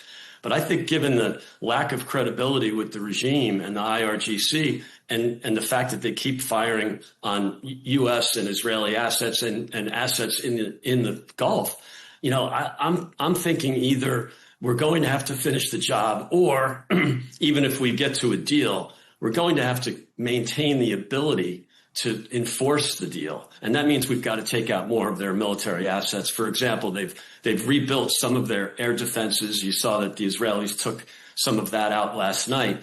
But I think that reminds us that, they do still have some military capabilities. We've taken out 80 to 90% of most of their ability to use offensive military assets. But that doesn't mean that the 20% remaining can't cause a lot of damage. Right. I mean, President Trump did say last week that he seemed to be implying at any rate that a meeting with the supreme leader in Iran might not be off limits to him. How did that go down in the party and domestically? Look, I mean, the president's not afraid to talk to anybody. And, you've seen that in both of his terms. And there's an old saying here from The Godfather, which is keep your friends close and your enemies closer. And I think the president embraces that. But I also think he surely doesn't trust the regime. And then, of course, you wonder who's really in charge. Is it the regime or is it the IRGC? And the IRGC is at least recently showing to be a little bit more extremist than even the regime. We've spoken to a lot of experts on this channel who know the region well, who know how Iran and the Iranian leadership think and operate, and they've suggested that the U.S. negotiating team has an issue. They say they're not experienced, they don't know the lay of the land, they don't understand diplomacy, they don't understand Iran. They don't have the encyclopedic knowledge that is required, that exists on one side of the negotiating table, but not on the U.S. side. What do you make of that charge? I think that's hysterical. I mean, look, for 47 years, there's been diplomacy and it hasn't worked. And so I think the fact that the team from the U.S. in many respects are not diplomats, but they're businessmen. And I think yes, they think differently, but it's really the regime that doesn't have credibility. And I know that must be frustrating for the Pakistanis who are brokering this deal. But, that's the real issue is, they're still making these pretty outrageous statements without much credibility. But I think that's the real frustration here. It's not the U.S. side, that's for sure. Okay. I mean, we did hear Steve Witkoff say, for example, quite early on in the negotiation process, he didn't understand why the Iranians didn't simply capitulate to his demands. I mean, what does that reveal? Yeah, I mean, maybe he's just an optimist, but, I don't imagine anybody would be surprised at that. And I think what we all know is that the regime in some sense is suicidal. They don't really mind being, defeated militarily. They don't mind if their citizens are starving. That's not important to them. It's just staying in power. And if they die from the next round of attacks, if they happen, that's their choice. And, we're happy to cooperate with their suicidal impulses. But I do think that I'm not sure that Mr. Witkoff was being naive. I just think he was trying to be an optimist, because it is really unusual behavior from a government like that. Okay, just to wrap up our conversation, Greg, I mean, we're 4 months away from the midterms. I mean, is there a sense of panic in the ranks of the GOP? Is that something you're hearing from your Republican friends and colleagues? And have they given you a sense as to if this war can finish by, let's say, 4 weeks from now, there is still a chance they can turn this around? What are people saying in the corridors of GOP HQ? Yeah, I wouldn't call it panic, because, this is just kind of quite natural, actually. The party in power almost always loses. Only twice since Roosevelt has the party in power picked up seats in the midterms, and both of those were very unique circumstances. Bill Clinton in '98 and George W. Bush in 2002, with the tailwinds of 9/11, really helping the cause. So it's sort of baked into the formula already. So that's why there's not panic, even though I think most Republicans, if they're being honest, will understand that we are going to lose seats. Now, the good news is with I'll call it redistricting, but with the Supreme Court ruled against racial profiling in designing congressional seats. And so those changes are going to mean maybe a 10-seat pickup for Republicans. But I think on net, we'd still lose 10 or 15 seats to the Democrats. And so that's sort of, again, it's baked in. I think we are worried about a real blowout. And I think if gasoline is still at $4.50 a gallon 4 months from now, that could make things worse. So it's we definitely want to contain the damage, that's for sure. And if gasoline prices go down, which they will, this will be a really a really good tailwind for the Republicans. And right now we don't have that. That's for sure. Okay, well, we really appreciate you taking the time to speak to us. Greg Swenson, Chair of Republicans Overseas, always a pleasure talking to you. Thank you. Good to see you, Tom. Thanks.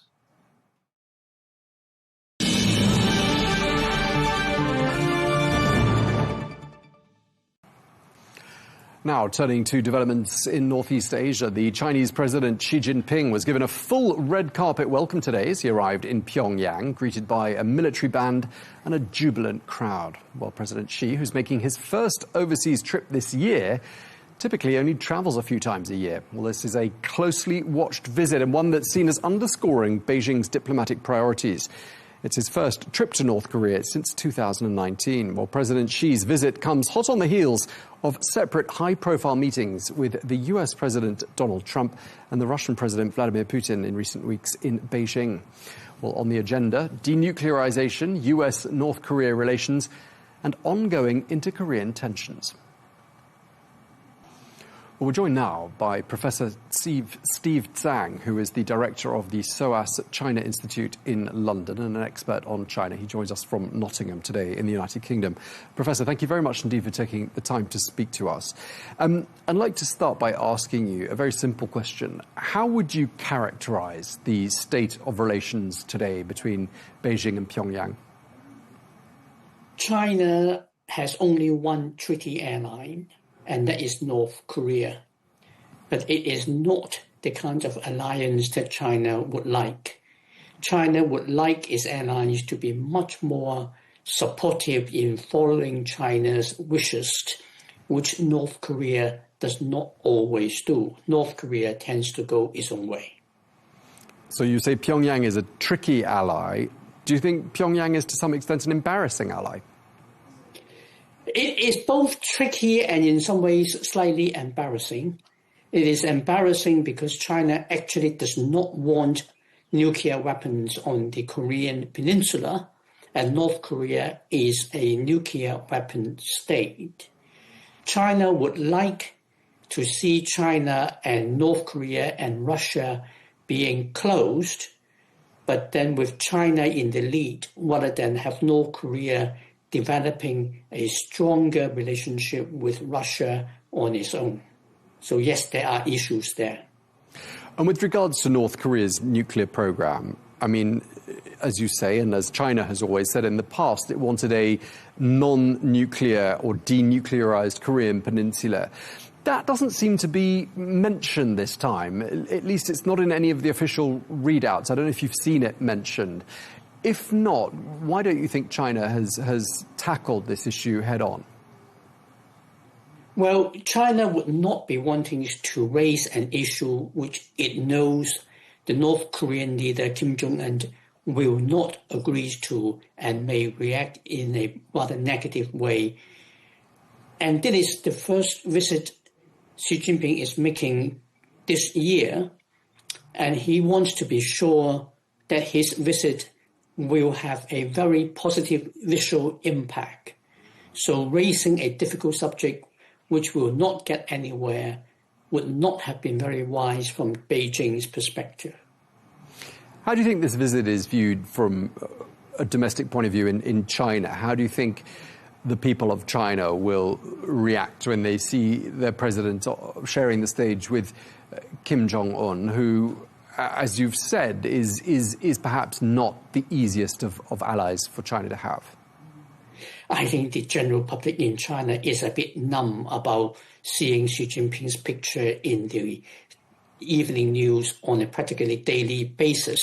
So I don't think they think very much about Xi Jinping visiting North Korea. They don't see North Korea as problematic as we see North Korea is. And most Chinese don't really get into the nuclear weapons issue of the North Korean situation either. And when you see both men standing side by side, Kim Jong-un on one side, President Xi Jinping on the other, what do you imagine the chemistry is like between the two men? Do you think they see eye to eye? No, they don't see eye to eye, but they share enough common interest and vested interest in projecting a good, successful visit and a good relationship that it will send all the right signal to their domestic audiences, that it is a good, strong relationship they have. And with China, Xi Jinping being slightly in the lead and therefore satisfactory from the Chinese perspective, but not so overwhelmingly that it becomes an issue in North Korea. I mean, President Xi's had a very busy few weeks, diplomatically speaking. He's held direct talks with President Trump, then President Putin went to Beijing. Now President Xi is in Pyongyang. What do you read into that chain of meetings? I think there are two sides to it. One is probably quite simply his health. He is not a young man, and all these state visits, whether he is the host or whether he is the principal guest, is quite tiring. If he's not feeling so well, he won't be doing that.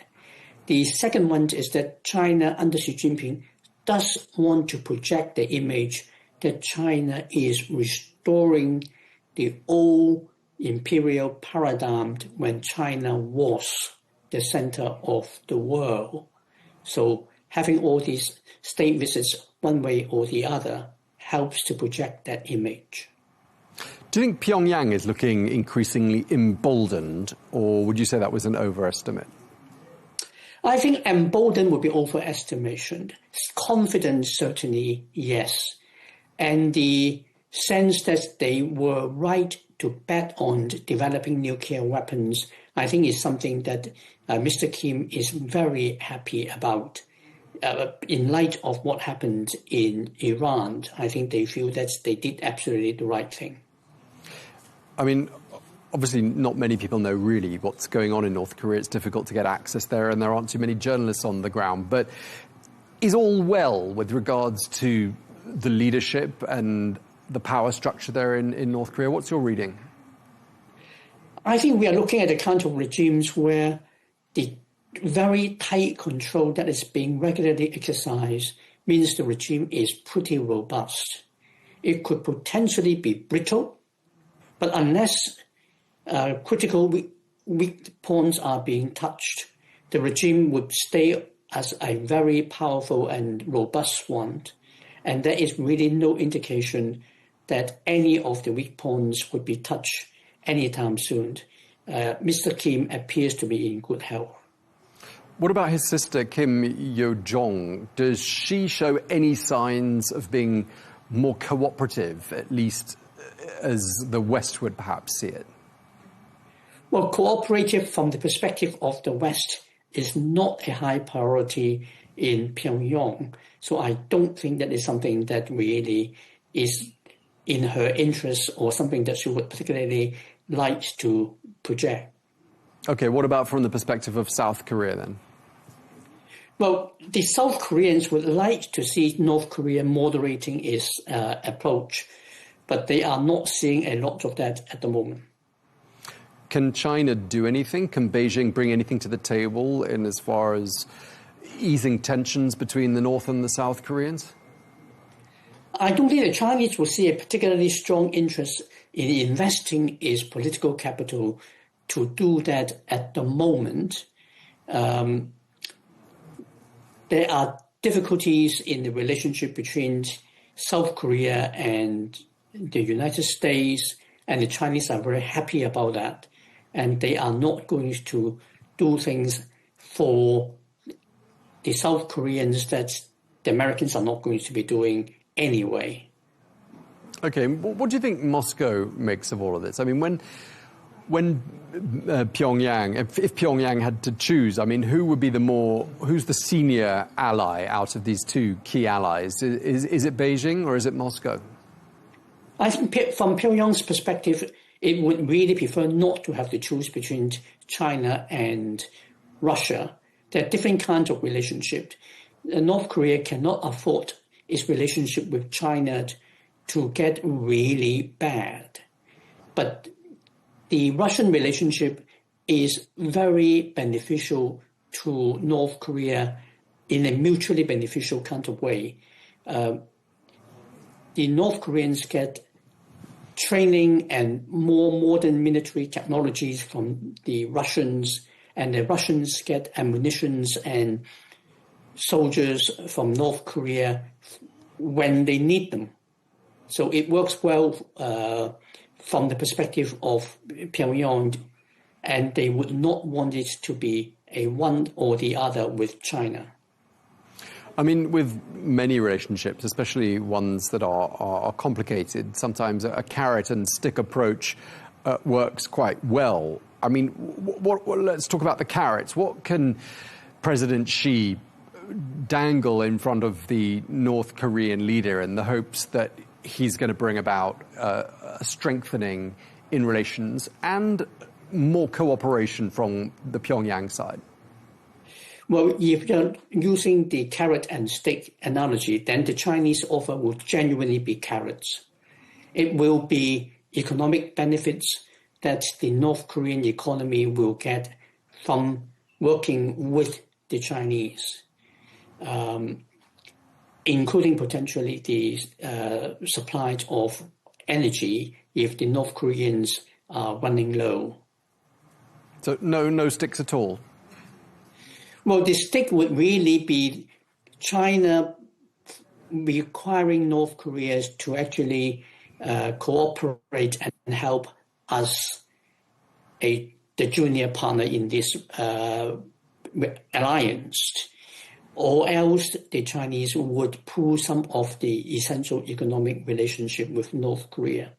The North Korean economy is still very, very heavily dependent on its trade and supplies from China.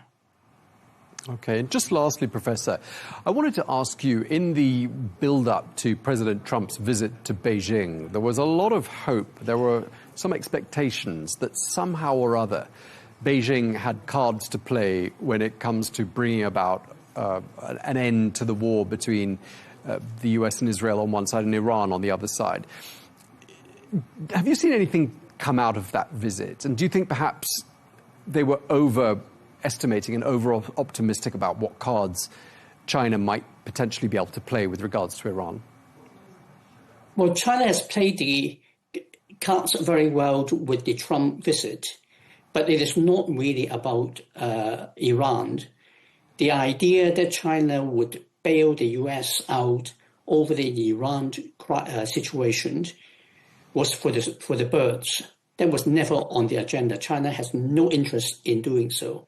What the Chinese did do very successfully was to have the conversations with Donald Trump and say that, first of all, Taiwan is extremely important to China, and the relationship between US and China can be very well provided both sides approach it correctly. And since Xi Jinping spoke in Beijing, where every word Xi Jinping say must always be treated as correct, the only one that requires to change is Donald Trump, the United States. And he has the same conversation about building up a relationship of a constructive relationship of strategic stability. And again, the clear message was that the US changes its way, then we can have a constructive relationship of strategic stability without requiring China to change. And on both occasions, Donald Trump did not push back.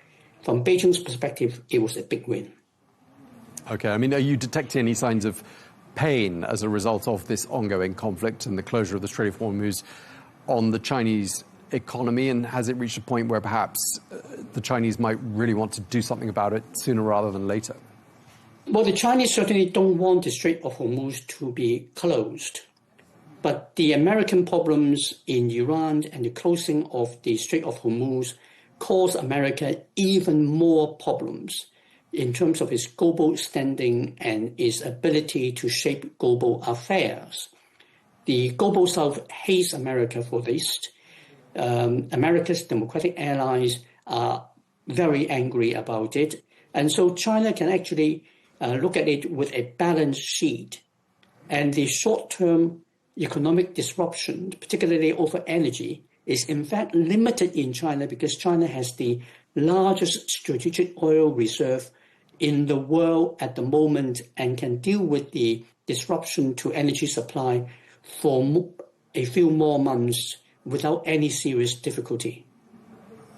Okay, well, we really appreciate you taking the time to speak to us. Thank you very much indeed. Professor Steve Tsang, the director of the SOAS China Institute in London and an expert on China. Thank you very much indeed for your time, Professor. You're welcome. Thank you very much.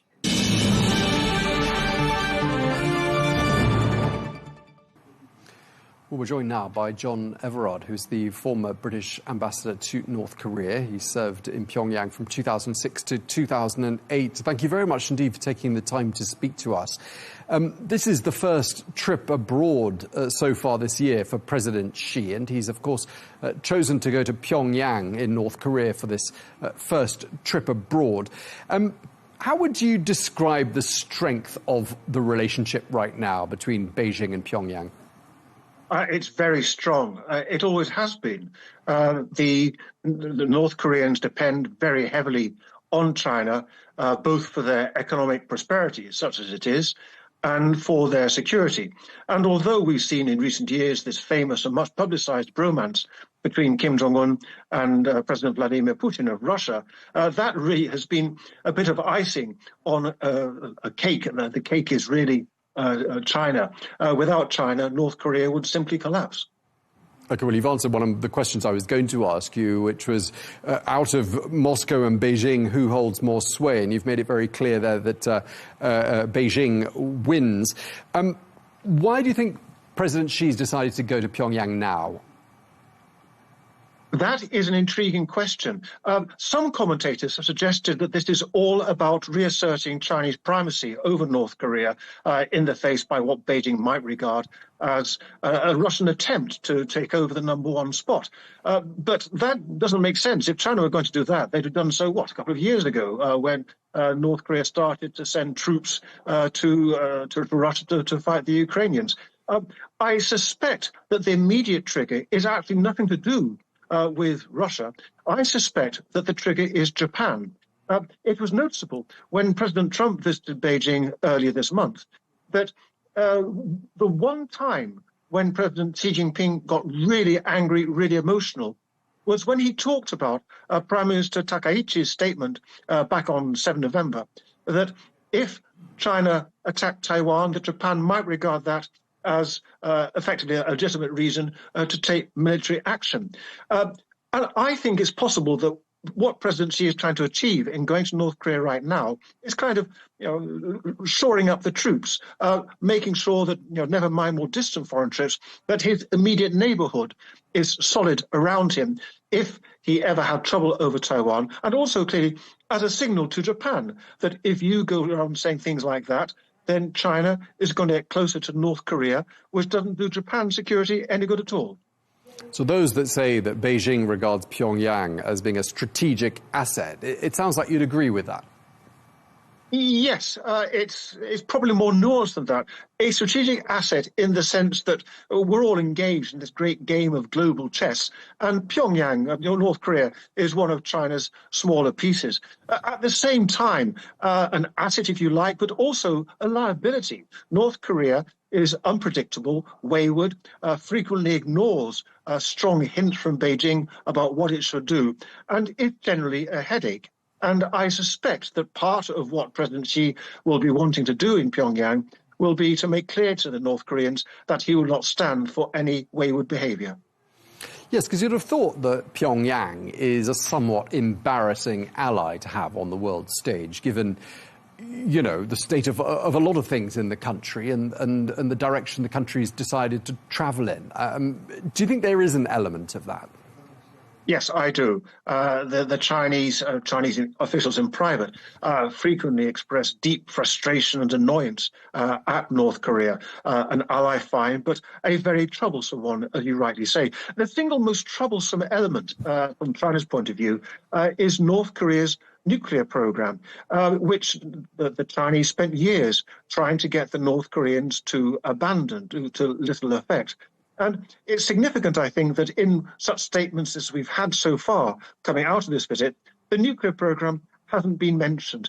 It's starting to look as if somewhere behind the scenes, the Chinese and the North Koreans have done a deal over the nuclear program. Probably the Chinese and the North Koreans that they are going to stop objecting to it, provided North Korea doesn't do anything really stupid like conduct a further nuclear test.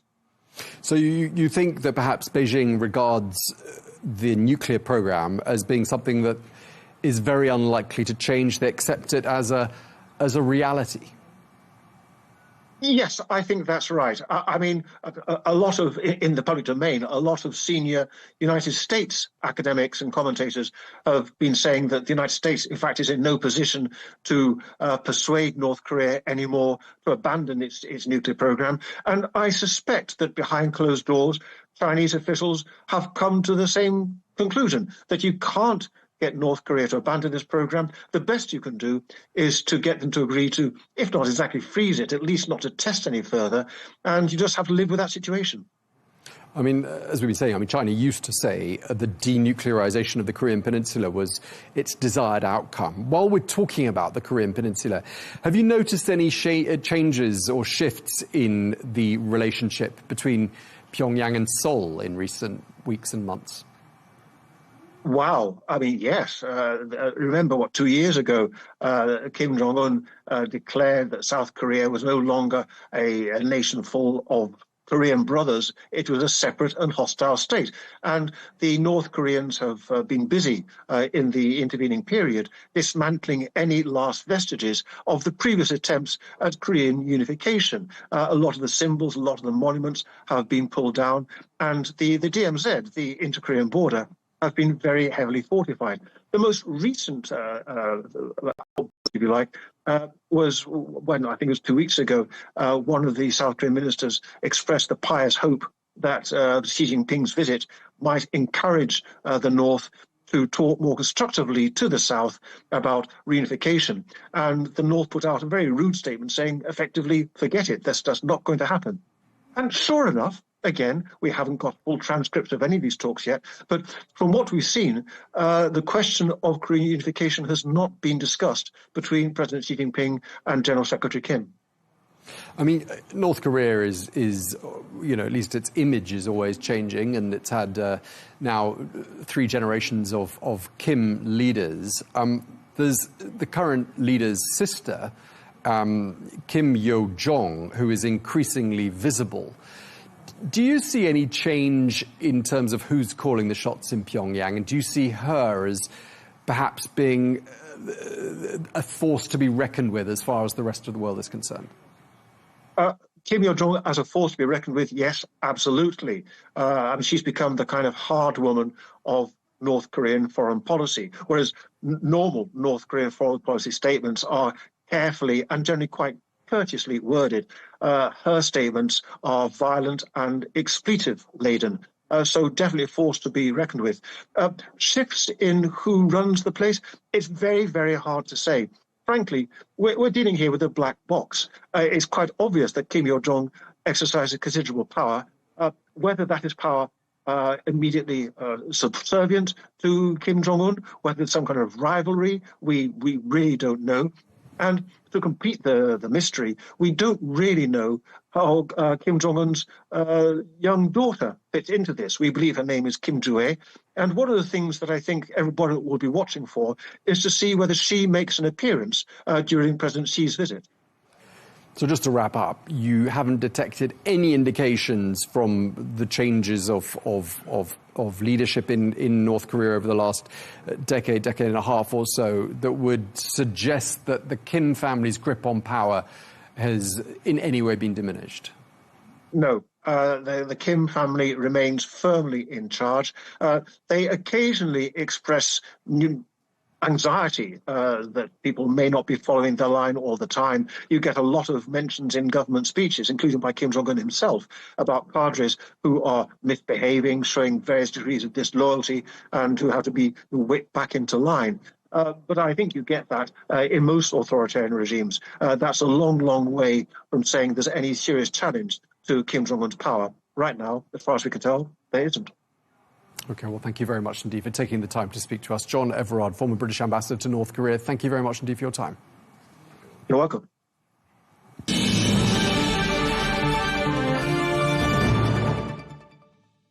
Well, that is all we have time for on Global News today. Thank you very much indeed for watching. Do join us again tomorrow for more exclusive interviews. Until then, goodbye.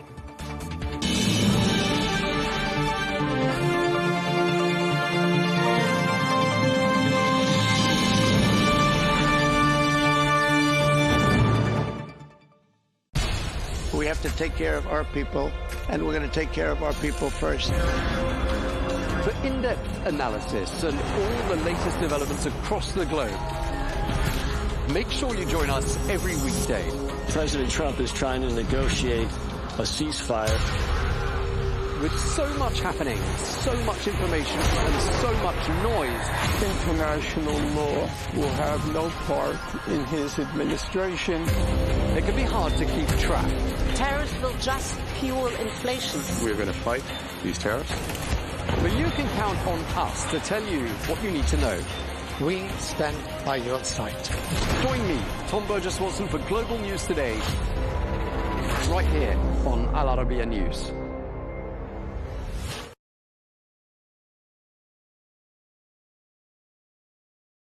You keeping that coat on? Yeah, why? Oh, there's a little going fishing.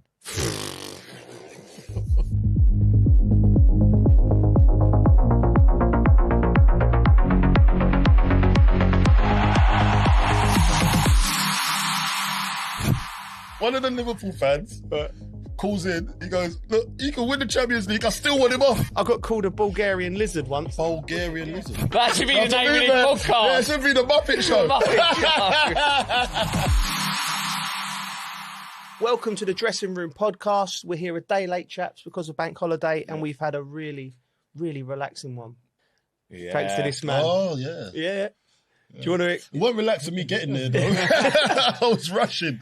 Do you want to explain to the listeners where we was yesterday? Oh, mate, taking do you want me to take it? I think take the ball by the horns. I'll say it. Yeah, we went for a bit of hot yoga,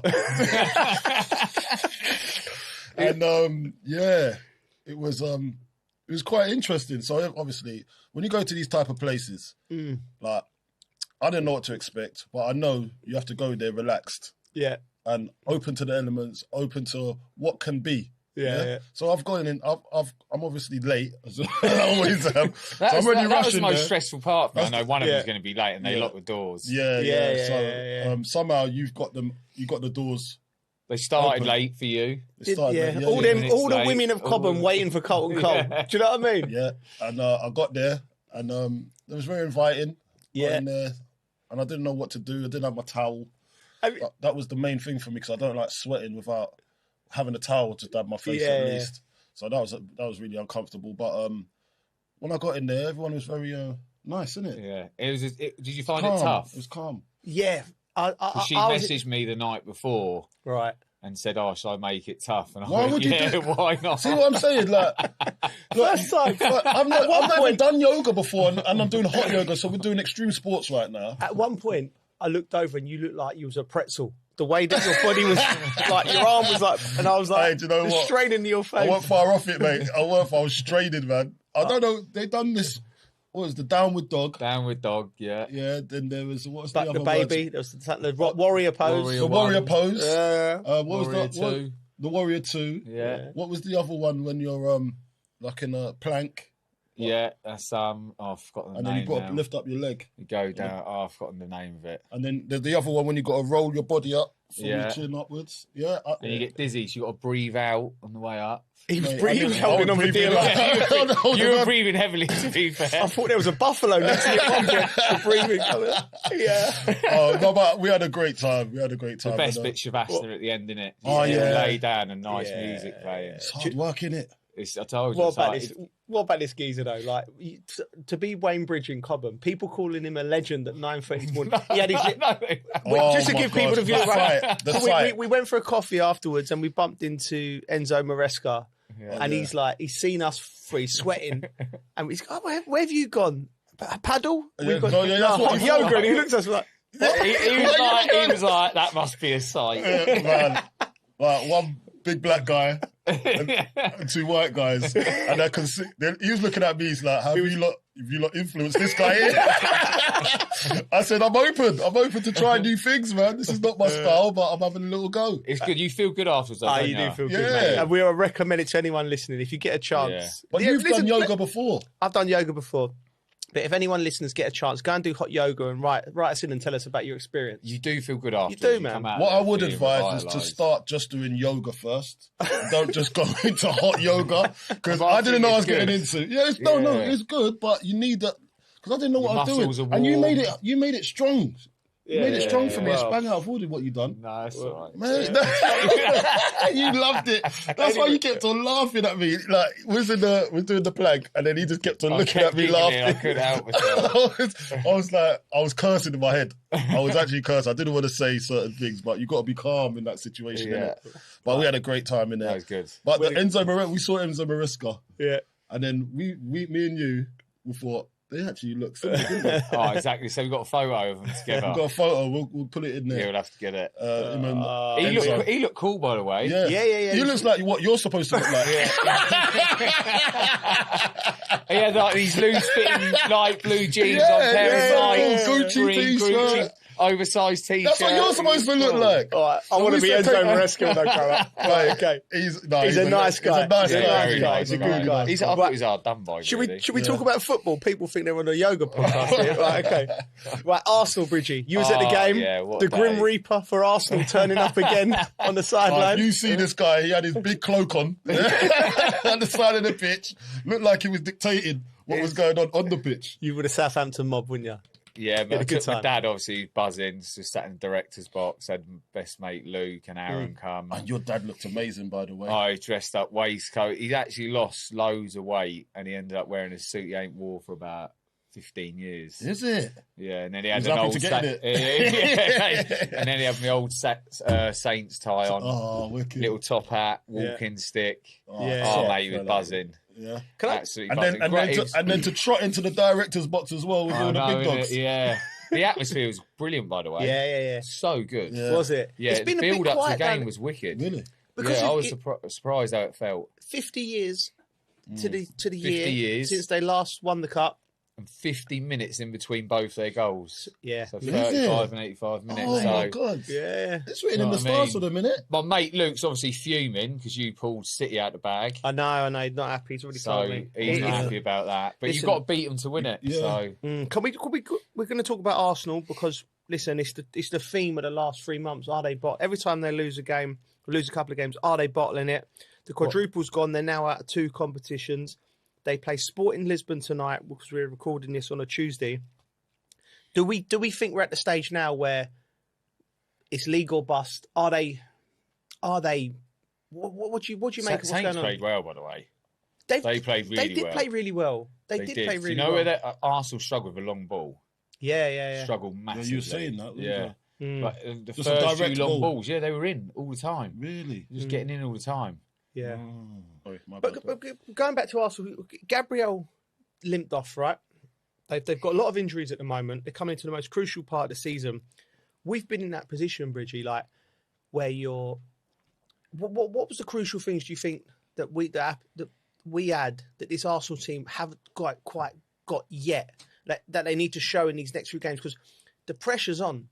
I think the squad, whoever came in, slotted in all right. No matter how many changes there were. Yeah. I mean, sometimes you could change 4 or 5 players. Yeah. And it affects everything. But I always felt like at Chelsea, no matter who you change, everyone just slotted in all right. Well, there was a lot of changes. System. Is that because of the system, or is it? Yeah, but Arteta's very systematic. But it seems to me when he makes changes, there is a drop off. Like you're saying, like Ben White coming in found it difficult. Is that the quality, or is it the understanding of the system for the player that's coming in to replace the player that was already in there? I don't think it's the understanding, because I think Arteta's been saying for 6 years since he's been there, trust the process. And I think you watch them, they're quite rigid the way that they play. I just think when you take certain players, like Declan didn't play at the weekend, you know, I just think he's so influential for what they do. Yeah. Like, so still, like any great team with a great system, and you can have 20 players at all levels, but there's always 1 or 2 or 3 players scattered within that. That's just the soul of the team. And I think Declan Rice is one of them players. Do you know what I mean? At Chelsea, we were blessed with quality. Like centre halves, we had Gallas, Terry, Carvalho. So if one of them was injured, that was, you know, you didn't really miss the other one that much. Although they was all fit. The one player I thought with us that we couldn't quite replace because he was so unique was.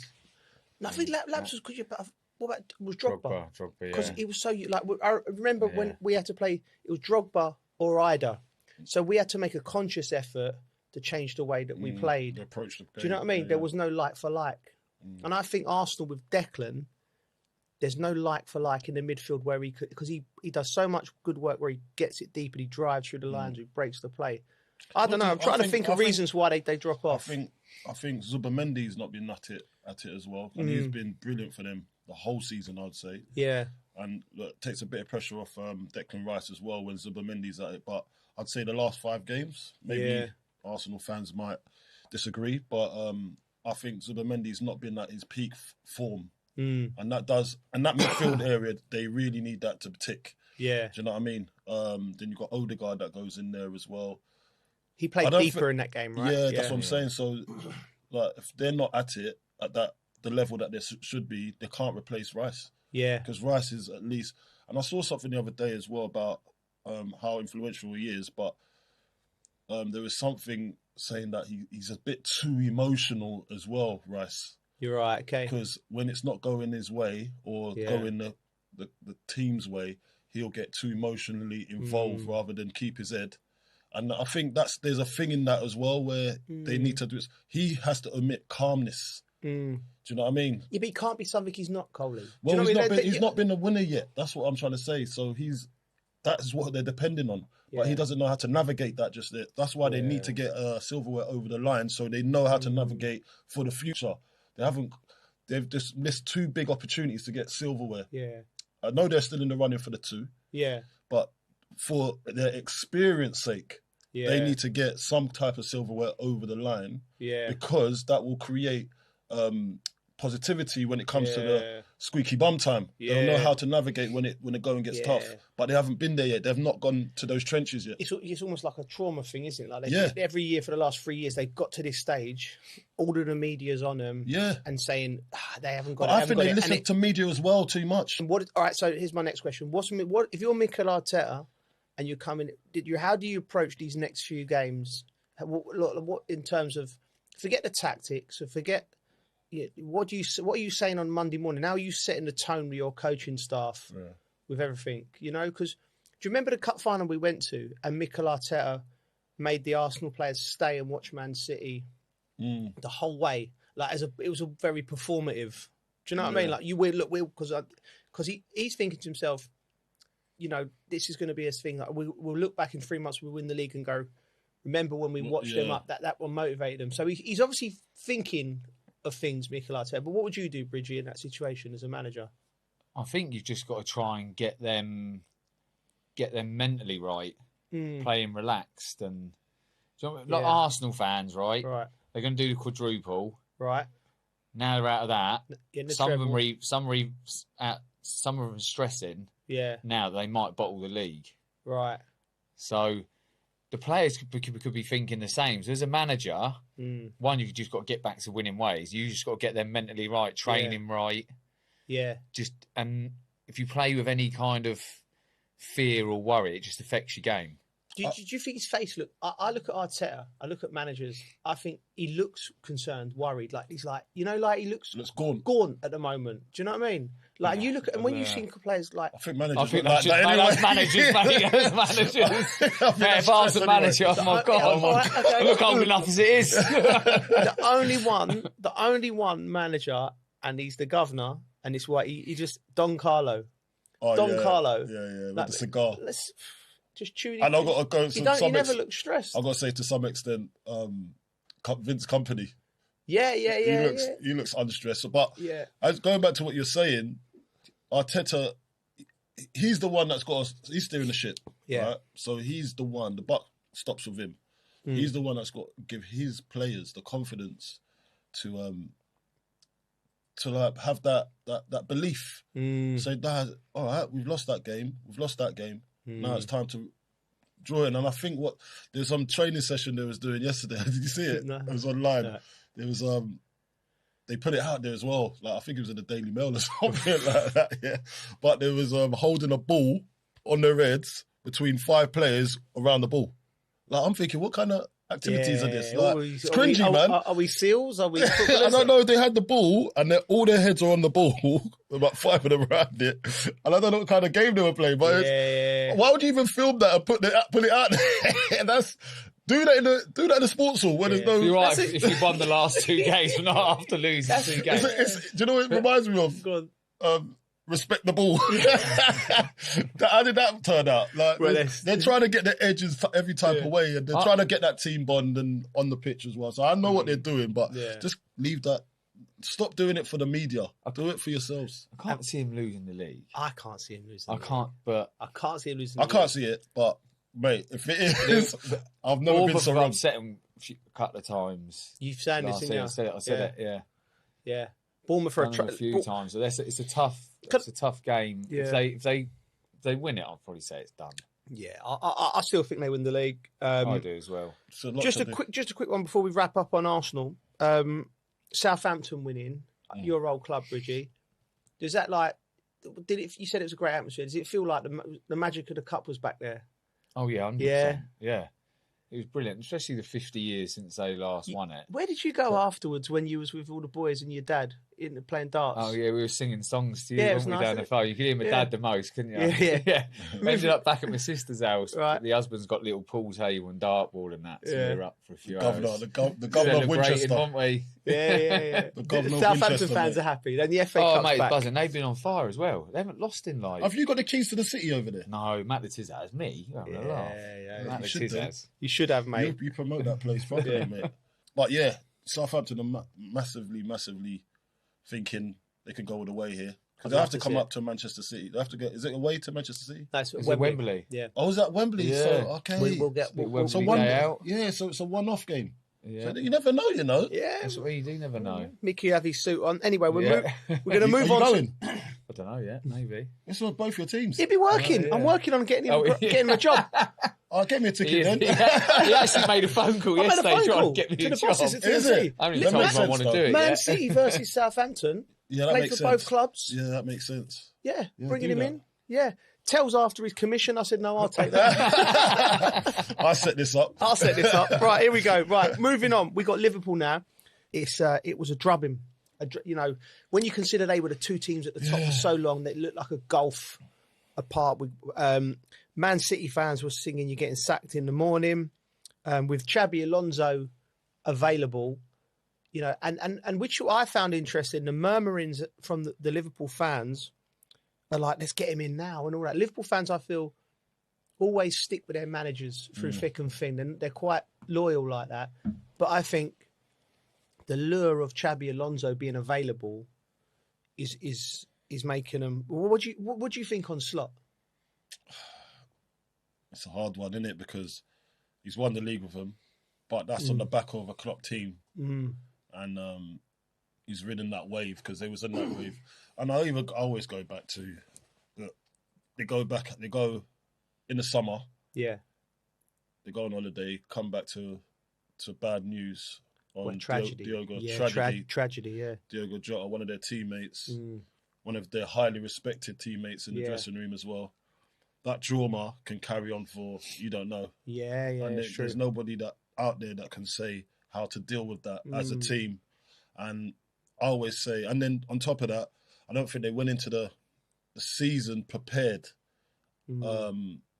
with the style of play that he wanted to employ, because you got to understand Isak's fiasco as well. That was a painstaking, wasn't it? It was like, is he coming? Is he not? And that's going to be your main striker, and that's left till the last part of the window until the deal got done. Then you had Ekatike that had come in and he was doing well, so that was papering over the cracks. But really, truly, when you look at the whole scenario, it's just not a great start to a season. And plus, they didn't address the defending positions. You know, there was Mark Gahey, they was trying to get him, couldn't get him. And then it just went too long that they didn't cover the positions that they needed to cover. Plus, they haven't even dealt with the Mo Salah situation as well. So there's just so much stuff going on. And then on top of that, Slot has to... I've heard rumours, not rumours, but people say amongst the fans as well that he doesn't know what he's doing tactically.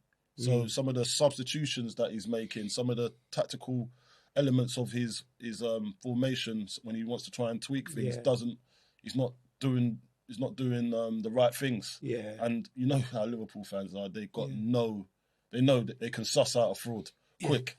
You know what I mean? So I think all of that culminating to one, it's just a mess for this season.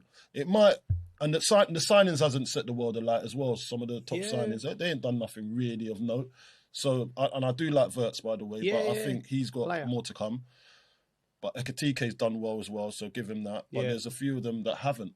And and even the other players as well. There's you know, they've been underperforming. You know, like players like Kirk, he's been the best player. Kirk's coming into the side from that Bournemouth side where he looked phenomenal.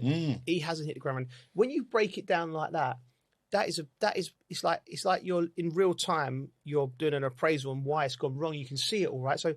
So I agree with everything you said. Liverpool fans don't want to hear that. But I agree with everything you said. It's the reason. You summed it up nicely, to be fair. As to why it's gone wrong. The balance in the midfield, he's trying to get Wirtz in as well. I wouldn't put anything on top of that other than, you know, I just think Liverpool as a football club and the way that they operate, and I think, don't bite the bullet on Arne Slot yet. Give him an opportunity for start of next season. Even though Xabi Alonso's there, let him coach. Out of his hand, the Diogo Jota tragedy's out of his hands. Didn't even think about that. What impact that might have on players. Well, exactly. You know, I mean, nothing like that ever happened to us, thankfully enough. But you know, you can't think for yourself as one of your mates because you're so close as a bond when you're a team. Like. It's like I don't understand. Everyone goes to work and they have work colleagues, and obviously they have close friendships and that. But when you're a team and you're being a football team, I think it's more than a family because you know you depend on each other. You're going to war for each other every 3-4 days. You feel like the whole world's against you. You're like it's an unbreakable bond. It's like a bond you got at the time, and then for one day one of your mates not to be there.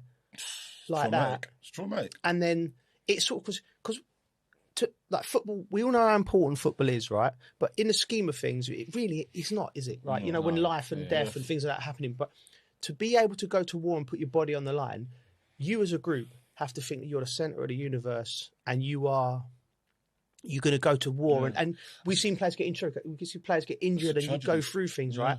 So, but then when something actual, real happens, like it's very difficult then to have the same. Come on, because you need to push yourself to that extra 10%. So I feel that's been if that's the one thing above all the other things that you listed, the Jota thing. I think they need to grieve and go they haven't away. had time. I think people have not just really been going to work like normal. People say it, but they don't really think it through for what it is, and that's exactly what it is. So I think. But fans, this is why I was going back to the fans now. The fans, they got time for that. Yeah. Fans, it moves on quickly. Do you know what I mean? Yeah. The people that's effective, they can't forget about it. It's just the way it is. Yeah. And then I said all the other stuff as well. On top of that, it's just piled the pressure on. And Slot, he'll probably never ever have to deal with something like this ever again. And there's other managers out there that has never dealt with it. And who tells someone like that how to navigate and be around a big football club like that and still trying to please the fans, try and make sure that his players are happy. Yeah, it's a hard task. It's definitely a confidence thing. Top of that, definitely. There's this thing that I always look at, like with managers, like great managers. When a great manager leaves a football club, the next manager that comes in, it's hard. It's a hard job. Like you've got to be something else, like to live up to people's expectations.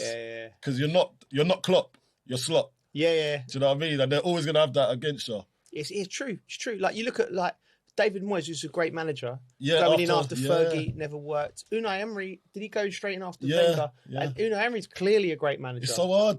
Because everyone's such used to a certain way. Do you know what I mean? And then that happens, and then you ain't going to ever live up to him. Imagine you're at a great concert, right? And the support act is just blowing the doors off, and everyone's buzzing, and then the main acts go, "Oh God." Drop it down a gear, warrior. I'm going to come in. You're already at a 10. I've got to find an 11. You've got to find a different level. That was like when we watched Streets and Kasabian. Mate, the Streets were good. But Kasabian were really good as well. They were good. I was worried because when we went to Streets and Kasabian, I was thinking, we love the Streets. You love the Streets. A week don't go by without you in the background playing. Right? And I'm thinking, we were so buzzing at the Streets. I think, God, Serge has got his work cut out here, but then he come out and smashed it out of the park. So big him up. Was it the pit? We was in the mosh pit. The mosh pit. I was in there. Only on this podcast can you go from serious talk to mosh pits in 2 sentences. Quick question though, Arne Slot, do you stick with him or do you go and get Xabi Alonso? Stick or twist? I don't. Do you know what? I don't know. Part of me's like, it's got to come down to players, and he's got to be able to give them the confidence and a boost. I feel like the confidence affects players a lot when they're playing. I think they need a few good results. I don't know, mate, honestly. I feel bad. A new manager coming in might give them a new lease of life. Do you know what I mean? It's harsh, isn't it? But that's the world. I think it's harsh on him. I think it's harsh on him. But it's business. I think it's harsh.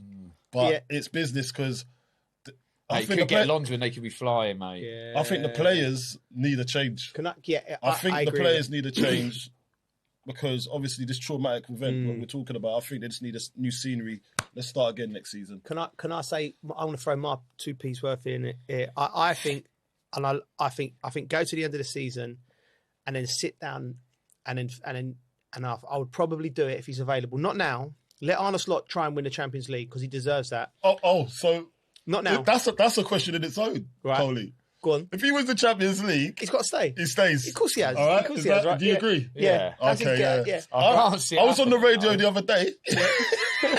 One of the Liverpool fans calls in. He goes, look, he can win the Champions League. I still want him off. I said, mate, there would have been 2 trophies, 2 major trophies in 2 years. Yeah. You got Premier League and you got Champions League. What else do you want? He'll be like, nah, I don't like him. Really? Gotta go. Mate, it's because they watch the football week in, week out, though. It's because they've got people like him winding them up on the airwaves. I'm not winding them up. Yeah, you know what? You got to take your hat off to fans, honestly. Like, I'll go and watch my kids play football, and when they lose, it ruins my weekend. Yeah. I'm like, these are paying money to go and watch every weekend. Imagine them paying to go home miserable. He made the. Listen, how many fans have you made feel like that? Do you know what?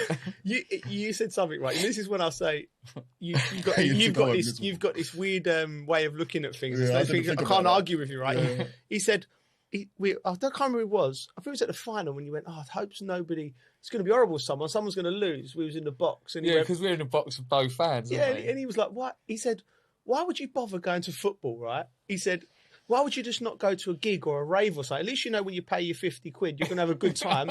Football, you can pay your 50 quid and go home miserable." Yeah, but I guess the times are really good when they are good. Yeah. It's like playing bingo, isn't it? It's like playing the lottery. I tell you, it wasn't good for the other day on TV. Danny Dyer.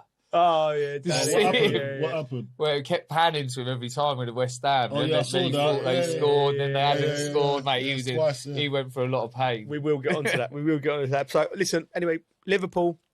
I'll bring Alonso in, and I'll tell you why. I think Alonso tends to play with that sort of 3-4-3 system. Yeah. I think Frimpong and Kirkes, Wirtz in behind Isak and Ekitike, Szoboszlai and McAllister. Maybe as a 2 in there. He ain't turned up this season, McAllister, either. He hasn't. He's, but yeah. But anyway, I would do that. Moving on. Chelsea now. Mm-hmm. Listen, lots going on, Coley. They dispatched Port Vale 7-0. That was lovely, by the way. Lovely dispatch, but it's, off the back of a bad run. Yeah. But the news coming out is Enzo Fernandez has been dropped by Chelsea for 2 games after comments he made about his future are deemed to have crossed the line, according to the manager, Rosenior. Now, when Rosenior come out and spoke to the press, he said it was a club decision to give him the 2 games ban. He's under contract until 2032.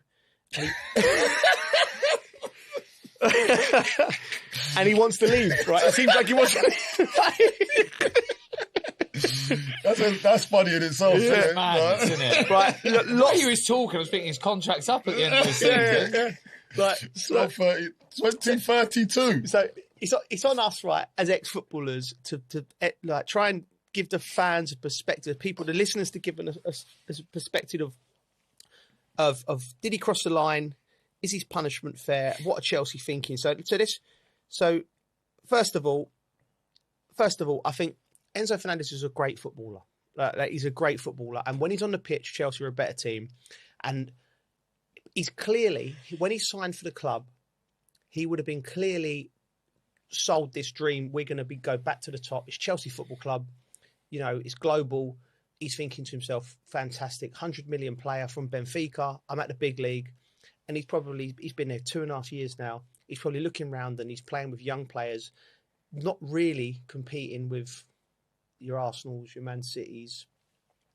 And he's probably thinking, he signed this 8-year contract of what he signed, which Chelsea, and he's probably thinking, this ain't happening for me. And it's a short career as a footballer. So I think between him and his agent, they've decided they want to get out. Now they have to, his agent's probably encouraging him to say these things in the press, because what it does, it destabilizes the club. But like you said, when you've got 1 year or 2 years left, you'll hold the power in the contract because you are a valuable asset. So the club's perspective is, right, we've given all these players these long-term contracts.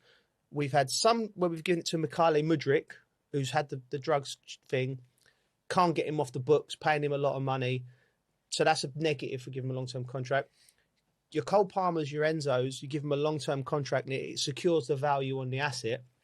But now you come to where the rubber hits the road, where, Enzo, you got him for another 4 or 5 years, so he's secured, but you're going to have an unhappy player for 4 or 5 years. So this is where I think the ownership group, they don't have anyone in that group who's been a top player, who understands the mindset, understands all the intricacies. You can say it. Intricacies. Yeah, and So but when they've come to this place, they've all sat round and probably gone, right, how do we deal with this? Because this can't go on. He can't be saying he wants to leave every 5 minutes. So they've gone, right, we're going to ban him for 2 games. And one of the games is the Man City game, right? So, I mean,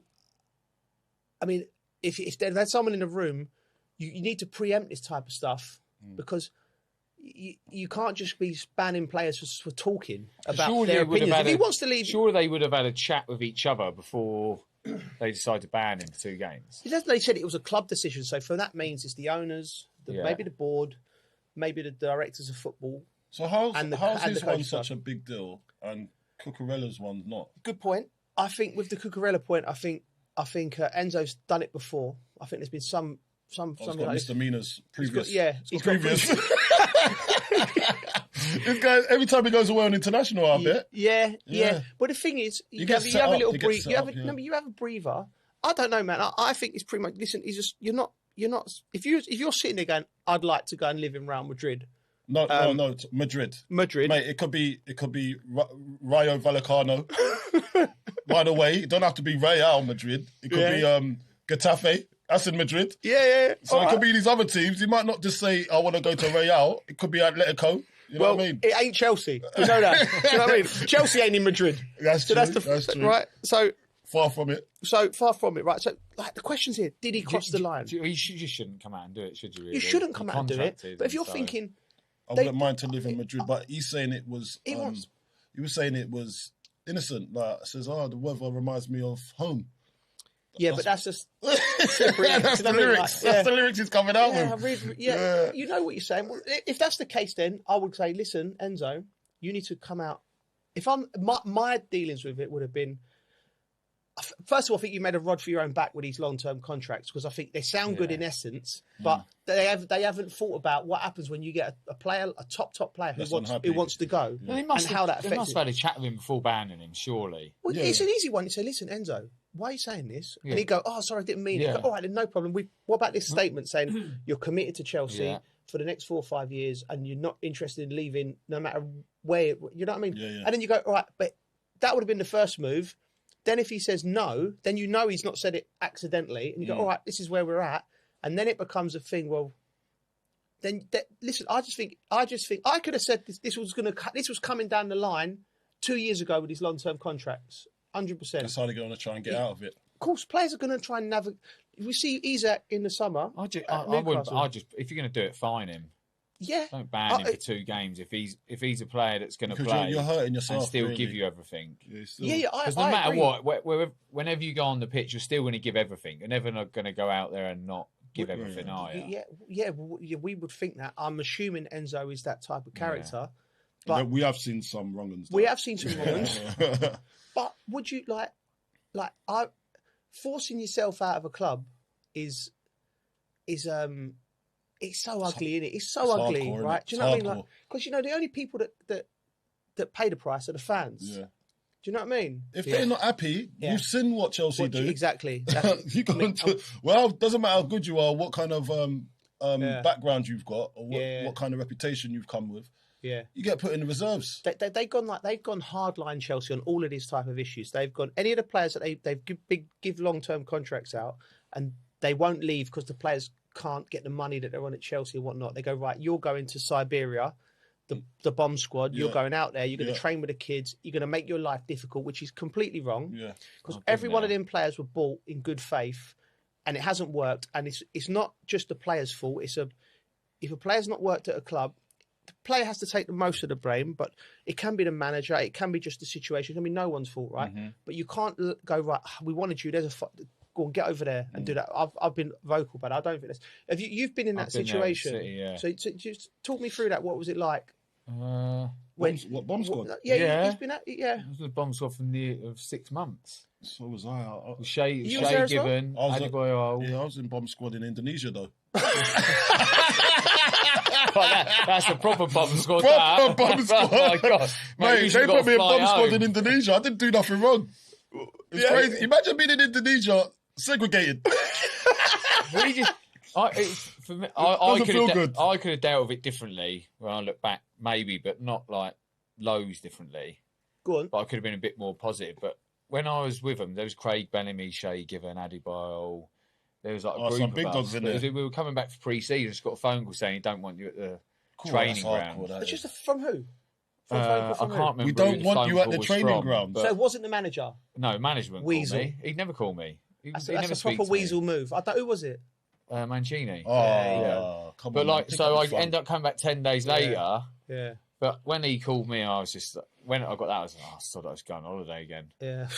I went on holiday for another week, but I come back and I'm still training. It must have hurt. It must have hurt. Oh yeah, you know because then you like know you're kind of done. Like there's no way of changing his mind. He's gone, no, I'm just done with you. Yeah. So then you train with the kids, but like obviously, like you say, you're on big money. So then it's like, well, who's gonna come and get you? And I think a couple of lads might have got out in time, but then you're training with the kids every day. But I never cause a problem. Yeah, of course. I go in and still train, work hard, but you're just like, I lost a little bit of love for football. So I'm like, what's next? Like, am I just seeing this out? Yeah. And I remember it got to Christmas time and he called me over because I thought I had 2 weeks off at Christmas. Right. Because obviously the kids get a bit of a break. Yeah. Oh, you're training with us now? I was like, oh, come on, mate. So he's just done a spiteful one as well. Oh, yeah, I just thought, come on. So hold on. So you've been out. I've been out all the way from summer to the youngsters get 2 weeks off at Christmas. Yeah. But he's gone, no, you come and train with us now just to be spiteful. Yeah, and I was just, oh, come on, mate. Like, what are you doing? Taking the piss. I haven't. Yeah. I ain't caused you no problems. I was literally just going to go home for Christmas. Yeah. Oh, that's your problem. You just want money. You don't want to play football. Oh, So wow. no, but you're not going to play me. You're just keeping me here for the sake of it. You haven't all of a sudden just changed your mind. You don't want to play me. Yeah. So don't blame me. Spiteful. So then, anyway, I've got to get past that bit. And I think I went in January, and then ended up going to. I went to Brighton in the end. Yeah. For less money, I took a little bit of a cut to be able to go. So I said, I need to get out of here. I just think his behaviour there is atrocious. It's diabolical. Yeah. And you haven't done anything to him. No, and I'm like, I could understand. I can understand if you're a player that's causing disruptions in the first team. You're gone. But you're still going to want to train. You're professional, and you're playing with people that you get on with. Exactly. Like, I get it if there's a bad egg. I get it if there's bad egg, but I was never a bad egg. But that's interesting because what is Enzo's teammates thinking? No. Yeah. That's exactly it, Coley. We'll probably go to you and go, mate, what are you doing? Yeah. I would go to Enzo and go, come on, geez, what you like? And like, come on, you're with us, right? And that's problem. That's problem solved. Yeah. But the club's going. The club, Liam should be able to go to the top boys at the group. Go, get hold of him, sort him out. Do you know what I mean? Do you reckon Liam's got that in him? No. He needs to know who his leaders are, and that's the whole point of having an experienced pro. Exactly. What I've been saying. So having an experienced manager should be dealing with that situation, not people up above. No, but that's not how they work it. They work the situation. The manager it filters through the manager, but it's not. Do you know what I mean? Whereas we're used to a system where the manager is the be all and end all. Yeah. So Mancini, he would obviously have to tell the directors he's doing that to you, but that's him. Do you know what I mean? There's no one going, I'll tell you what, geez, let's nose up Bridgie's Christmas.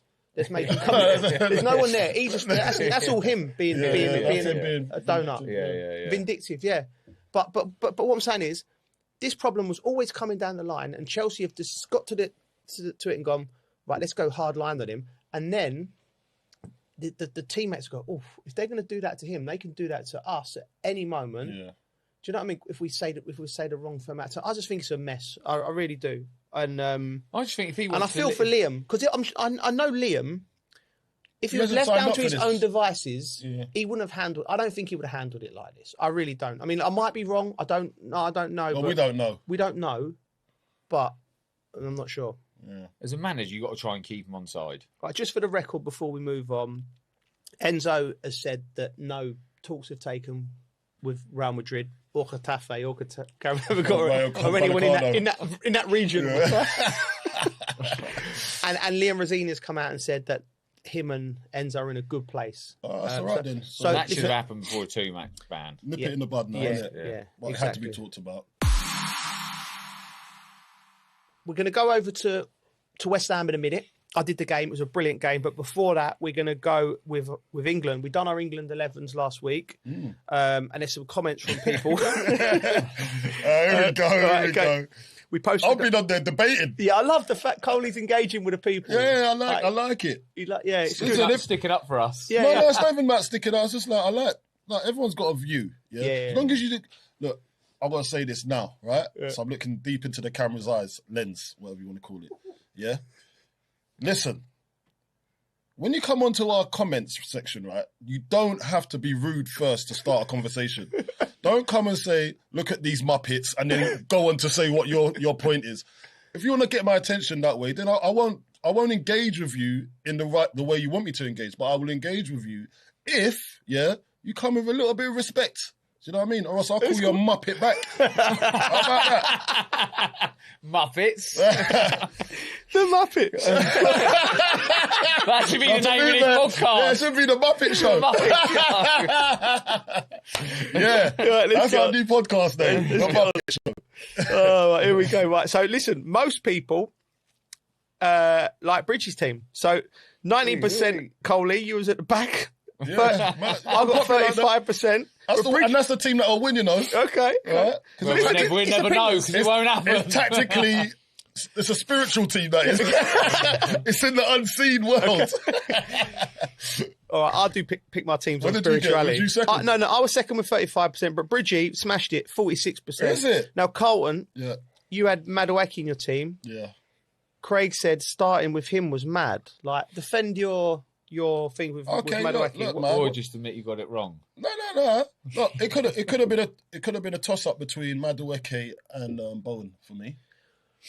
Yeah. But Madueke is in my reasoning for going with Madueke is because he's in a title challenging position, so he should be on a high, right? Yeah. And I'd have loved to put Bowen in there. I was not going to put Saka because I think Saka closes the space for King to operate. Right. Where I think, and Bellingham, where I think we need runners on the outside that can take on players on the outside and in the inside. A little bit of unpredictability. Yeah. That's why I've gone for Noni Madueke. And he's a willing runner to go the other way because Harry Kane comes to feet quite a lot. So my choices are actually tactical. It's not that he's my favourite player. I just thought, what player is going to complement the best player on the pitch, which is Harry Kane? Yeah. Okay, it's fair. It's a fair point. Yeah. And on the other side, I've gone with Rashford. He's a willing runner. I see him again. Scored at the weekend for Barcelona, playing really well. He's going to get a lot of football from now to the end of the season because Rafinha's injured. So I looked at that. I thought, listen, man, there's a spiritual guidance to my selection. Yeah. You might just see it on paper and think, maybe not. Yeah. And I put Garner in there as well. Yeah. It's all spirituality, man. Yeah. You know what I mean? That's why I'm a manager, in my head, and you're not. Fair. It's well said. I think he's even put. Craig's even put Madueke in his team now. This is from iBeatles said, how are people picking stones? He's played 18 games in 2 years. I must say, that's a fair point. Yeah. That's a fair point. But I just think he's got the experience to navigate. Me too. I think what people don't underestimate is in these tournaments and these situations, having somebody who knows what they're doing at the back. You know, next Mark Gurhey is the number one centre half, but he's not played in a tournament, right? Yes, but not regular. Not the level main guy. That, Like looking around, he's always had Stones with him or Maguire. Even club level. Yeah. Do you know what I mean? Club level, Stones has been there, done it, tried it, tested, won things as well. And they would have trained together. Yeah, consistently for 6 months. So all these things come. We don't just throw these things, people. We come with receipts, right? This is from Chris. This isn't necessarily. It's about Bridgie, but it's not necessarily. What is it? Is it? Bridgie is so anti-Arsenal. It seems like a fair comment to me. What is it with Arsenal, mate? It's quite a fair comment, isn't it? Do you know what it is? I've met quite a lot of Arsenal fans over the last few years. And their bells. No. The actual these ones are all right. They're all right.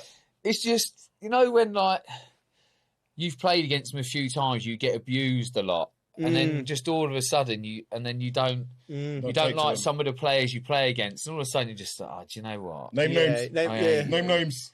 Like, just when that Chelsea Arsenal rivalry, like he's actually right a Boué, but he used to do my head in. He used to do my head in to play against. It's like Gary Neville. I like Gary. He used to do my head in to play against. Okay, so it's left a bit of sour taste in the mouth. It's you know what I mean. I don't really hate. I reckon you'd like a Boué on a night out. I reckon you would. I don't really seen him hate them. No. I kind of just dislike them a little bit, okay. and I like it when they lose. Okay. So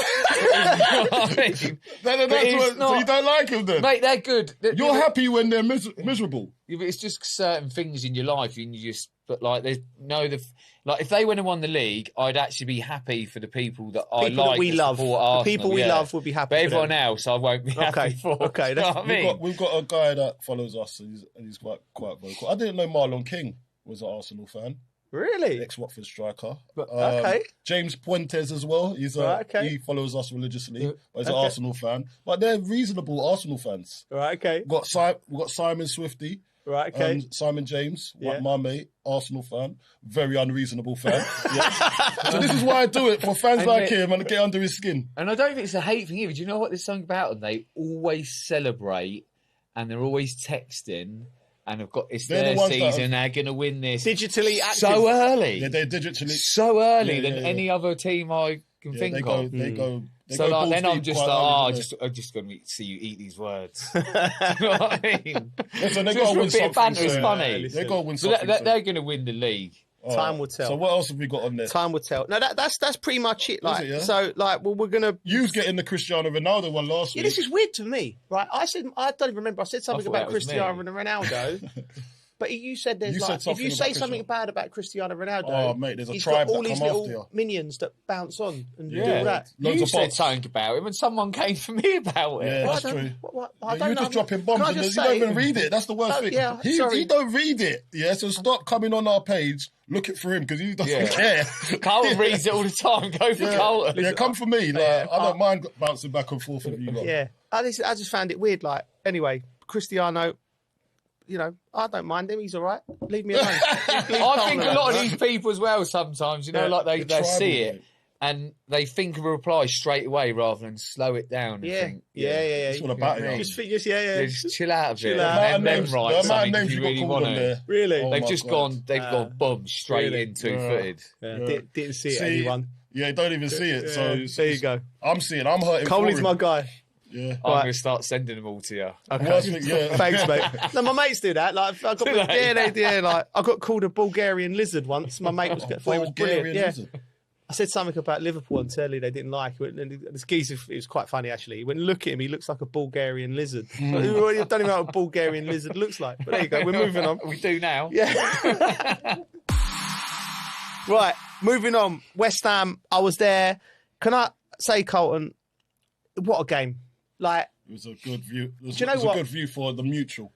Yeah, before I go on, right, you know, I don't know it's my old age what it was, but I get really when I go to West Ham and a big night like when the crowd they were singing Bubbles, I get really emotional. I was like, because you know, like you think, I remember that song when you're there and you're a kid and it's all new and it's all fresh, and the fans were so up for it. Yeah. They were so up for it for the game, and as we come down from where we was watching the game, God knows why they do this. Was they put us like right between the Leeds fans and the West Ham fans, and we got to stand there for 10 minutes and just watching them scream abuse at each other. The passion, the from the top of their lungs, running from the top. I saw one geezer. He must have been about 65, limp. And I saw him running down like it took him ages to get down, just to get blow out some nonsense. Yeah. And then there's all these other West Ham fans, and I was watching it. It was brilliant. It's their stress relief, isn't it? Yeah, I thought it was brilliant. And I'm like, listen, you're right. It's a stress relief, and that's what they come to football for. That's the whole point. But that's what they're paying for. Yeah, that's what they're paying for at the end for West Ham, where you see the Leeds fans going absolutely mental. What about the West Ham fans that left 2-0 down? Yeah. When was that, half time? No, it was 2-0 down. Just like there was 10 minutes to go, and you know, then they're all creeping out, and then if anyone knows the Olympic Stadium, it's a long way out. Yeah, right. So it's a little bit there was a portion of them that went out, and then they tried to get back in. The stewards give them you ain't coming in tonight. And then the ones that come back with their head held, with a towel between their legs. Yeah. Like, I was just going to the toilet. Just going to the toilet. That was Fletch and Ali on commentary, like because we're finding these people all coming back into the stadium, and they was going, "Don't leave! Where are you going?" It was brilliant. It was absolutely. So brilliant. I would have thought a different way there because I went to the toilet when Saints got their second goal. Did you? Yeah. Okay. So I missed it. So then I just thought, well, we'll just stay here. What in the toilet? I stayed out. I just stayed in the toilet. I left the toilet, but I thought I'm not going back into the stadium because I've gone to the toilet. That's why they scored. So I just stay out here. Because if I go back out there, Arsenal might score. So last few minutes, maybe that's what some of the fans were thinking. That's what they should have done. Stayed out. And maybe that's what they were thinking. They said, "Do you know what? Well, I'm out here now. We've caught up, so I might as well stay out here. Not try and get back in and just." The only thing is trying to get back in and seeing them lose. That's evil. It's just I know. Tops it off, innit? But one thing, I was convinced West Ham were going to win as it went into extra time. The young goalie here, let's just give him Finley Herrick, like a character, by the way. 20 years old. Yeah, he looks like a cat who was chatting to every penalty taker. I thought he's got a bit about him. He has definitely got a bit about him. Do you know him? Yeah, of course. Yeah. I rung Coley because I'm at the game and I'm like, this kid, he was the anomaly on the bench, like, because we have all our notes and it'll be like, you know certain players, and I don't know nothing about this kid. Yeah, Josh Ajalo on the bench as well. We had a few so all the youngsters, I ring him up straight away, and he goes, he was on loan to Boreham Wood for he's only played 11, for a short one. For 11 games, 20. He's been at the club since he was 6 years old, and I'm just thinking, you're talking about spirituality, and I'm thinking. It's written. It's written. This kid's, he's sitting there. He's been at the club since he's 6. Imagine all them nights he would have been dreaming of his debut for West Ham. But it would have been, I'm coming on with 5 minutes to go and I'm going to win the penalty shootout in a big FA Cup tie. So I think it has to be done. And then I thought the crowd give him a massive, like they always do at West Ham. They give him the big up and he'd come on. And what he done very smartly, because there was 5 minutes to go. He couldn't get into the game. So he took the goal kick, took his time. Yeah, took his time, but and then a sort of pass back come to him, and he just calmed. He looked calm, calmed himself down, and then the shenanigans started in the penalty shootout. I thought this kid's having himself. I like it, and he saved the first one, and I thought this is going to be one. A few others as well. Yeah, fingertips of the other. Just one that he probably felt a bit bad that he couldn't deal with, but he done it. Yeah, I felt he was brilliant. Yeah, I did. The only thing I would criticise with Nuno is. And it's hard because I don't know the situation with Wan-Bissaka, Mavropanos. Maybe you know Coley, and Somerville was Somerville ready. I think he picked the team. It looked like a team that was slightly edging towards the Premier League, and I just think he underestimated. I think he would have sat there when the atmosphere was kicking off at the start and thought how up for it the West Ham fans were, how important the FA Cup was. I think he could have picked the stronger side. From the start. It was a day out in Wembley. People forget that. You know what I mean? I think he underestimated that, and I think it's a broad financial decision. It's hard as a manager if you think... It's to weigh up that one. Yeah. Where do you find a biting point for your strongest team and saving your legs as well for the charge that's ready to stay up in the league as well? You'd rather stay in the league of course. than win a cup, right? Of course. Would you? Would you rather go down and win an FA Cup? Too much. No, Coley, it's too much money. No, you got Where's the love? Where's the love? No, I know what you're saying, but where's the spirit, mate? Them boys might not win anything ever again. I know, not for the boys. Listen, I'm not. It comes from my soul, not from my bank balance. I get it for the purist. That is the dream. As a manager, be honest. As a manager, would you rather win the FA Cup and go down or stay up? No, but you don't know what your remit was at the start of the season. I'd prefer to win the FA Cup and go down. I'll bring them back up.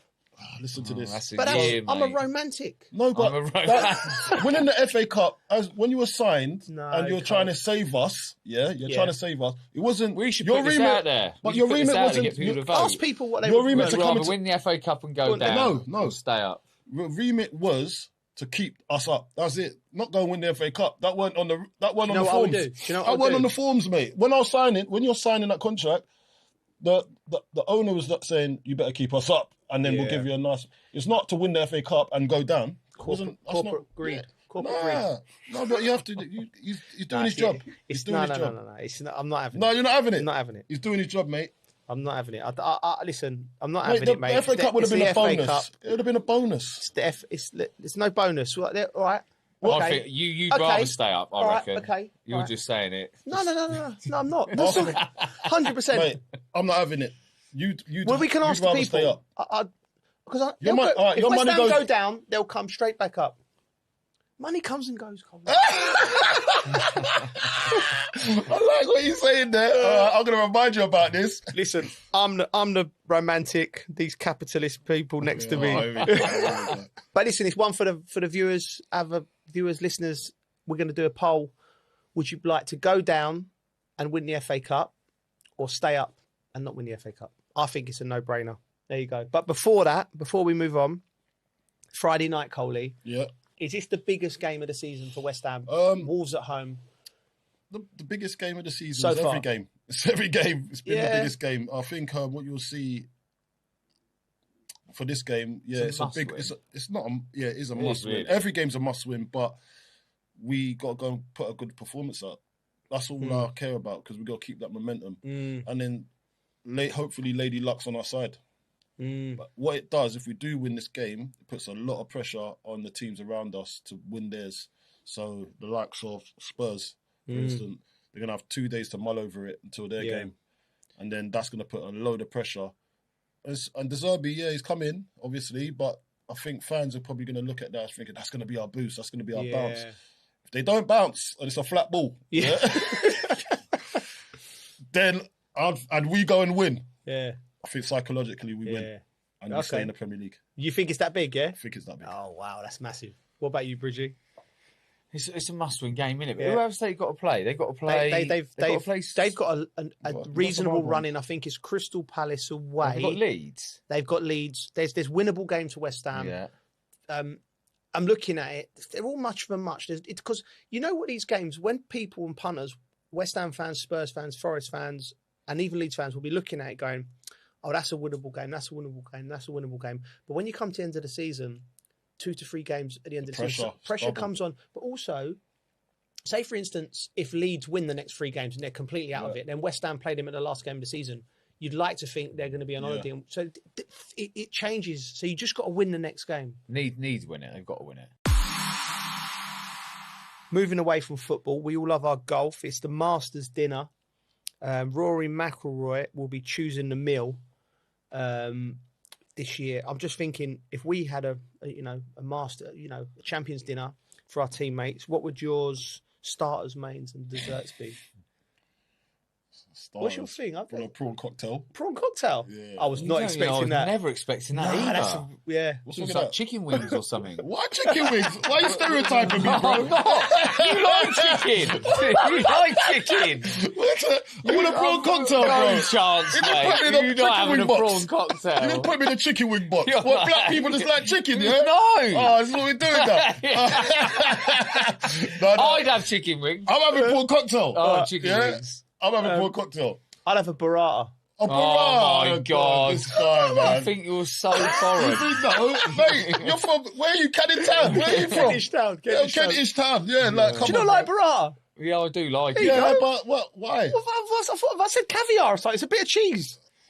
Anyway, right, poor from you. Some bit of cheese, some posh cheese, that is, isn't it? How's it cured?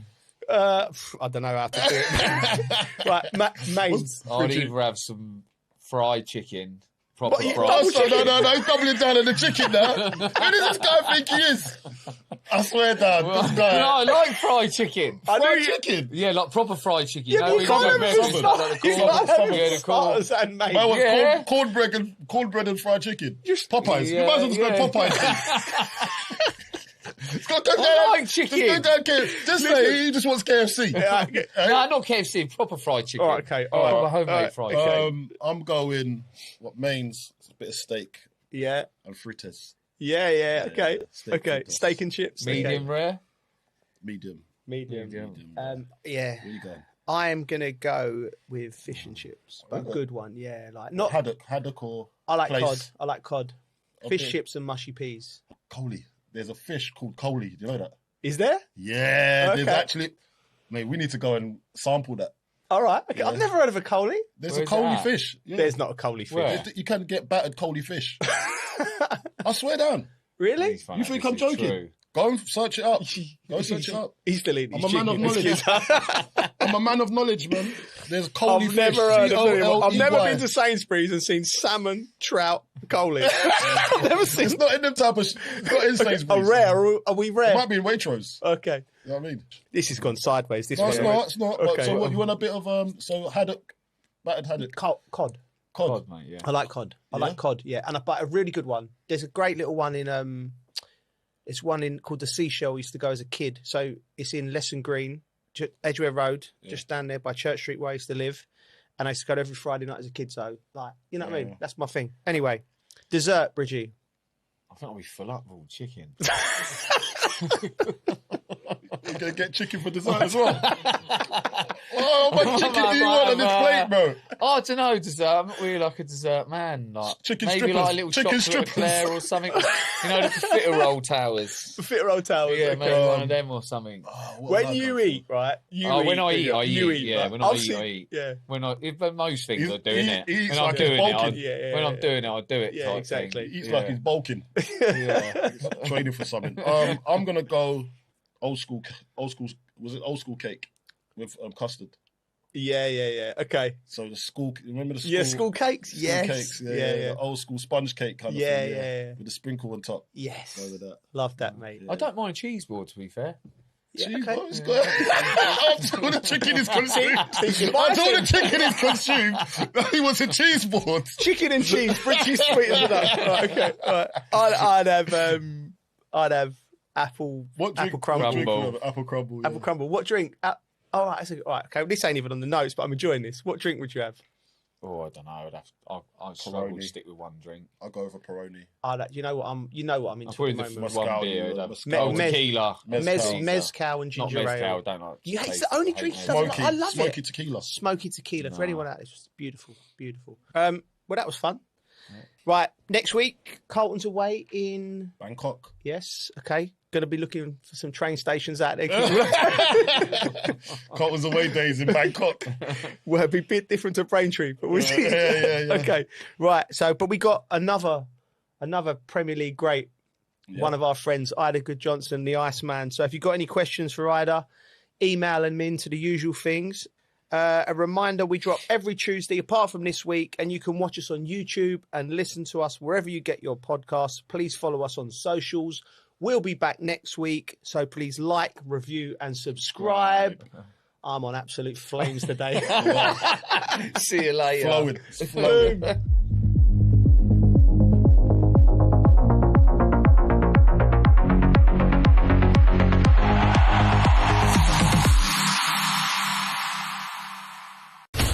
From the White House to Gaza, Kiev to Beijing, elections, economics and the environment compete with conflicts and other complex issues for our attention. In an age of fake news, deepfake and artificial intelligence, they've got to have a vote and a say. It's important to look beyond the loudest voice to understand the truth. From newsmakers to groundbreakers, my campaign is going very well. Presidents, prime ministers, princes and peacemakers, and cultural tastemakers. As Arabs, as Middle Eastern, we're too emotional. Join me on The Riz Khan Show for empowering conversation. Hello from one of the most beautiful and important reserves in Saudi Arabia. We are talking about Sharan Nature Reserve, which was announced about 5 years ago. The goal of Sharan Reserve here in Alula is to restore ecological balance, whether animal or plant life. The reserve is closed and no one is allowed to enter without very special permit. Recently, they opened it through designated hiking trails. Welcome, hello. How are you? How have you been? You just finished the hiking trail, correct? More or less now. This is the second season and we have started it again. How is the trail here inside this 1,500 square kilometer? Reserve, of course, we are not walking all of it. No, not at all. We have 3 trails here that we will walk. This one is relatively easy, about 2.5 kilometers one way. On the way back, the total will be around 5 kilometers. 5 kilometers. What interests me is the scenery. I am standing in the middle of an artistic masterpiece, a treasure of nature. Honestly, I cannot believe the quiet, the peace, the mountains, the soil. Will there be climbing and descending? What kind of hiking is it? The trail we will walk today starts on dirt ground and there is an uphill climb. After that, the trail becomes rocky. At the end, we will have to walk between two mountains. The place is absolutely amazing. Then we will climb to a mountain peak where we can see the entire Sharon Reserve. The entire reserve? Wow! I feel there are many surprises on this trip. We will not reveal what we might encounter along the way, but I can say the weather is sunny. The sun feels close, but it is slightly cold. So hiking gear here is a bit different. Bring something light in case you feel cold, especially later. The mountains, if the path is from there, and the water, as we said, and the main essentials. Let us begin the journey. In the name of God, we are now heading to a trail called Sharon Trail. But there is more than one trail in this area. For us, we have 3 trails: Sharon Trail, Jabal al-Radat Trail, and Jabal al-Rukab Trail. Al-Rukab, Al-Rukab. Jabal al-Rukab is behind here. Each one is more beautiful than the other, but this one is the best. What can we expect to see? I heard that all the animals in this reserve have been released freely. Yes, of course. Here in the reserve, we have gazelles. They are also working to restore environmental balance, and they are trying to help them reproduce. There is also the Arabian leopard, and they recently had a newborn. As for the native wildlife here, there are foxes and wolves. They come out at night. Yes, they only come out at night. They come out at night unless they are very hungry. So today we will try to move quietly. We will show you all the surprises we might encounter on the way, the names of plants, animals, their hoof prints on the path. I am very excited about this trip. Stay with us.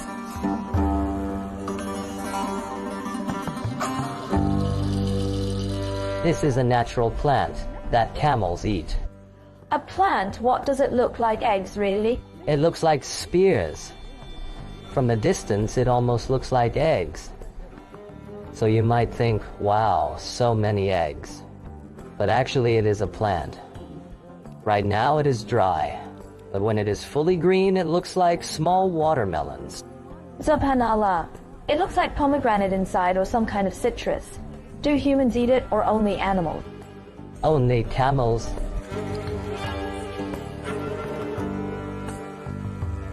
What is this? Is it a wild cat or a wolf? We will go with the second option. It is a wolf. I have a question for you, Alam. How can we tell the difference between wolf tracks and dog tracks? I think because the 2 prints are smaller than a dog's, so that indicates a wolf. But what surprises me is that there are tracks on this trail, and also in the sand. Are they 2 different ones, or is it moving around? Possibly. Exactly. It does not walk alone. It walks with the pack. So how do we distinguish wolf tracks from dog tracks? As you said, the wolf prints appear in pairs, but the dog prints are different. All right. These are bones. Camel bones, scattered everywhere. No one touches them. No one moves them at all. No one is allowed to move them. It is our responsibility, as visitors, to preserve the environment here, whether rocks, plants, or even bones. Look, this is its head. This is a camel skull. Oh, Tiad, most of these plants look new.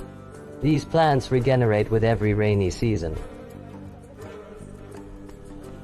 But as you see now, they are starting to turn slightly yellow, because about 2 weeks ago, there was heavy rain here.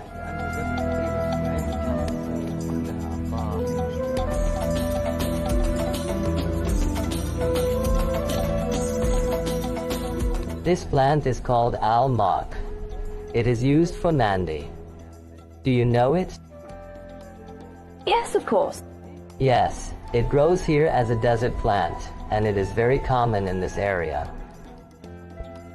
In the desert and across the Arabian Gulf region, exactly.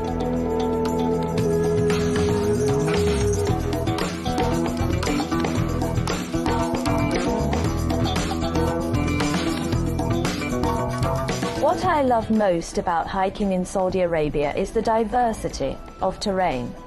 You walk a distance, it can be tiring. Then suddenly you are rewarded with completely different landscapes.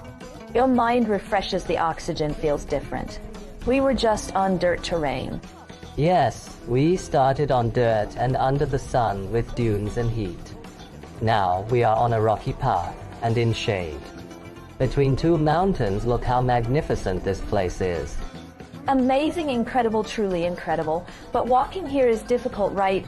Walking here is different between rocky terrain and sandy terrain. My advice to anyone planning to come here or try this experience is to pay close attention to the type of shoes. They must be comfortable and suitable especially for sand and rocky trails. There's something special 3-in-1, not just any sports boots, right? You have to choose carefully, very carefully, so you can walk comfortably right.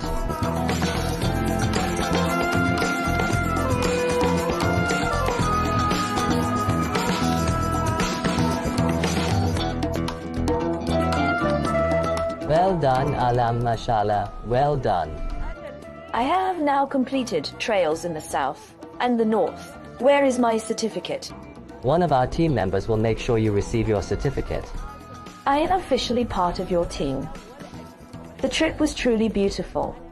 And now we continue with you to another location.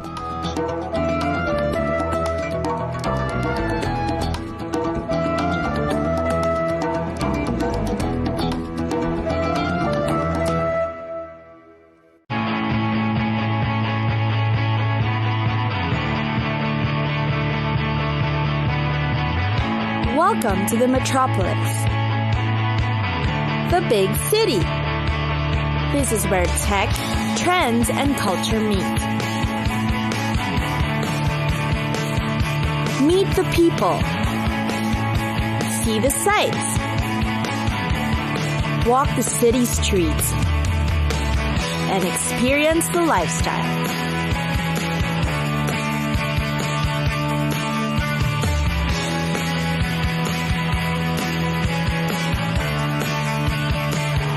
This is your first-class ticket to the cities of the world.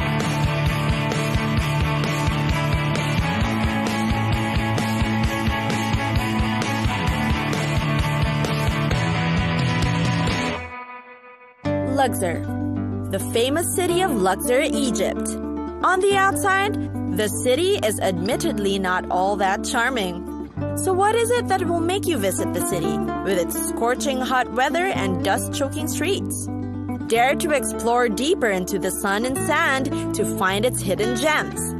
Egyptian sites, monuments, tombs, and temples. Amid the ancient sites are modern attractions as well.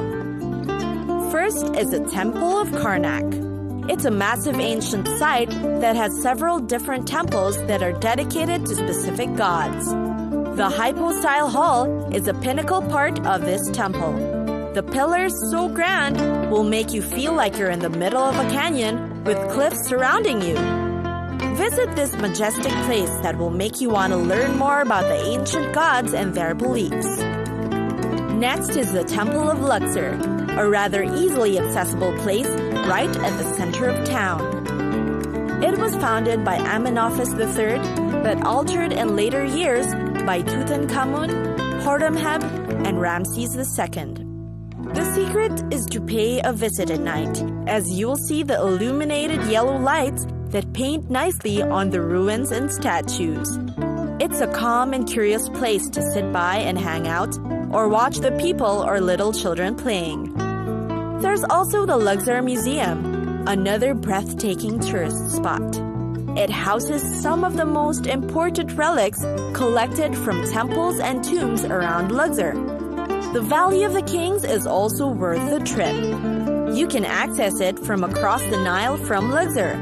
It's tucked beneath a barren mountain, and you'll see its top like a triangular pyramid. The valley is hollowed out like an anthill. Buried beneath it are some of the most legendary pharaohs of ancient Egypt. It is considered a sacred place that secures and ensures eternal life. You will surely be amazed at the relics, reliefs, hieroglyphics, and spells plastered on the walls and carved into the stones. Nearby is the Valley of the Queens. The place has been hailed as the resting place of royal family members and relatives. It is where princes, royal children, and of course, queens are represented. And then there's Deir al-Bahri. It is the mortuary temple of Queen Hatshepsut, the only female pharaoh to rule Egypt. Its interiors are quite deteriorated, but the view of its facade, with its multiple terraces and colonnades, is impressive. Indeed, a visit to Luxor gives you a dose of heavy history and a culture you won't have in any other city.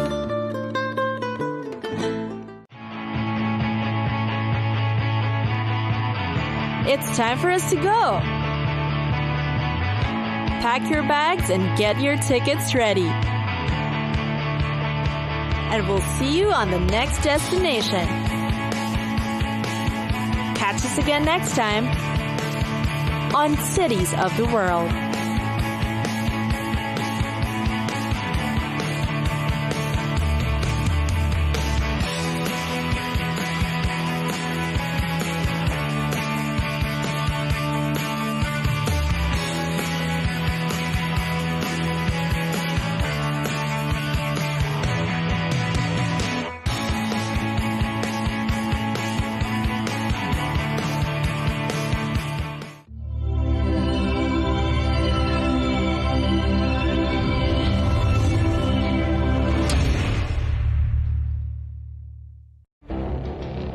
It feels like decades are passing by in a matter of weeks.